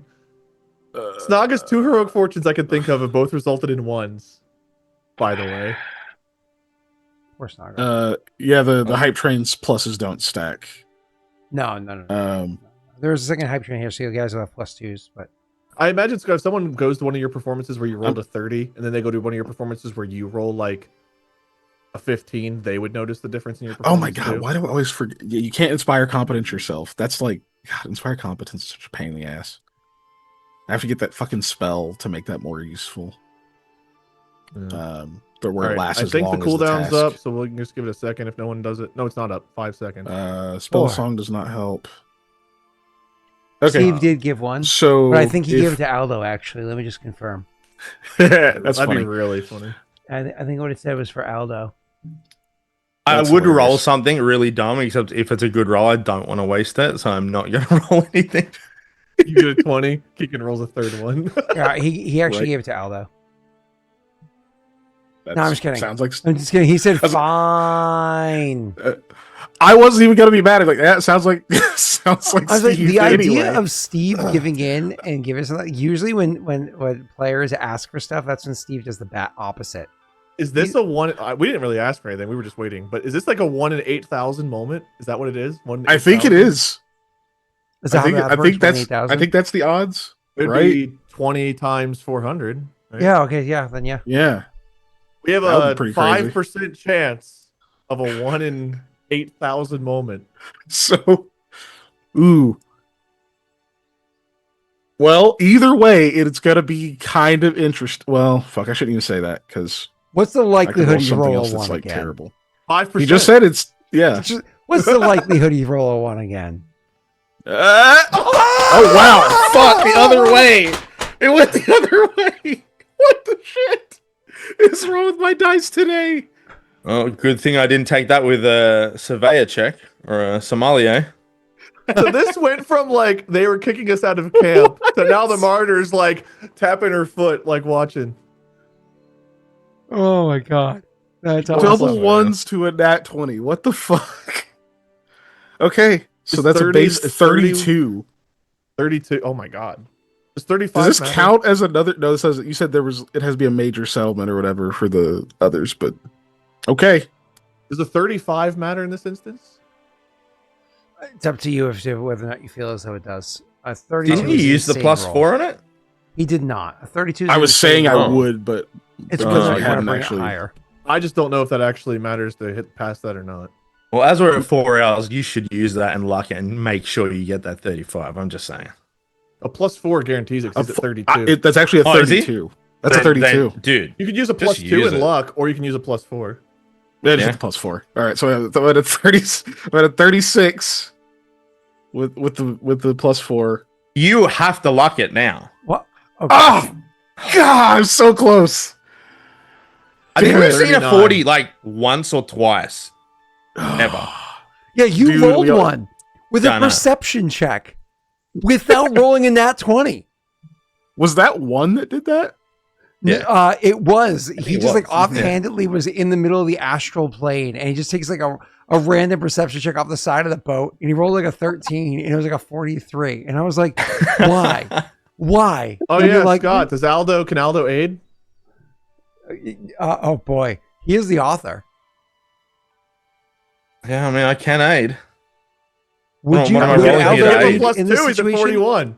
Aldo's the one with the actual perform. Knowing their kind of like with your natty 20 on their culture kind of check earlier, if you will, Aldo. Your character knows that they were looking for Mikhail to jump in, so on and so forth. You don't think it would be a faux pas for your character to jump in if you were like welcomed in or so on and so forth. And is he playing Dan? Yes. That was one of the songs that he's playing. That's what they asked. Yeah. I'm torn here. All right. Maybe he might sing just for Dan. Right. Listen, let's accept that if you get if you complete the aid, it only gives a +1 because you're only helping for one song. Yeah, I guess I could do that. You gotta roll a help check and don't roll a natty 1. Oh my god, what if I roll a 1? Well, you did it. Oh Jesus Christ. Jeez. All right, so we have a 41 or 42, right? Yep. Well, can we get it to it? No, I'm just kidding. When do we hit 50? I don't think we can. Do we just get invited to the afterlife now and welcomed as gods if you get a 50? Like, are they just this is when Steve heroic fortunes me again to make me re-roll my 20. It's not a make. It's an option. This is when he, malfeasances to make me re-roll my 20. That's know, Koa could make a percussion check. Just saying. Every time Koa's done that, your check has gotten worse. That's not true. I've actually except the very first time. Yeah, the first time he did really well. So he thinks he's great. I don't have. I'm cool with. I don't have my medium here. I guess we'll settle for a 42 or whatever the fuck it is. Yeah, I'm cool with whatever the fuck we just. You want me to roll? We just spent 45 minutes on a single die roll. That's what we did. Okay. He rolled. I helped. I don't know if it really did at this point, but I'm glad you think you did. I know a 10 plus is an aid. Oh, cool. It's very high. Whenever Aldo rolls that well on his oratory for singing, it always just makes you think of like Mary in the Ministerial. Or is it Mary or is it Pippin? It's Pippin. It's Pippin. Yeah, I was gonna say it's Pippin. Yeah. In Ministerial. Oh man. Oh boy. The debut performance of the Lemurian lute. Okay. This is a performance. Not just 45. Dan, obviously, right? Like you put on a full performance here, and I don't mean like you do a full set or whatever, but you put on songs for the night. Needless to say, whatever the motions that things were kind of coming into this, you have absolutely kind of like removed them away. There's few things in the world that are fairly universal for kind of like making friendship, right? And one of them across almost every culture is like breaking bread. Like to sit and to enjoy a meal with somebody is as mundane as it sounds. It's such like an intimate act. It's like welcoming somebody to your table. It's offering hospitality, so on and so forth, right? To break bread with somebody. And to enjoy music, to enjoy laughter and sadness and happiness all rolled up into one. To like share that moment. is pretty. It's like, I don't know if you guys remember the good old days of going to see real movies inside of theaters, like on premieres or whatever. You like leave that audience like connected with something, like having conversations with strangers about how good the movie is. Nowadays, everything's like washed out with fucking superheroes, and you can't get a real movie to save your life. But it used to be that way. It's that same idea. Or leaving out like Grandpa, put the stick away. Leaving a performance like feeling like more connected to those around you. This is that one of those moments. Except you are the performer, literally asked to perform for them, kind of offhandedly and not expectantly by any stretch of the imagination. But certainly at one point, Samira is going to apologize to you for not being so open to the idea of your performing. Like, I am so sorry. I didn't realize that the rumors actually did not do you justice. This is far above and beyond than anything that we've heard here. And it really opens the door, because like when they've heard rumors about the Valiant Few and these songs and they're catchy or whatever it is, oh, one of them is a great performer. When they see the truth of this performance and the quality it is, it kind of, the assumption is laid out that many of the other rumors about you guys likely are under exaggerated as well, that they're played against you, same as what Beltran has been trying to do, right? And so so that they let every guard down, of course. They're not morons, but they definitely open up to you considerably. They break bread with you this evening. They share drink with you this evening, which from what you understand from conversation with them is a relatively infrequent thing that they do, to be out into the wilderness and to have drink. They each limit themselves to one drink, and what Koa or Mikhail would think is half a drink, and what Aldo would think is a sip, is what they do. But it's still the action of doing so. They also open up to share stories, to talk to you, so on and so forth.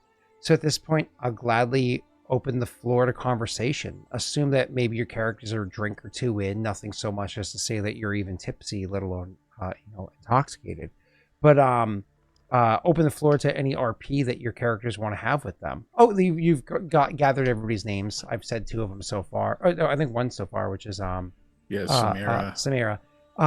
We can give the rest of the names later on. I have them here, but and of the people, because I don't think I described each of them to you.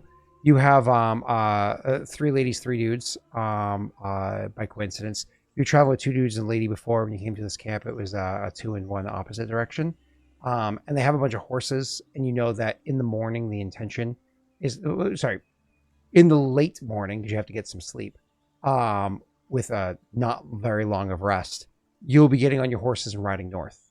They'll actually be leaving the wagon here with 3 people, and the other 3 will be riding north with you.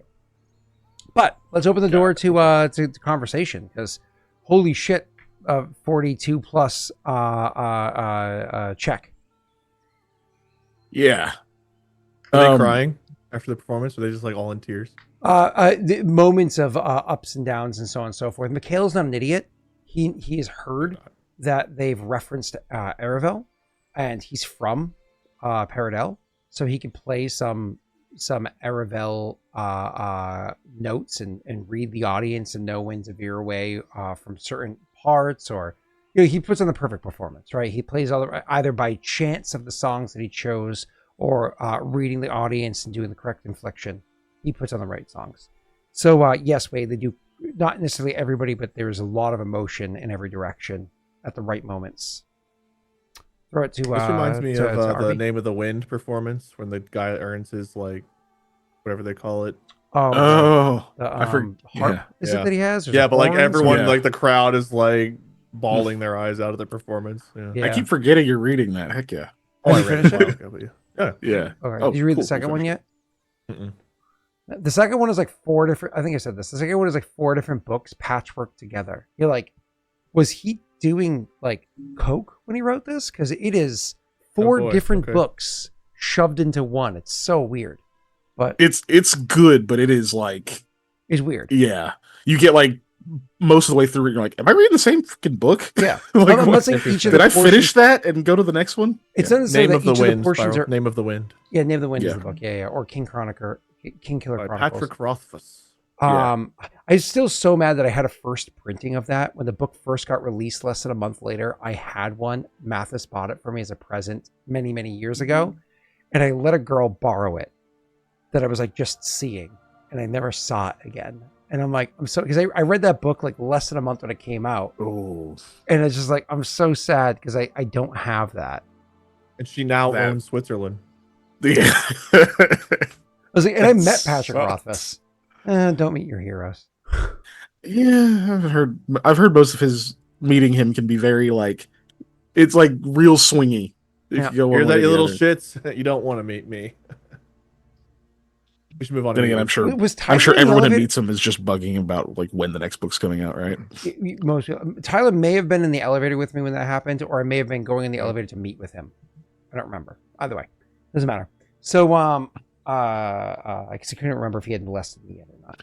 So you guys, never mind. Open it to RP with you. Yeah. So,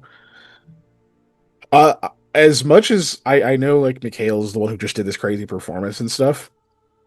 He really wants to give Koa an opportunity to like actually talk to these folks.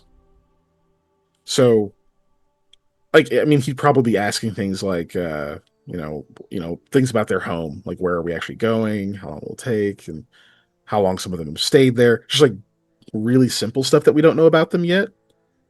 Which way are we going? Are we going north or south? I think we've been heading north the whole time. Yeah. So they live in Adir. Yeah, you just crossed the river. You're in central Adir. You're that's what I thought, but like in my head, it's like if they're from Paradise, I feel like I'm thinking this backwards. Okay. So you're south of the forest where the what you call it keep is. What's that keep called? Twisted Grove. Twisted Grove. You're south of the forest where the Twisted Grove keep is. You're not far from where you came out of the Great with Went when you were in Hongwen last time. You're north of that. Been like west. Yeah, you're northwest. You're northwest of where you came out of the Great before, but you're between the rivers, south of the of the forest. Okay. Yeah, because they said it was like we were heading on the way to Rid, but obviously not going to Rid. Mm-hmm. But yeah, he'd be asking again, kind of very basic questions, but mostly trying to give openings for Koa to ask what he wants to ask. I think even Koa after that performance is going to give some time for he's even probably taken aback by that. Like that was your best performance. Like we've not had a 40. No. And frankly, it's really, I think more than trying to like pry for information, Mikhail is listening. Because in these moments, typically it's like he wouldn't necessarily be the one going out and just like engaging conversations with people. It's like they're coming to him. That's what he's used to. So he's probably just like, yeah, he's asking those general questions, but he's like letting people talk as well. So I don't know what information would come out. Sure. I'm throwing it to you guys for any RP that you want to have, but I can just get started.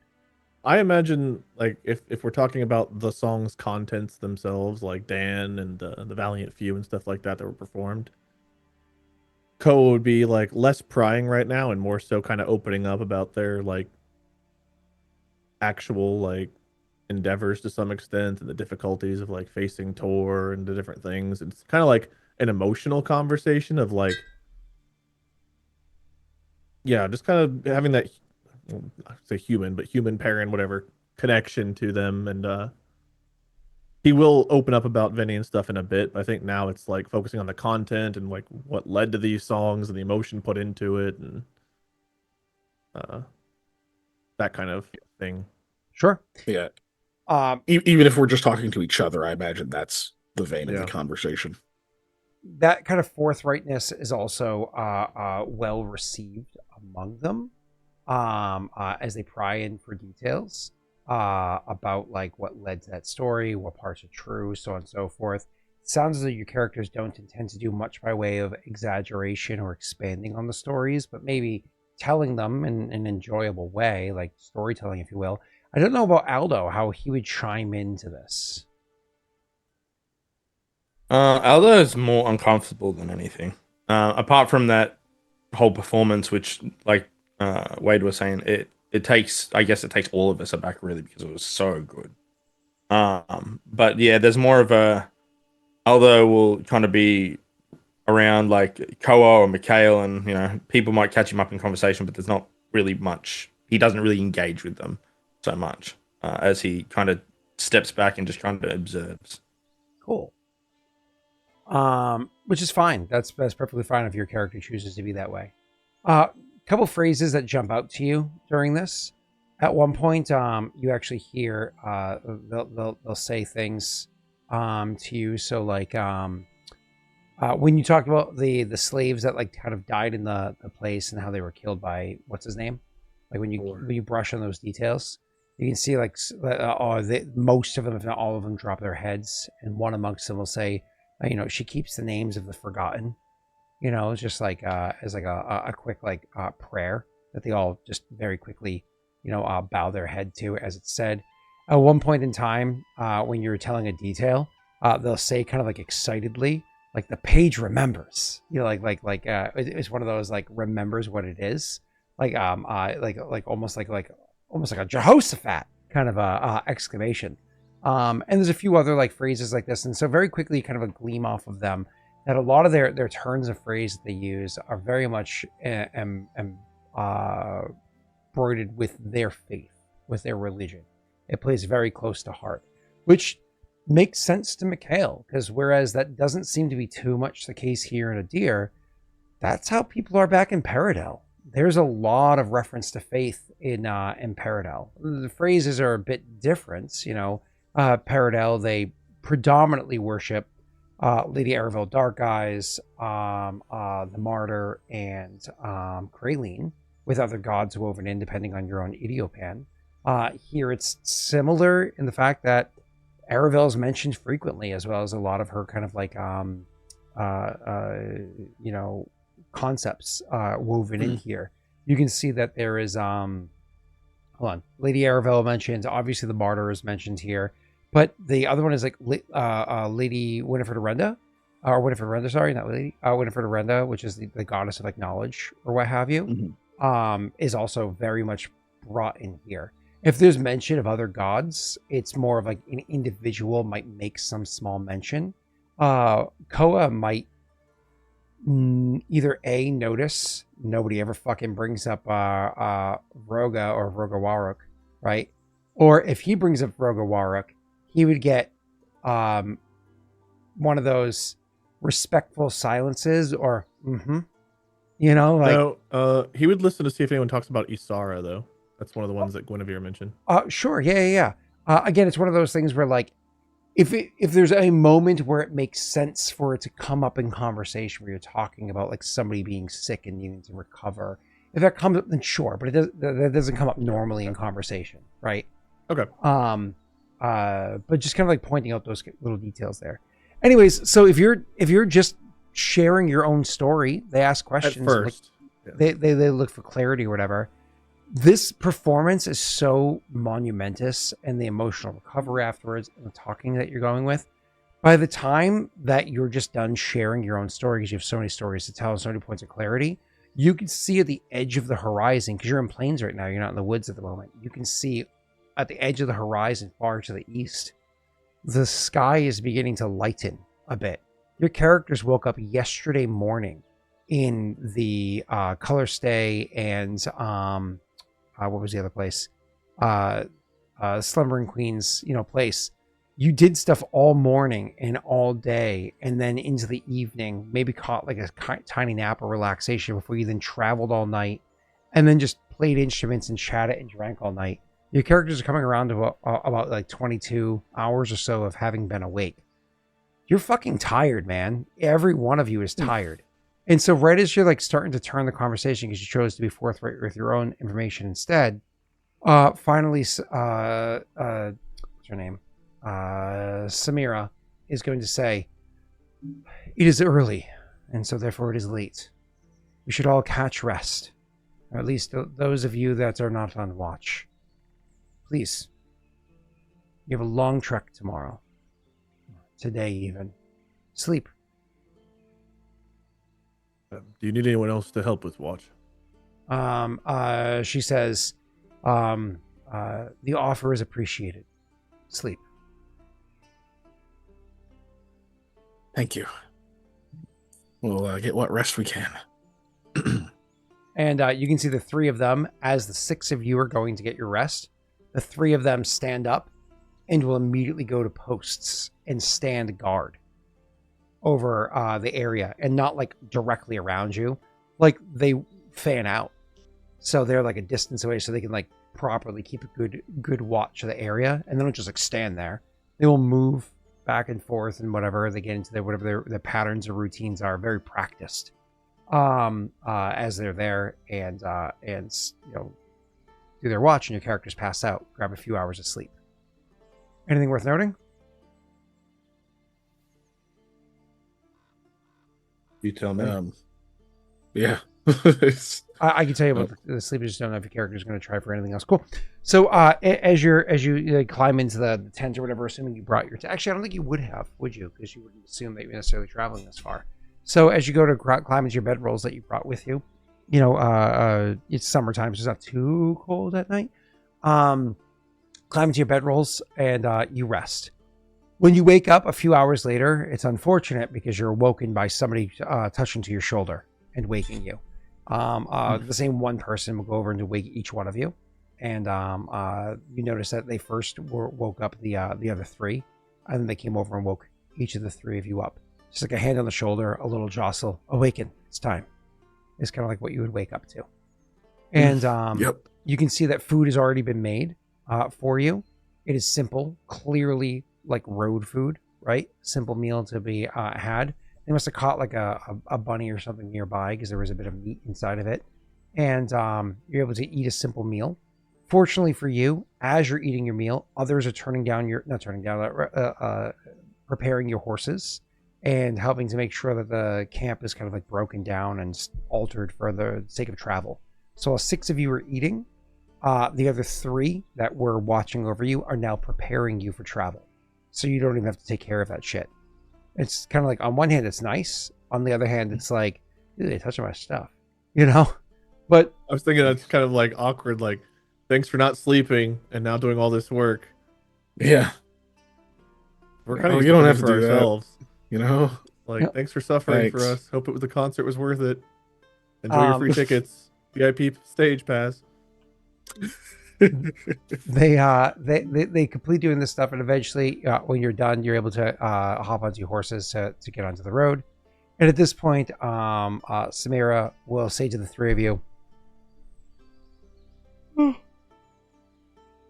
my apologies. She'll say to the 3 of you, What weird thing to say. She said, she says, I hope to see the 3 of you once again. May our roads, may our paths cross. 3 voices make one vow. Is that recognizable to any of us? The 3 voices make one vow. Actually, it's a slight change to a phrase that you would hear in Paradel that's common in Paradel. So it's just, again, the parallels to them in Paradel are different.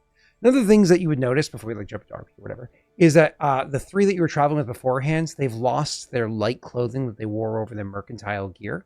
They've removed it, and they've finished adorning the rest of their armor that seems as though either it was in their wagon or they had it set here inside of the camp waiting for them, whichever, you're not sure. But now they are also wearing proper armor. And whatever swords they had at their side beforehand have been laid down, and now each of them are properly affixed with a bastard sword amongst their belongings. And they all have horses, and they're all going to climb onto their horses and begin to ride. Again, to Mikhail, this seems very like, it feels like you're with 3 Perrin officers. Yes, ma'am? Yeah. Does their loadout kind of reflect anything we've come across? Like the way that they're armored and the weapons they're carrying? Like, do they look like any group Koa or anyone else has come across? Feels like the Paradel military. Okay. Which, between the 2 rivers, is like, ew. Has the Paradel military penetrated this deep into the central Adir? You know what I mean? Mikhail, they asked you about Paradel before, and commented on the chaos here a good bit. I don't know. Yeah, so Koa will give Mikhail another look, and like, the armor. Like, Yeah. Can't hide it now. And he goes, yeah, feels like a little out of place here. Familiar to me, though. Where they covered it up for a while. Makes sense. You can both doesn't really tell say anything that else. Aldo is extremely uncomfortable. Like, not even trying to hide it. Just he's not really even talking, which, yeah. So they clearly know of Paradel, but you saw how they reacted when they thought I was Arcane Congress. Perhaps after last night, they'd be willing to open up a bit more about all of that. I don't know if I want to ask along those lines. I can. I don't know if I want you to do it either. Fair enough. You have other questions to ask. I do.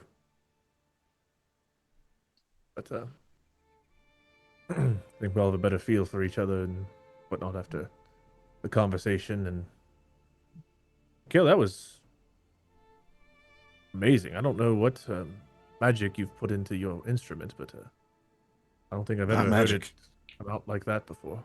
No, it's not magic. My friend, the one that I wrote before, his family, the Limaran family, they're known for their loot craft. They make loots. They have for forever, basically. You had me Last nervous. time Your I was first there, few strums were the worst I'd ever heard, and then you actually started playing, and it was... Well, yeah, I was tuning it. That usually sounds bad. It Well, thanks, Koa. I really appreciate that. But I'm just saying, comparatively, I'd never heard as great a performance afterward. If you do that every time, it really lowers the bar to the point that... Maybe I can. That loot is... I don't know how long he's been working on it, but this can take years to make one of these. Like Marin loots are very well known. I meant to commission one. I just hadn't had the money yet. I don't know. You just sent it to me. In my travels, I've heard good music, but I'm not sure I've ever given you the proper credit that's due. I don't know that I've ever encountered a musician with as much talent. You haven't. Flute or not. I don't even think you're boasting. I just think it's true. He just smiles. Well, thank you. It was good to have its first performance come out that way. I wasn't sure I would be. Aldo, you've not said a word, but you also had a pretty good performance. Oh. Thank you, Goa. Always appreciated. You all right? I'm fine. I'm just... He looks around. He goes, these people make me uneasy. The armor or? All of it. But I've been around people like this before, and one misstep, one accidental thing that they don't, like... I have to really watch what I say around these people. Think so? It seems like they're pretty... I mean, obviously they have their ways, but they haven't tried to make us fit into that. Did you not hear how, they reference the gods like a hell of a lot? Yeah. This, honestly, to me, it's not that abnormal. There's a lot of folks like that back home. It's just... But the religion's so in... Go ahead. Sorry, I didn't mean to cut you off, Mikhail. I'm just curious why they would be so much like the people at home, and then I thought the Congress was something you all adhered to or respected or whatever it is. I mean, you could say that. It's an institution. It's well entrenched. It's not like you get away from it, but people have mixed feelings about a lot of things. Not everyone's always going to be satisfied with whatever organizations are in power. People have complaints. Some of them are louder than others. Wondering if they're here on behalf of the country or trying to look the part and they're here trying to get away from it. Yeah. To have qualms with the AC would be pretty difficult too. Well, I mean, I guess I don't know. It's just hard to get a read. It's weird seeing what looks like military riding around near the biggest city in Nadir. Paradel military. They could be former. Oh shit! What's it called? It's not Inclame anymore. What was it? Crepatoma. That's not it. I was not asking Wade because I knew that was going to happen. So, Cockadoodle doo. good lord. In cahoots. No. Oh my god. How's it getting worse? No. Where's Joey? Oh, here comes Scott. Thank goodness. Scott, what's this is the the first time I've said that. Yeah, what's Inclame now? I forget what it's called. Oh, Inca. Cockatua. He's getting worse. The longer it takes us to find it. I saw that one from Joey. It wasn't even me. I think he's quoting you. Wait. No, is he? No. That's the first thing you said. You repeated it whenever he said. Iniktar. Iniktar. I was just about to get there. When did it change from Inclame? Weeks ago. In Discord, literally last week. It wasn't. Why did it change? So originally, Perrin was derived from, I think, Latin or something. I can't remember what it was. But then I changed it to derived from Arabic IRL 5-6 years ago. But never updated any of the locations or names or nomenclature or anything like that. So it has been slowly being updated throughout the course of this campaign. Okay. So the thing is, the original name is just so ingrained into longtime viewers or what have you that it's just hard to transition, but it makes more sense when you look at like the origins or whatever. But anyways, go ahead, guys. That's why I wanted to say it right. I couldn't remember. Yeah, you're good. He says they could be former Iniktar, so maybe they served their time and moved. I don't know. They didn't open up too much about all that. As you said before we press any of those questions, I'd like to focus on what's pertinent and at hand. You think maybe I could try again? I think you certainly could. Could have yesterday, but the sun came up. Yeah. I didn't want to press our luck last night. Now that everyone's hopefully better rested, I thought. Or should one of you lead it, or should I? Because I mean, obviously. I would say don't walk on too many eggshells. I think we want to get a good read. If we have to fit ourselves into some mold, it'd be better to know. I don't think you have to, though. Right. Well. God's be with me. He kind of gives Aldo a wink as he says that. Aldo just screws his face up. Yeah. I guess as Koa is making his way over, Mikhail will say to Aldo, says, like, a lot of times that language just becomes the normal way people speak. The religion is so ingrained, even if you're not the most devout, you still talk that way. Makes sense why I haven't spent too much time in Paradel. Yeah. I always found it odd. Yeah, it is a little bit now that I'm outside of it. Oh. Sooner we get back, the better. It's a weird thing to say that I want to leave Gwen. I just don't like these people. I don't know. Give them a chance. Maybe they'll surprise us. We'll see. Maybe I'm biased because they liked my performance. I think everybody liked that performance, Mikhail. The road is hard. It's going to be a long journey. It'll take us the majority of our day, and none of us slept well last night. Normally, what I would say is keep quiet, focus on the road. There may be dangers. Even if we are fairly removed from the cats, there's very little population here. people you encounter aren't going to adhere to many laws, but it's unlikely we'll see any. However, I understand this is not your way, and you don't know ours. So, if Rafik here would like to give you some details, he can ride alongside you, answer some questions, make things known. That is much appreciated. I hope you got as much rest as you could. It was a hell of a night for all of us, I believe. It's a long day, and this will be a long day as well. Halima, that means that you have to be doubly alert. They will not be paying attention. They'll be gabbering in the back. And she says, understood. And she'll mount her horse.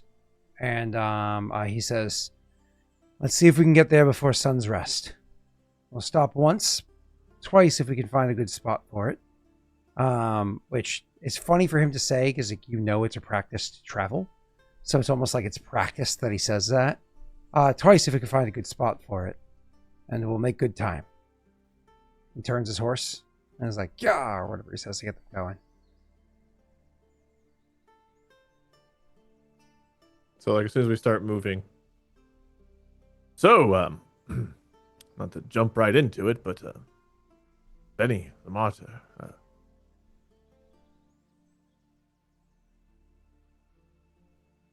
That's all you say is Benny the martyr? Because we started to have the conversation yesterday about firelight, so it's like literally picking right up where that left off. That's funny. So you say, Benny the martyr. He says, yes, but there's more important things.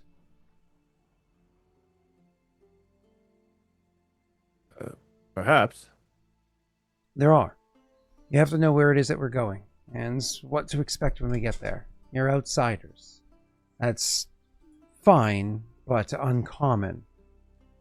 And you're outsiders that were sponsored by me. It is a little uncomfortable. I've not sponsored for anybody coming to the city yet. Now, let me explain. For one, as was said, my name is Rafik. It's a pleasure to meet the three of you, officially. And he doesn't get to shake your hands. Maybe Koa's close enough he can reach over to grasp hands or whatever, but the other two are too far. He's not gonna fucking ride his horse around to, But, it's like a head nod to the others as an official, hello. He says, the city that we ride to, my home. He says, the place we ride to, my home.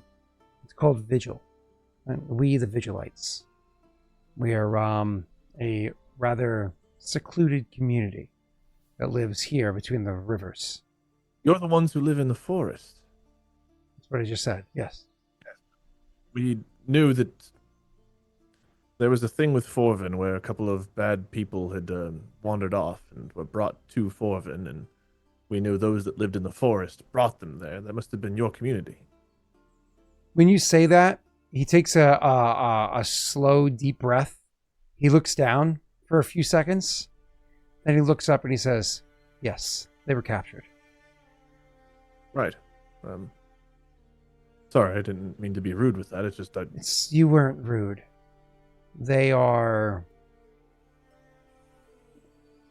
I hope the justice is being served to them. We've done our best to ensure that they stay imprisoned and aren't allowed to be let off easy. He nods and says, honorable of you. Try to live up to our name. Does this come at a cost to you? Nothing more than time and hopefully bonds of friendship and trust. Then time well spent. Well, in my home, in Vigil, we are, as I said, secluded. We live in a tight-knit community. Everybody knows each other's names and is familiar with one another and so on. We're not as vast in numbers as a place like Hodgwen is, or even as a place like Forvin. But we're happy with how we live. The thing is, we don't generally allow outsiders. Most people don't even know that we exist there. We said merchants. We cover ourselves. The deception is... It's a hard pill to swallow. It's a hard medicine to take when you first learn that this will be your task. But I chose my route young. My role amongst my people, I am what you call an assessor. It's a role I chose when I was younger, and I've studied many years to take this responsibility. I go outside of my home and go visiting to the nearby areas and find those that are deemed worthy to bring back, to bring stories to our people. Sometimes it's rare, but sometimes people join with us. It's, as I said, the three of you are the first that I've ever sponsored to come to our home. I'm a tad nervous, and I hope you don't take that as a point of disrespect. It's just... Oh, I fully understand. I imagine we will be too, but, may I be so bold as to ask a question that I don't mean offense by, but I suppose could be misconstrued? Please. Your armor and everything. You are Perrin from Paradel, but your home is here. Are you still part of Paradel, living here in Adir, or are you Adirians who are no longer part of Paradel, or is it more complicated? I guess I'm also not from here originally. My parents moved me southward, and we joined the Free Folk when I was already a teenager, so it's one wanderer potentially to another group of either wanderers or settlers. I'm not really sure. Just curiosity. He nods and says, "Your being of the Free Folk, that was surmised pretty quickly just in meeting you, but reputation, of course, already suggested as much. Understanding that you joined them later in life, that makes sense. You are a rather moral person, as the stories tell, and as you've even told yourself recently. No offense to your people, but morality is not necessarily what the Free Folk are known for. No, a lot of them, it's simply a matter of coin. Very transactional. I have a hard time understanding it, but either way," he says, moving away from like judging of you, just to not be. He knows what he just asked, so he's like, "Feel free, take what you got to take." He says, "As for the history of how we came to be and who we are, I would love to divulge that to you. Unfortunately, you have yet to be. Your assessment has yet to be completed. I have deemed you worthy enough to sponsor your entrance into our home, but the assessment needs to be completed, and if it's done so in a positive way, then all information that you wish to ask or to understand will likely be brought to you." That's fair. Anything you think we should know about this assessment going into it? He says, "Just one. It's not a form of combat or anything violent or anything that you need to prepare for. It is an assessment of one's character by your deeds and, by you." Well, in that case, I don't need to prepare either way. He will, after a half second, give like a small chuckle, but maybe Koa is even intuitive enough to know that it was a, friendly going along with a chuckle as opposed to actually finding it, because he's a bit distracted. He knows that it's not an easy thing to pass necessarily, and he still has the stresses of, you guys have very positive reputation, but you'll also have a bit of a mixed bag reputation because of where it comes from, and they don't know the truth of the matter beyond what you've told them. And so he seems a little taken aback. He says, "If I'm going to give you one piece of advice, assuming you're open to it," you gotta wait to the pause. Always. One has to be willing to learn to ever better oneself. Nod slowly. He says, we have a phrase where I come from in my home. Speak plain or not at all. Dressing up one's words, adding flowers or decoration, it's not necessarily seen as being as the correct approach to things. Not during a formal meeting like the assessment. Beyond that, it's different, of course. If you're courting somebody or perhaps having chats with a friend of the like, But in a formal matter, speak plain or not at all. I'll pass that one along. Oh, you guys are here. You can hear this, right? Yeah, of course. They're there. I imagine you guys are riding side by side, and maybe like Aldo's opposite you to have a distance, since Mikhail is opposite, him. So kind of like all riding in a line together for the most part. I appreciate the advice. I speak a lot, but I like to think it's mostly plain. He nods. He just says, just remember, once writ, never undone. And it's one of those things where he's clearly using like another term, but you Wade understand it well enough to know what he's saying.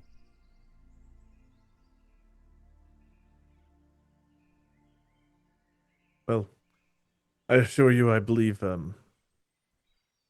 we should live up to all the good things you've heard, and hopefully very few of the bad. He nods appreciatively, and then finally says, then with the understanding of what you're riding into, please know that the people that I am of, we are friendly, we are welcoming. Once you have passed the assessments, our home is yours for you to stay with hospitality. Your lives are ours to defend. We will do what we can to ensure your comfort and your safety. And if you've passed the assessments, should you so deem it, you possibly could live there indefinitely. You'd have to adhere to the laws, but you'd be welcome to join. It's no small matter to pass the assessment. And what if you fail the assessment? Then you'll be cordially, housed for the remainder of your stay, removed from the others, deemed. He like, you can see he's kind of guarded in saying this, but he's trying to speak plainly so that you understand. Deemed a potential danger. And after your time to stay is over, you will be removed and guided back to safety, back to the camp that we just left. Aldo doesn't say anything else. Well, to give you a glimpse of that character a bit early before the assessment, I will turn the conversation back, if I can, to my questions about Veni, the martyr. For you know of the curses you'd mentioned as such, and we know a bit about them as well as what's going on in Hot Gwyn, and we have reason to believe a lot of bad things are tied up together, and that there might be some answers in what I ask. And it's more important than any assessment or any acceptance that either we or someone else is able to help all of the people here end this cycle of suffering. And so these answers are crucial, potentially, in helping us accomplish that. And I don't mean to be so blunt, but you said speaking plainly was appreciated, and to be plain and blunt, some of these answers are beyond us, and if you can help, it's a lot bigger than anything we have done thus far, if we're able to end one of these cycles or all of them. Understood. Your goal is known, and your heart is, I believe I know it. I can't answer too many questions for you in this moment about the finer details. Those will come to you after you've passed the assessment. But I can answer some basic questions for you. One of the questions that you've asked before is about Veni. Specifically, Mikhail was asking about the location of her grave. This travel is one that's meant to be fruitful for you. We will not waste your time.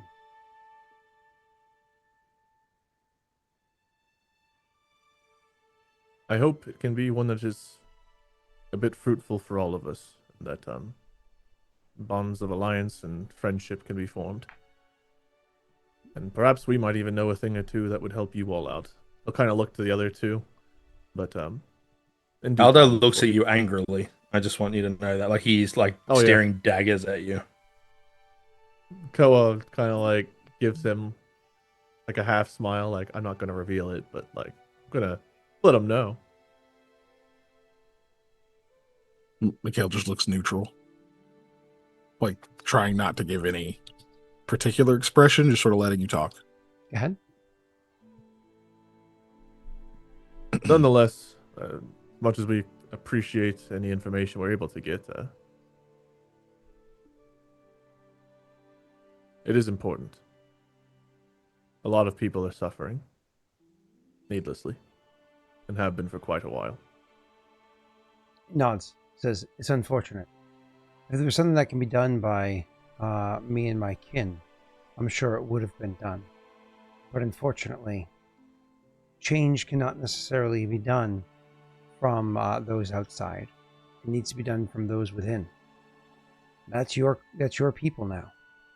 You are one of Hod Gwen, and you are making that change from within.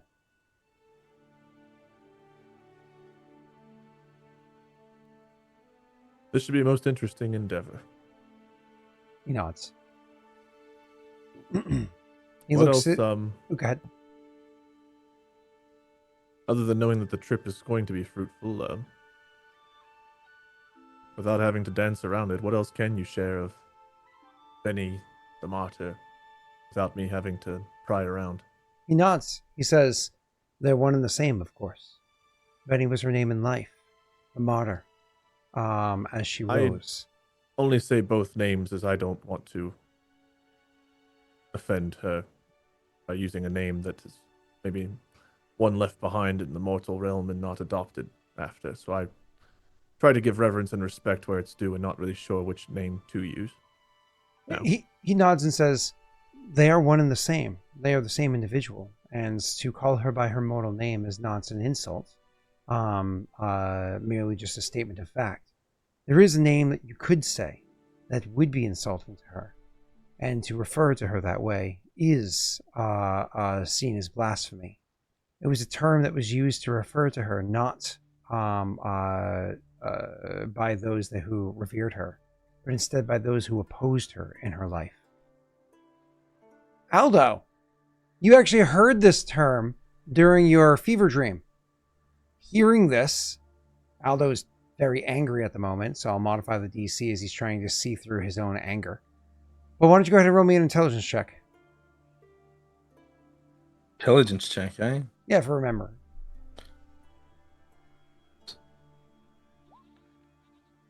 You always roll shit on flat ability checks every time. Yep, I don't remember. You know, you could get an 8 if you chose to use luck, but it still probably wouldn't be good enough. Nah. Yeah. We still have 2+2s also. Yep. Unless somebody wants to give him... No, I'm just kidding. Please don't. Yeah. Hey, Ghost.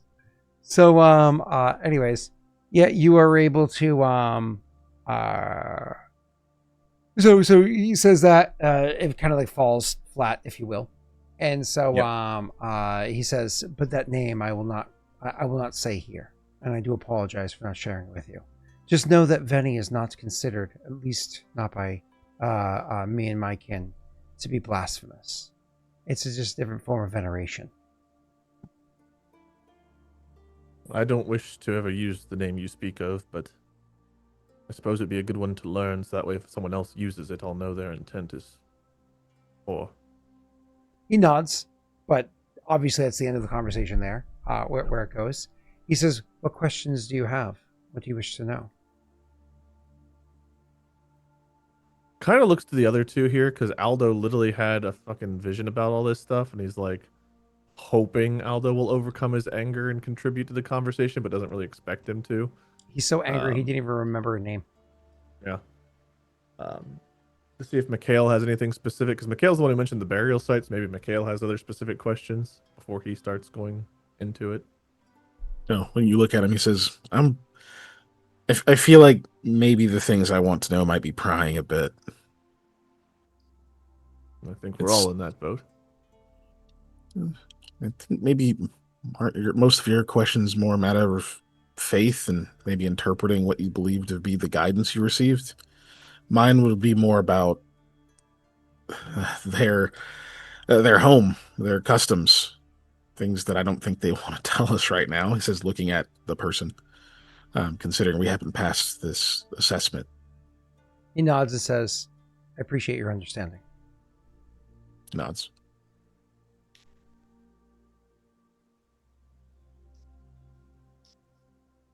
Well, my questions are also a bit of a sensitive nature, I suppose, to some extent. He says, looking to you two again, because it's like he literally prayed about the ooze beneath Hod Gwyn, and that's how all this started. So it's like, is that safe for him to share? Mikhail Aldo has the same look on his face, and it's like he's watching you intently. Take from that what you will. Koa doesn't read that much into what Aldo's looks do anymore. He's mad at me. He's like, stop talking. He's like and Koa's like, who warned their child, do not talk about these things around grandma. But now you're like staring at your child like, I told you. Yep. It's exactly Grandma, what it is. I don't think you know what a tariff is. It's just yeah. So Mikhail will say, he's like, so you've been having an issue determining what that guidance was, but it did lead us here.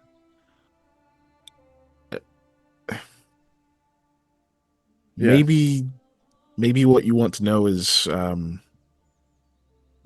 if they have any experiences they can share, or maybe they believe their prayers were answered by something, and how one goes about pursuing those answers.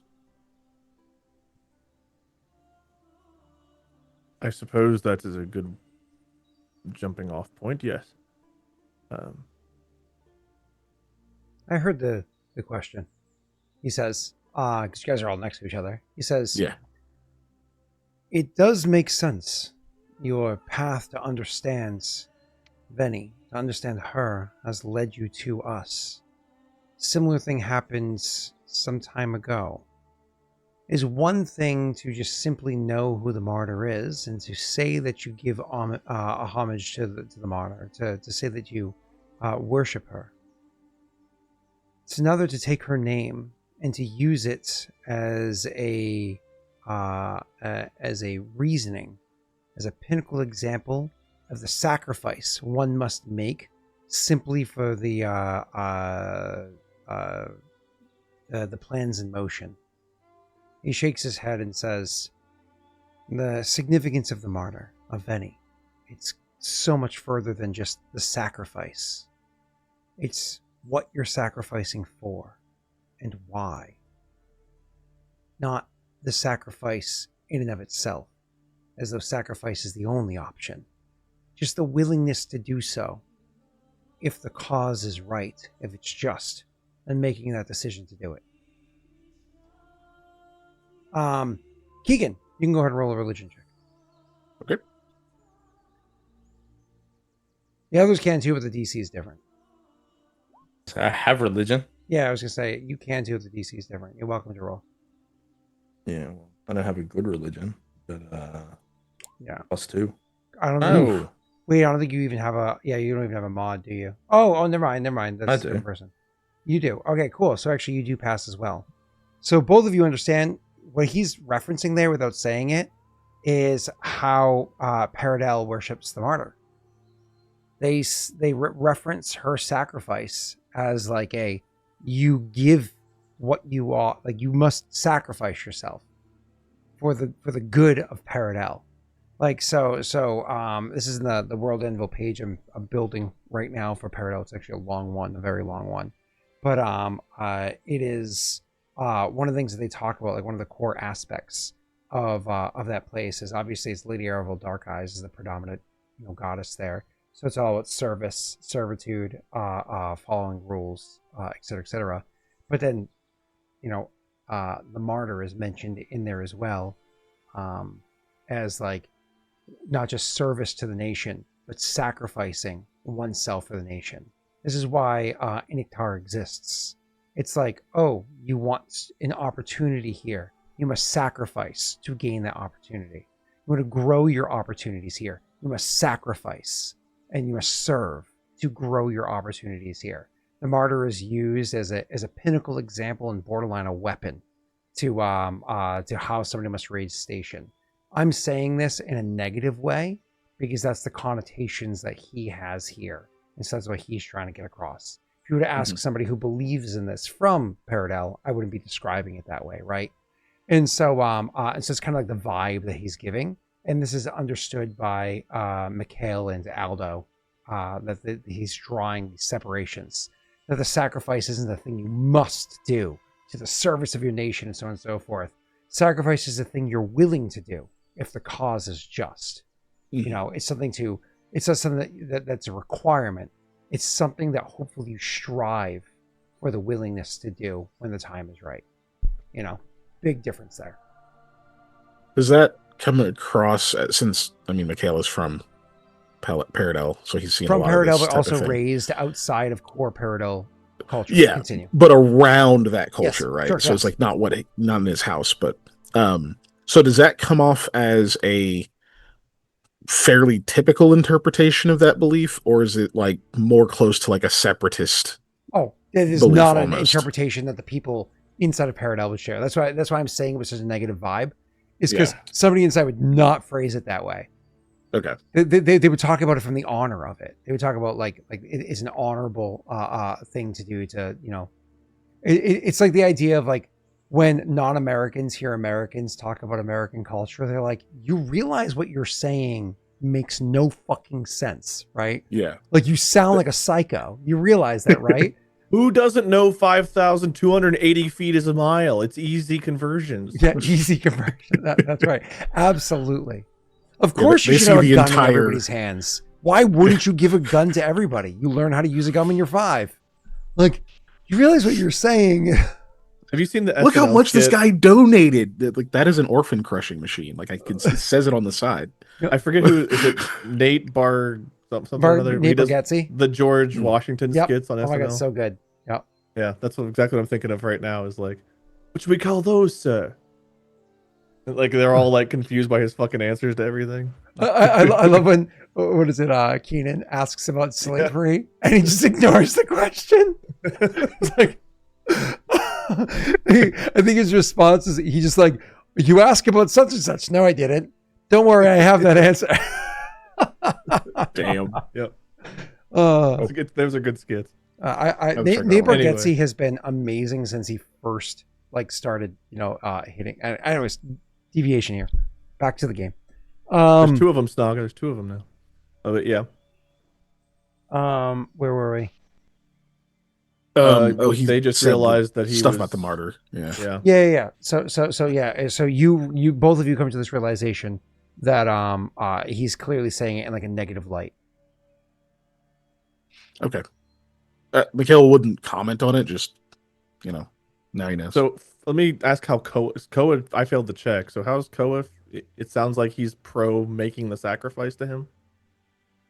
Koa is like he's pro willingness to make the sacrifice for the just cause. Anti-sacrifice is a requirement that all must make at all points in time. So it actually sounds more in alignment with how Koa feels. Koa is willing to make the sacrifice if the okay, cause is so just. that's probably how Koa will respond. I don't know how well it's going to go over, but he will. Yes, I suppose that's how I've felt all along. Is we're putting ourselves in harm's way to try to help others, and if we have to make the ultimate sacrifice, I'm willing. Obviously, I have to be doing what we're doing. But people that aren't putting themselves there shouldn't be receiving the punishment. Right?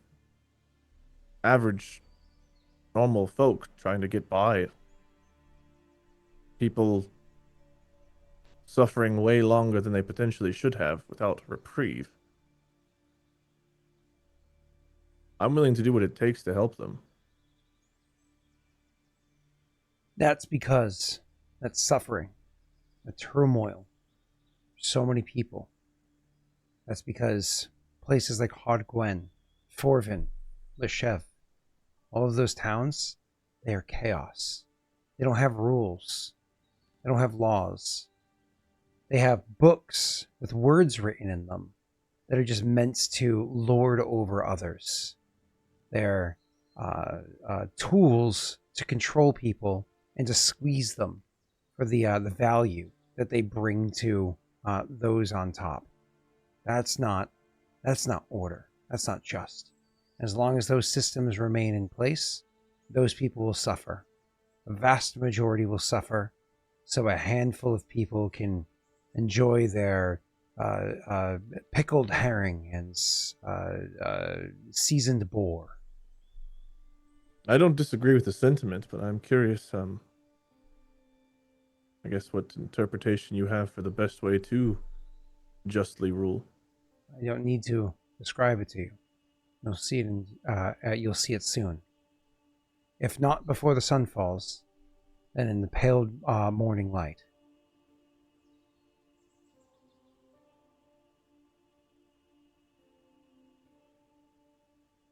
Aldo drops back as he's speaking, like probably just like he slows his horse, like near to a standstill and kind of only barely moving. Okay. Go ahead. Mikhail drops back with Aldo. You guys are going to do this, but not even 20 seconds later, you'll actually hear Halima call, "Stop!" And everybody will kind of like come to a stop to like look back, and she'll like ride hard over to you guys to make sure that everything's okay.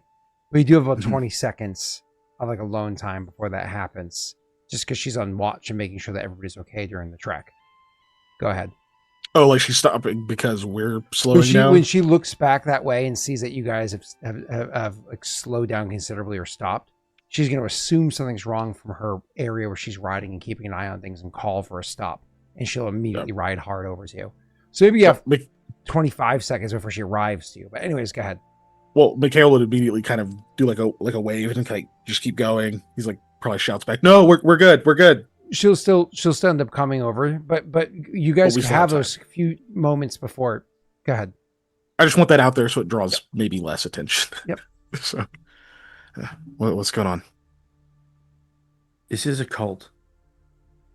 We're going in. This is bad. You heard what they just said, right? Yeah, they don't look at things the way people back home do. Not all the way. Listen, she's coming over. We need to talk soon. Aldo, I think you're overreacting. No, I'm not. And she rides up. She goes, "Is everything fine?" Yeah, just needed an aside for a second. My stomach, from last night, that maybe I drank too much. And the hard riding, no sleep. Just give me a minute. She nods. She looks over. Give me a second to grab names. She looks over for a second and says, Amar, now it's time for rest. He looks a little perplexed, and then she gestures over to Aldo. And then he looks around for a few moments, and he nods. And he will immediately hop off of his horse and start grabbing some stuff from his pack.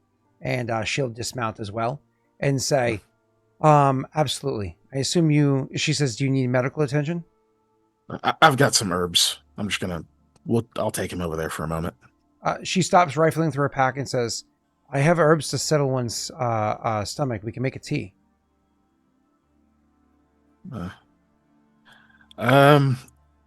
You could. They might work, but I know he's used to these. I don't know if he'll react to whatever you've got. She holds up a funny looking thing. Your character's no herbalist, but you've spent enough time, Koa, in an herbalist shop that you can identify that as ginger. It's a ginger root. Oh. Koa knows what it is. He doesn't even need a roll. Look at that, Koa. It's your knowledge, nature, skill, and all that time being fiancéed to an herbalist. I've spent some time in ginger roots, if you know what I mean. Jesus Christ. She actually is a redhead. See, Scott, and I have knowledge nature trading, but you just had to throw it to Koa. Yep, I'm sorry. And therefore me.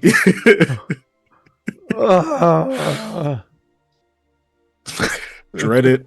Run from it. Anyways. Wade finds you just the same. Oh, you wave it off, and she nods and or whatever, and she says, "We'll take our break." She says, "We plan for half an hour's time. I'll check on you then." Yeah, that works. Thank you. And she'll walk off with her horse and to lead it over to where they're kind of like making a central spot. He'll start getting down. He will actually kind of lean over as she's like moving. He'll say, just "I'll one take second some of in that case tea." Wade wants to jump in on that one. You'll have what's his name? Rafik is going to say, "I'll help with setting up at the camp. See to your friend." And he'll like ride partially up ahead, hop off his horse, and walk up to them, allowing Koa to decide if he wants to help the camp or with them. Koa decide, and he'll check on these two. Yep, cool. Are you all right? Do you need a minute, or is this? Or sorry, Mikhail, what were you doing as I interrupted you before Koa arrives? He was going to tell her, like, "I'll take some of that tea. He's just a wimp. He can't handle ginger." Okay, cool. And so, how do you know it's ginger? Did you roll? I have knowledge nature training. You don't have quite of your training. Are you dating an alchemist or herbalist?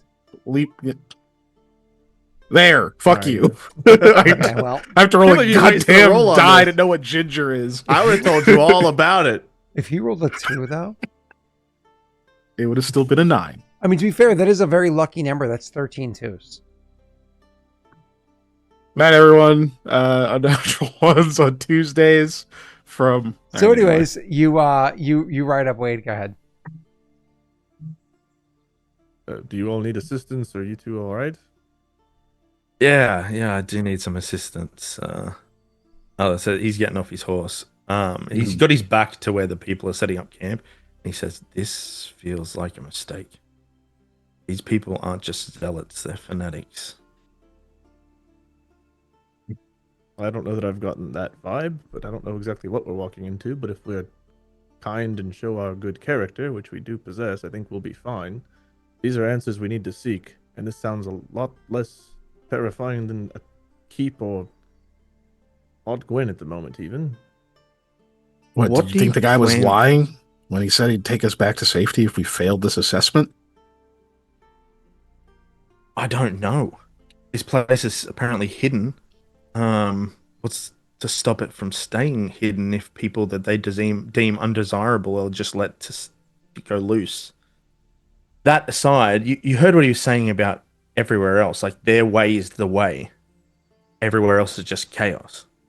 To be fair, we've said similar things about all of Adir. We also don't claim to be the solution. We don't have a settlement, I guess. But I don't disagree, but I'm just going to take it with a grain of salt. Mikhail mentioned when he spoke with them before. I'm assuming you told us, right, about your conversation before? Oh, yeah, for sure. Okay. Yeah. He's going to say, they seem to be the caretakers or keepers, and they've taken it on themselves to keep the knowledge of Venny's burial a secret. Koa, what you say to them, and especially to these people, these are just your run-of-the-mill, I don't know, what do you call himself, a recruiter or something, right? If knowledge comes of Venny's possible brother being sighted in the keeps, these people, I don't know how large their thing is, they could make to occupy them, to keep them from people. I was more likely to mention the souls than I was that. Even the souls, that's I feel like we're inviting disaster here. Maybe, but we could also be inviting people that are actually capable that could help us take down these keeps. We were talking about how we were going to do 3 at once. They could potentially hold their own somewhere. I don't know. If they would believe in the cause, I mean, I don't disagree that it's a risk. I'm not saying we go and tell them right now, but maybe we keep an open mind and see what comes of it. Just know that they're looking into our character, be on our best behavior, and represent the values of the valiant few. Also know, though, before you start talking about things, talk to people that may matter, not recruiters and their guards. Maybe they're all in perfect alignment, maybe they're not, and that's a fair point, but right now I'm trying to gather any bit of crumbs that I can. What if we don't get more information in town? We have to get something out of this. Yeah. I think I don't know. Wasn't this whole thing because you feel as though, correct me if I'm wrong here, you feel as though you're being guided in a way by the martyr. I feel that, yes. Although I've always believed, but I've never been that into practicing. That's shifted slightly. There's something else. I truly feel as if something else is guiding us in some way now. There's too many things aligning. We've been in too many tough situations and somehow gotten away. I don't know. Things feel so much bigger than us right now, and even your own mind has given you some information that you shouldn't have. It's got to mean something. Whether it does or it doesn't, I'm just uneasy around these people. It's fine to be uneasy, but perhaps you should be more willing to open your own mind as well to the possibilities of what all this might mean. Some of the things you know may help unlock some things or open doors. And it's 700-year-old knowledge for what we know, so it's not like it's going to change too much for them, likely. I'm just saying this might be a key to something we've all been working toward. We put our lives on the line, and we're going to be putting our lives on the line how many times? If this is what we're afraid of, Look, all I'm saying is be guarded and only reveal what you need to. Revealing too much is often not for the best. I just think it's only fair that if we're going to be welcomed and cared for and they're going to give us intel, we're only going to be welcome and cared for if we pass their assessment. Sure, it's an interesting and strange circumstance, but assuming we get through that and they do provide us information, I mean, we can give them something in return at that point, yes? Perhaps once work together to solve any of this. We've got so few allies and so many enemies. The thing that we're trying to do apparently is, you know, I get the scale, right? I get the scope, but I don't, like I said, I don't want to give up some information that will then, I told you with the common people, right?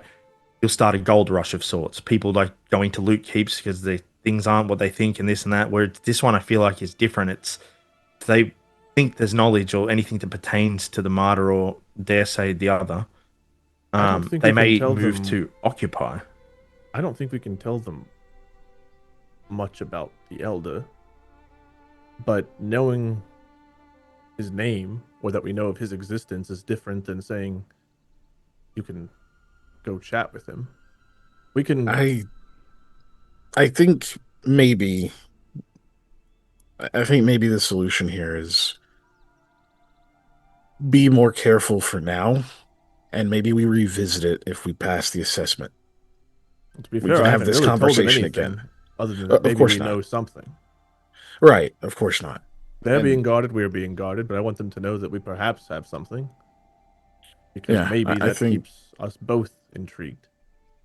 I think we've both made that clear.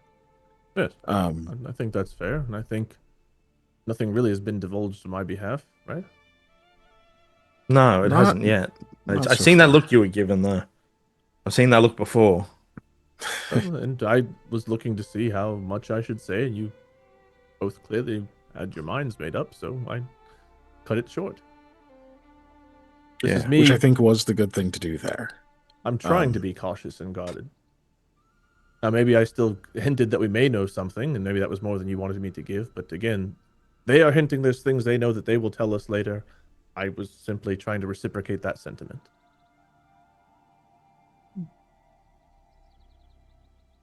Look, I understand. I just something, like I said, something doesn't sit right, and it's all to do with their way is the way, and everyone else's is not. If you can't pass their test, their ideals, you're an outcast. They don't want anything to do with you. It's just all very culty. They don't want you in their inner circle if that's the case. But that's surprising, Aldo. They should seem like more of the same to you, at least from my assessment. I mean, let me throw out my concerns so you don't think I'm fully bought in and drinking the drink already. They clearly have military training. They wear military garb. They wear the markings of being a Paradel army here in Adir. We know that whenever they captured those prisoners, one was returned with all broken fingers, which is a bit rough.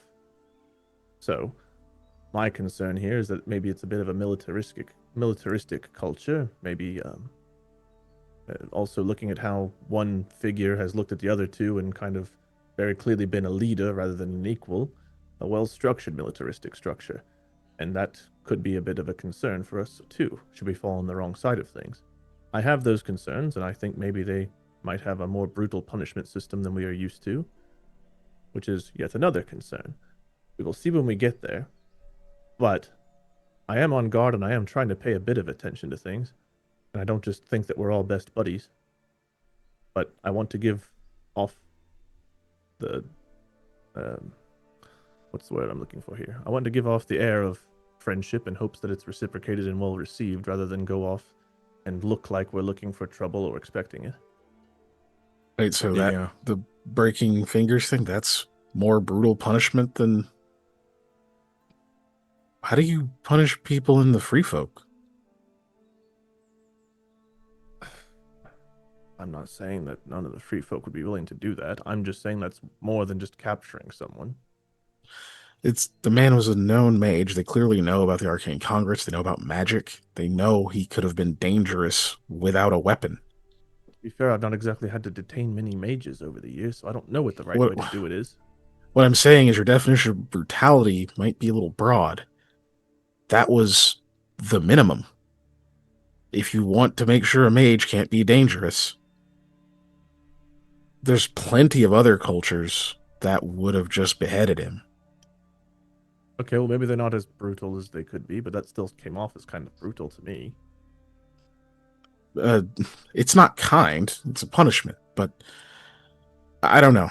I'm trying to find the same thread here. Well, then maybe they'll pleasantly surprise all of us. They've been pleasant so far. They've been well receiving of us, and they're taking us to a place that clearly they don't want to bring people to.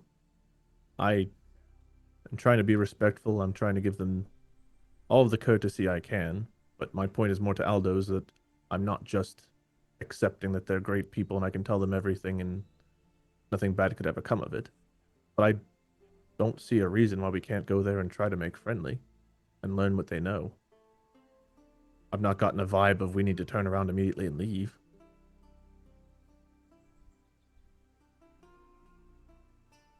I don't know, Mikhail, what's your position on all of it?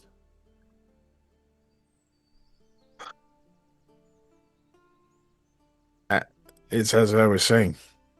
Just play it close to the chest for now, you know? But in general, these are... I guess I can understand getting the cult vibe from them, but it's because I get the feeling that they are not the largest organization. They're probably a tight-knit group, and they clearly have a separatist, maybe even borderline heretical difference of the way they see things. They're naturally going to be a lot more guarded about who they let in. But really looking at it, they don't sound that much different than other people who are incredibly devout. They all think they're the ones who are right. Even if they don't say everyone else is wrong, they imply that everyone else is wrong. It's not that different. They just have weapons. And sometimes the others do too. Well, then perhaps we have differences in how we interpret religion, but I will respect theirs and not counter them or say anything to offend them while we're there, and I'll just nod along. I'm not going to divulge anything unless we agree there's something worth divulging, and we'll see how it goes. Yeah. And I think maybe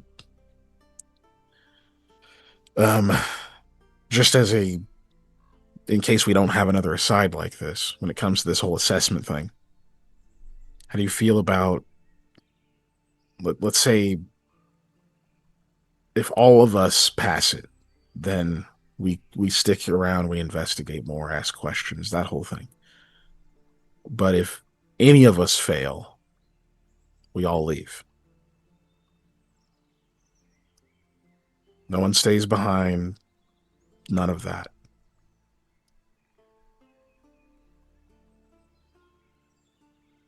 It's probably for the best that way. I think that failing may deprive us of crucial information and truly thwart our progress. So I hope it doesn't come to that. I don't think any of us will. If we're the kind of people who fail their assessment, then they've failed ours.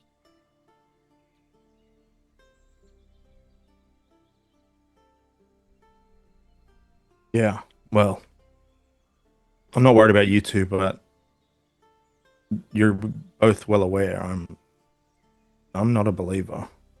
So, and religion if you have aside, to be trusted, then I know your character, Aldo, and your character is good. You put on a show of it not being, but it is. well, I appreciate you saying that, Koa. I don't know. This whole affair has got me just feeling weird. I don't know.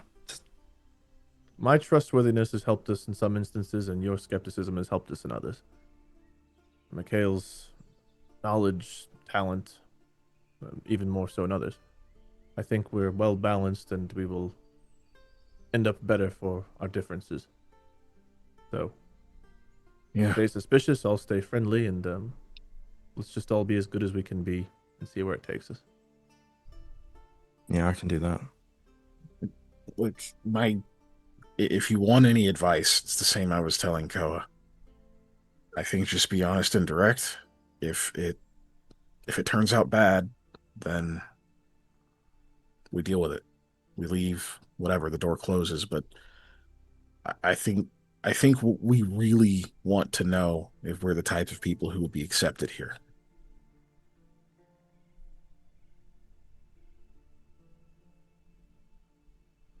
All right, we'll say it, yes.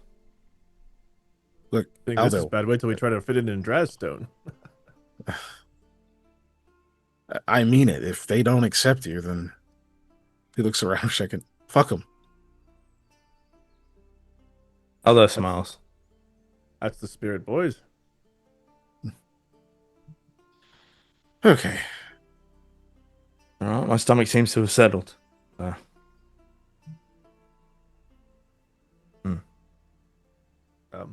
Looks like they're mostly done setting up, but if I can go offer a hand, I will. They're long since done setting up. They're so efficient. They've set up. They've already got a small fire going and burning hot enough. The water's nearly to a boil. They're eating their snacks or whatever. Like, you guys are chatting for like 15 minutes. They said a 30-minute break.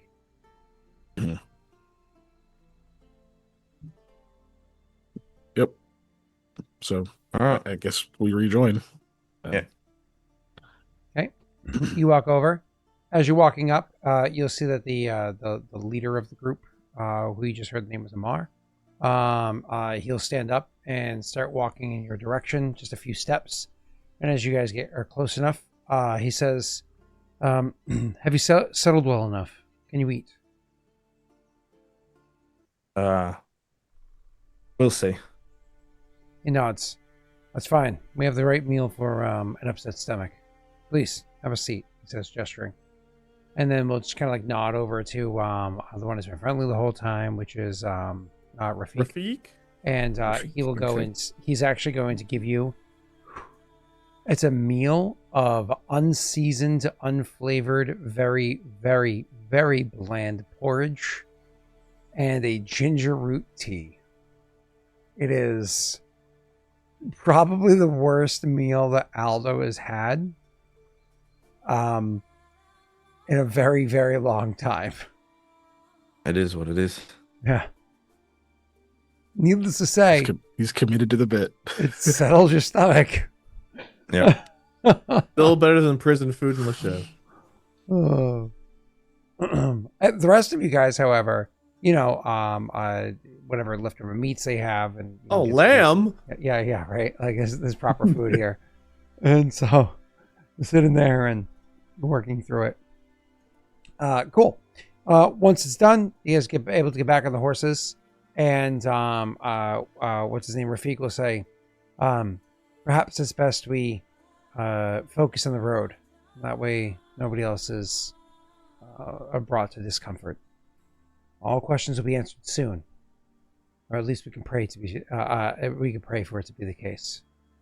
And he'll kind of like say that to Koa, but otherwise, Wade wasn't paying attention, so you guys just ride to make the rest of your trek there. The trek goes uneventful while inside this area. You don't see a single other town while you're in here. You don't see really anything for the most part here. There's one thing that stands out for those of you that are more perceptive. Go ahead and make a perception check. Tell me, see if you pass the 20. If you pass the 20, it is noticed that, look at that. If you pass the 20, it is noticed that off to the side, there is an individual house. You use the +2. Individual house that's off to the side, like a standalone, like think like little house on the prairie. It is built simple, likely built by just a family to make it there, with a simple fence for whatever animals they have, or something like they can have, cows or any shit like that. Like how would get them over here? So some person or small family lives isolated out here. You guys keep enough distance that they don't really notice you, but otherwise you go past them, and eventually you go into the woods. Not only do you go into the woods, but you ride a couple of miles into the woods until you come round to a nice lake that you can see, like a proper lake that's there. Riding round the lake to the other side, to the northern side of the lake, eventually you come to what is a small town. I say small, but it is well guarded. Not only are there a few patrols into the area that maybe you notice, but they definitely notice you as you're riding by. But when you come up to the town itself, it has walls, stone walls built around it. If these walls were at any point in time part of Mole society, you don't know. You don't see any of the telltale signs to it. It looks to be a fairly uniform construction. And the architecture, to one person here's eyes definitely, looks to be what's understood to be parallel architecture for the other stone walls. Sitting atop the walls, which they themselves are not insanely high, 10 feet, which is normal stone, you said, not like the mole stone, right? Correct. 10 feet for the average wall height, but where the parapets or whatever on top. But for the areas where there's like the reinforcement towers, those go an additional 6 or 7 feet higher than that as well. Atop the stone walls, you have periodic guards that are up there that are holding point. Aldo, you'll of course note that they are holding bows as opposed to crossbows, which is pretty standard for Paradel. And you guys ride up to the walls. From down there, you can hear that they kind of like call back and forth to each other. There doesn't seem to be a password situation. Just simply calling back and forth to who each other are. But it is called out the fact that you have 3 strangers with you. I see you have 3 travelers with you. Care to say why? Kind of like asking or whatever. And it is actually going to be Rafik who steps forward and says, I, Rafik, the assessor of Vigil, put my name on these 3. I have deemed them worthy of the travel and in joining us and our people. And kind of a thing. And the doors open up, and you're able to be led inside. Once you're led inside, you can see that all the buildings in here are stone. They're made of stone. They're permanent structures. Though there might be bits of wood, like for instance the roofs themselves, you imagine the inside reinforcements or whatever are made out of wood. The roofs themselves are actually going to be what's that word? What it's like kilned like pottery. What's that called? Slate. Okay. Right? Slate's the correct word, right? I was gonna say ceramic, but it's ceramic, yeah, but ceramic okay. slates or whatever.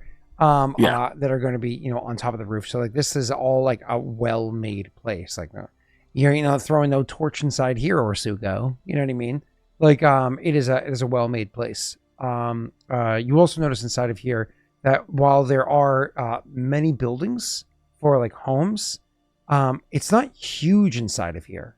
It's not like the place is like this big rolling area. It's got a decent size to the town on the inside. But it's not this huge rolling area, all encased within these proper like city walls that stretch around the entire parameter. And you didn't see any buildings outside of those parameters. I mean, there are likely farms out there. You just didn't come across them yet. You'll also notice that these buildings are not short. They're not like individual homes like you would have here. They're like taller buildings, and they're designed in such a way that suggests there's probably multiple families that live inside of each building. So you can kind of keep them all contained inside of this one area of walls. In the back of this area, you can see there are a few larger structures that exist back there. Excuse me. There are a few larger structures that exist back there that definitely stand well above the walls. Most of the buildings here stand above the walls, but those ones definitely stand above the walls that are into the back area. There's a few open spots as well, like where there are no actual buildings. One of them is an open spot. It's open, but it's well traversed. There's no grass there. There's no path directly there. It is well beaten in grounds. Actually, ground is maybe the wrong word. It's sand. And the shape to it, it looks like a training ground. Like an area where you would go and train. You don't see anybody actively fighting or anything like that at the moment. But no, that's definitely a training ground. You can even see a couple of dummies stood up, like somewhat permanent, if not permanent dummies that are stood up inside of it as well. Yeah, no, that's a training ground. There's even over by where the training ground is, off to the side of the inner part of the wall, there's a few targets that are set up against the wall for, you can imagine archery training or what have you. Another area that's kind of open, where you see no structures, instead you see plots. There's graves that are set here. You see a whole graveyard with a bunch of different graves that are set here inside the walls even. You don't know how expandable that is. Like, eventually there's more dead bodies than there are living ones, so I don't know how well they're going to expand that. But there's a good number of graves inside here. At the very least, a few dozen graves that are set inside here. But also amongst the graves, there's an obelisk that's set here. That like it shows, it stands out to you, this obelisk, as being kind of different than the rest. The graves are kind of stone with names or dates or whatever it is carved into them. But this obelisk seems different. Not only is it carved different than the others, stands different than the others, stands out from the others, but the base of the obelisk, like where the actual like dark, almost like obsidian stone is shooting up from, the base of it is made out of that mole stone, that woven kind of stone that you've seen so many times before. So the base or foundation of the obelisk, there is that. Again, almost like an obsidian or a black stone that shoots up from the middle. That's there. Probably not important. Yeah, that's where like the graves are. That's where the graves are. Yep. And so you guys can see that that's it. The obelisk doesn't Eye of sand Sauron. Is the important. It doesn't stretch up like dozens of feet or anything like that. The obelisk itself probably stands at maybe 6 feet tall, so still underneath the walls of the town here. You guys are eventually brought back to the back of the town. Let's be honest, the people that are in the town, they're looking at you.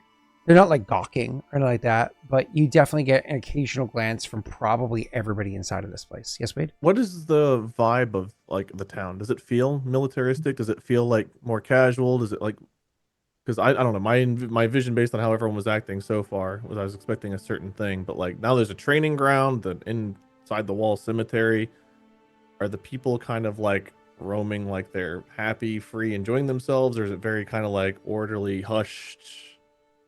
I don't know. Like, what's the vibe? People are roaming about or what have you. They seem to be happy, et cetera, et cetera. You know, you see men, women, children. There are some people that are in uniform and like wearing armor or whatever it is, like, especially those on the walls. But it doesn't look like there's patrolling guard inside the town. In here, you have fucking walls all around you that protects you well enough. Yeah. It's not like a patrolling guard or anything here. I mean, sure, orderly to the like. There's no disorder. You know, or if there's like kids running around playing, or if it's very much absolutely. Like... There's children having fun, definitely. Yeah. Watching you guys, like you were an exciting thing to see coming into town, that's for certain. But so they'll run over and watch, and one of them might even call up to you, be like, "Hey, Mister, play a song." You know, you might hear that like to one of you, whatever it is. But nothing. It's not like the people that are escorting you in, like, shh, back away, child. Nothing like that. You know what I mean? Like there's like a kind lovingness that exists here. They're just people, right? So anyways, you're led to the back of this this place here, to the largest building as it is. And as the building opens up and you go inside, like you're definitely getting cathedral kind of vibes off of this. It's not so large as to be a proper cathedral, right? That'd be pretty better than a hospital. Aldo'd leave. It's not so big as to be a proper cathedral like we think of them when we think of like a Gothic, medieval cathedral. But it's definitely large and impressive compared to all the other buildings around. It's the largest building here in height, but not the largest building in square footage. A building to the right of this one will take that cake. When you go into the building, though, you definitely can define this as being a cathedral. No question in your mind, even if it's smaller. Because at the back of the building, when you're on the inside, you can see statues carved with fair quality to the martyr, Aravel, and I almost said Kraline, and Lady Orenda, and symbols of them up there. And you can even see many seats inside of here.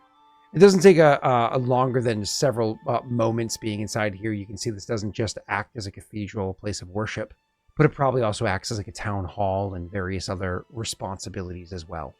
But when you come into the building and you're led over, you can actually see that there are 3 people standing at the far side of the building. 3 individuals standing there. 2 women and a man. The man that you see, he's going to be standing on one of the sides. You can see he has what is it, like crimson red hair, short, cut back. He's wearing full uniform, like full plate mail armor, bastard sword at his side. He's standing straight backed, and he's looking at you not with like a cruel judgment, but just like assessing the situation, just to see, kind of like sizing up who it is that's coming into the place. He seems to be somebody that is kind of like no joking kind of scenario. To the other side, to the opposite of them, so to that was to the left, to your left, to the right of that person, you can see this woman that's standing there. The clothes that she wears are much looser, more sweeping. They look kind of like robes, if you will. More simple than to be so ornate like Arcane Congress robes, but they definitely give you kind of robe vibe. She is much more relaxed, has a pensive look to her, but is much more relaxed than he is. And once again, is looking at the 3 of you. And then finally, the woman that you see in the middle is surprisingly young. To use the word woman is maybe a bit of an overstatement. She's younger than you would have expected.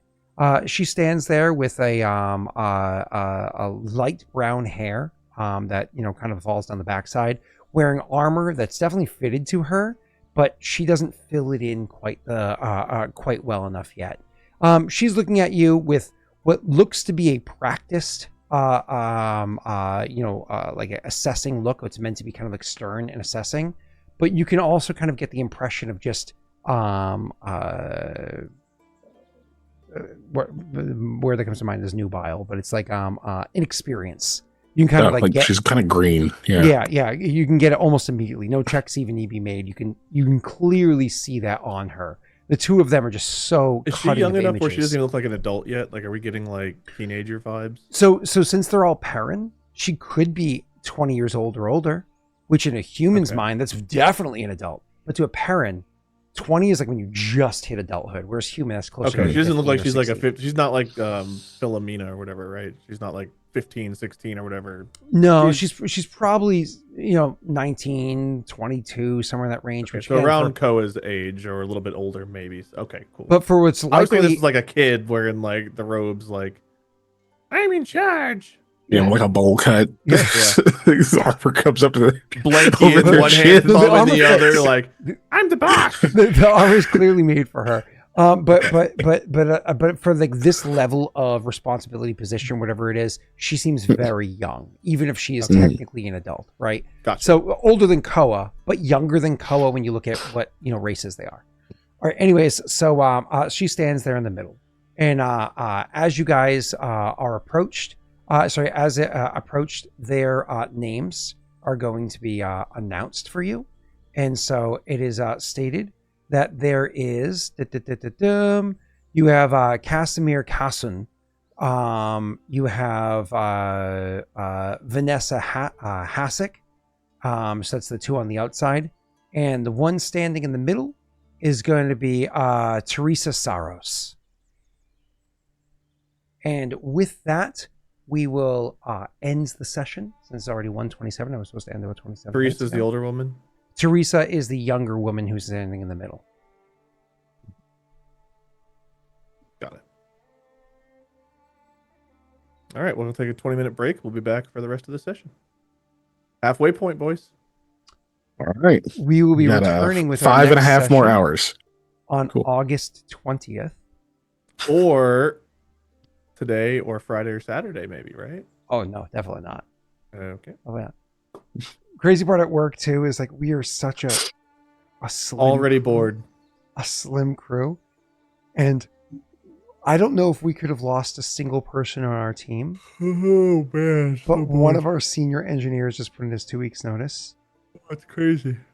And now I'm like, I don't even know if I'm going to be, if the company I work for is going to exist in 6 months, 3 months. I'm genuinely scared. I have to like apply, interview. Or stream more. Yeah, that's not going to work. I tried that. I did that for years and years.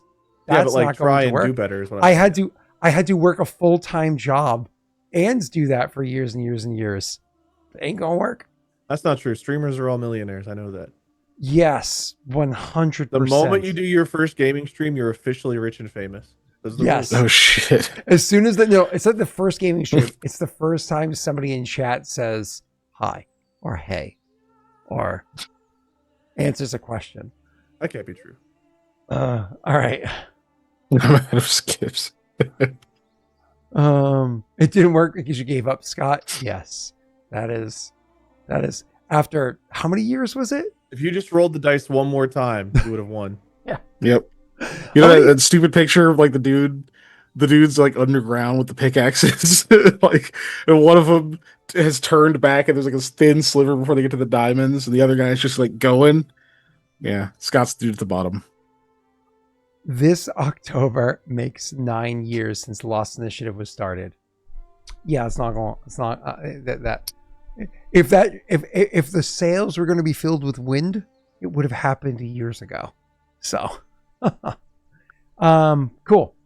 As we do our outro, we'll of course go to Jake first. He always has the most amazing things to hear. Jake? Either plug something or do a full rendition of Dan. Didn't somebody write Dan? I don't know. Maybe. I think we did at some point. I think a few people have wrote Dan. Even YouTube viewers have written lyrics for Dan. Mm-hmm. Yeah, that one person did. I replied with like the little bit that I had. I'm gonna go back and hear the clip of whenever Jake was first coming up with like the lyrics. What episode was that? I think he literally said like 2 lines. It just happened to be really catchy. Yeah, it was just a catchy couple of things, and then Keegan was like, "Yeah, Mikhail will play the song," and that's how the whole thing started. Yeah. If I remember correctly, he goes, "I'm not going to read any more of it. It goes on for too long." And to which I said, "Did you just have AI write that?" And he was like, "No."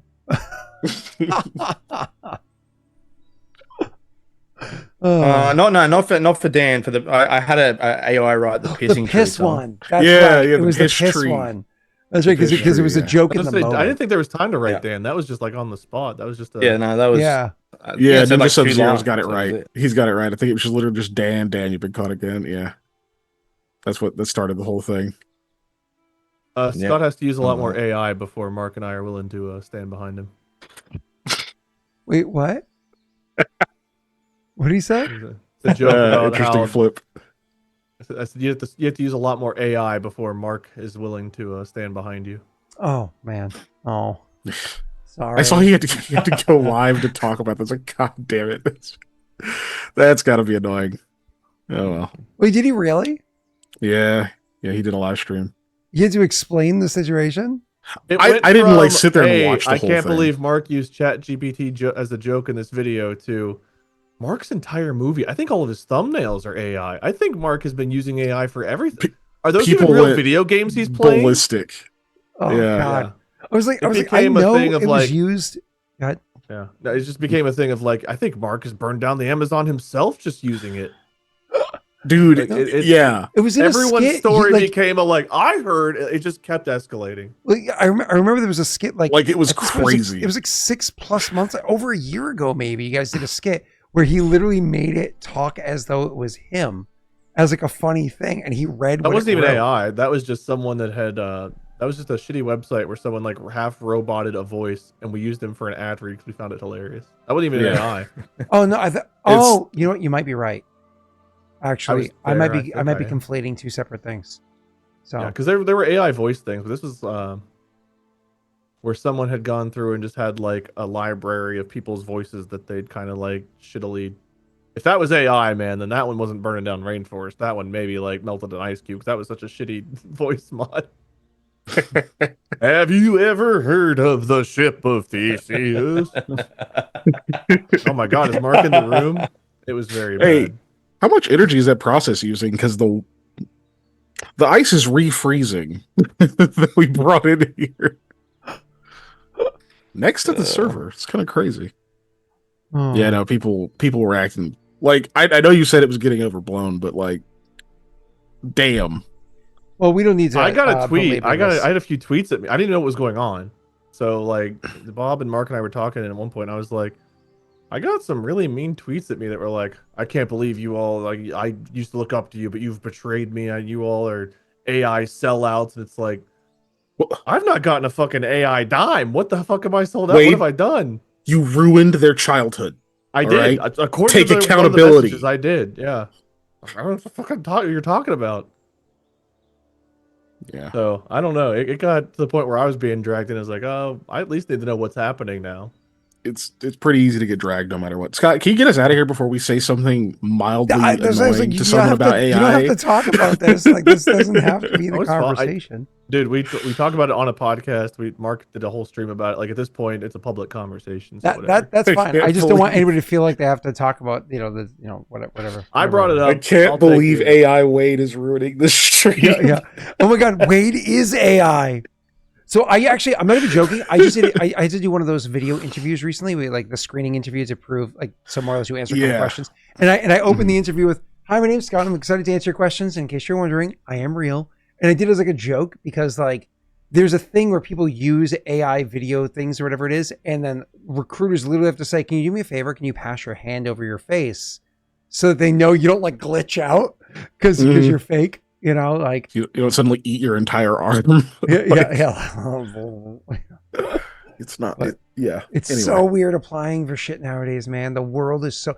I remember you're telling me you walk in, you ask for an application, you fill it out, you look someone in the eye, you shake their hand. Now I ain't shaking nobody's fucking hand. Goddamn boomers. Leave me alone. Just let me do my fucking job. I'm real. Wait into the Underdark real quick. That'd be crazy if you did that and Scott actually decided to put in some effort into uploading the video and like edited it and made you look like you glitched out. No, I don't know how to do that kind of editing. But anyways, all right, cool. I'm ready to go. Next Wednesday, Keegan Keegan. DM. Wednesday after that, we'll be back to the normal. Keegan, you want to plug yourself, sir, or watch? I mean, not on stream, but next week, Tuesday, Unnatural Ones is my channel. Twitch.tv/unnatural_1s. I'm running a different game. My players are less cool than us, but still pretty cool. Oh, look, credits. I'll also be over here on Wednesday running a game for Wade and Jake and Doxy. So come see that. You won't have to look at Scott. Hey.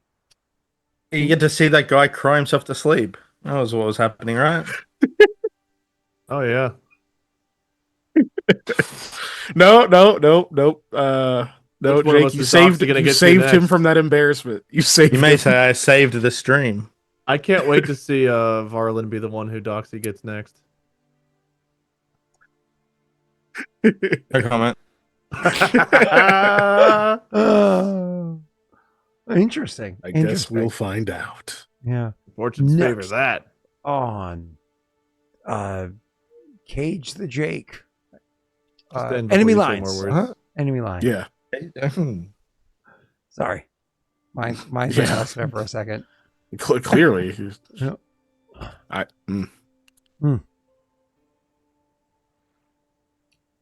Yep. Yep. Is it time for raid yet? Is it ready? Oh, the credits. I don't know. Please. That stream fittingly ended on a 1 being rolled by chat. I saw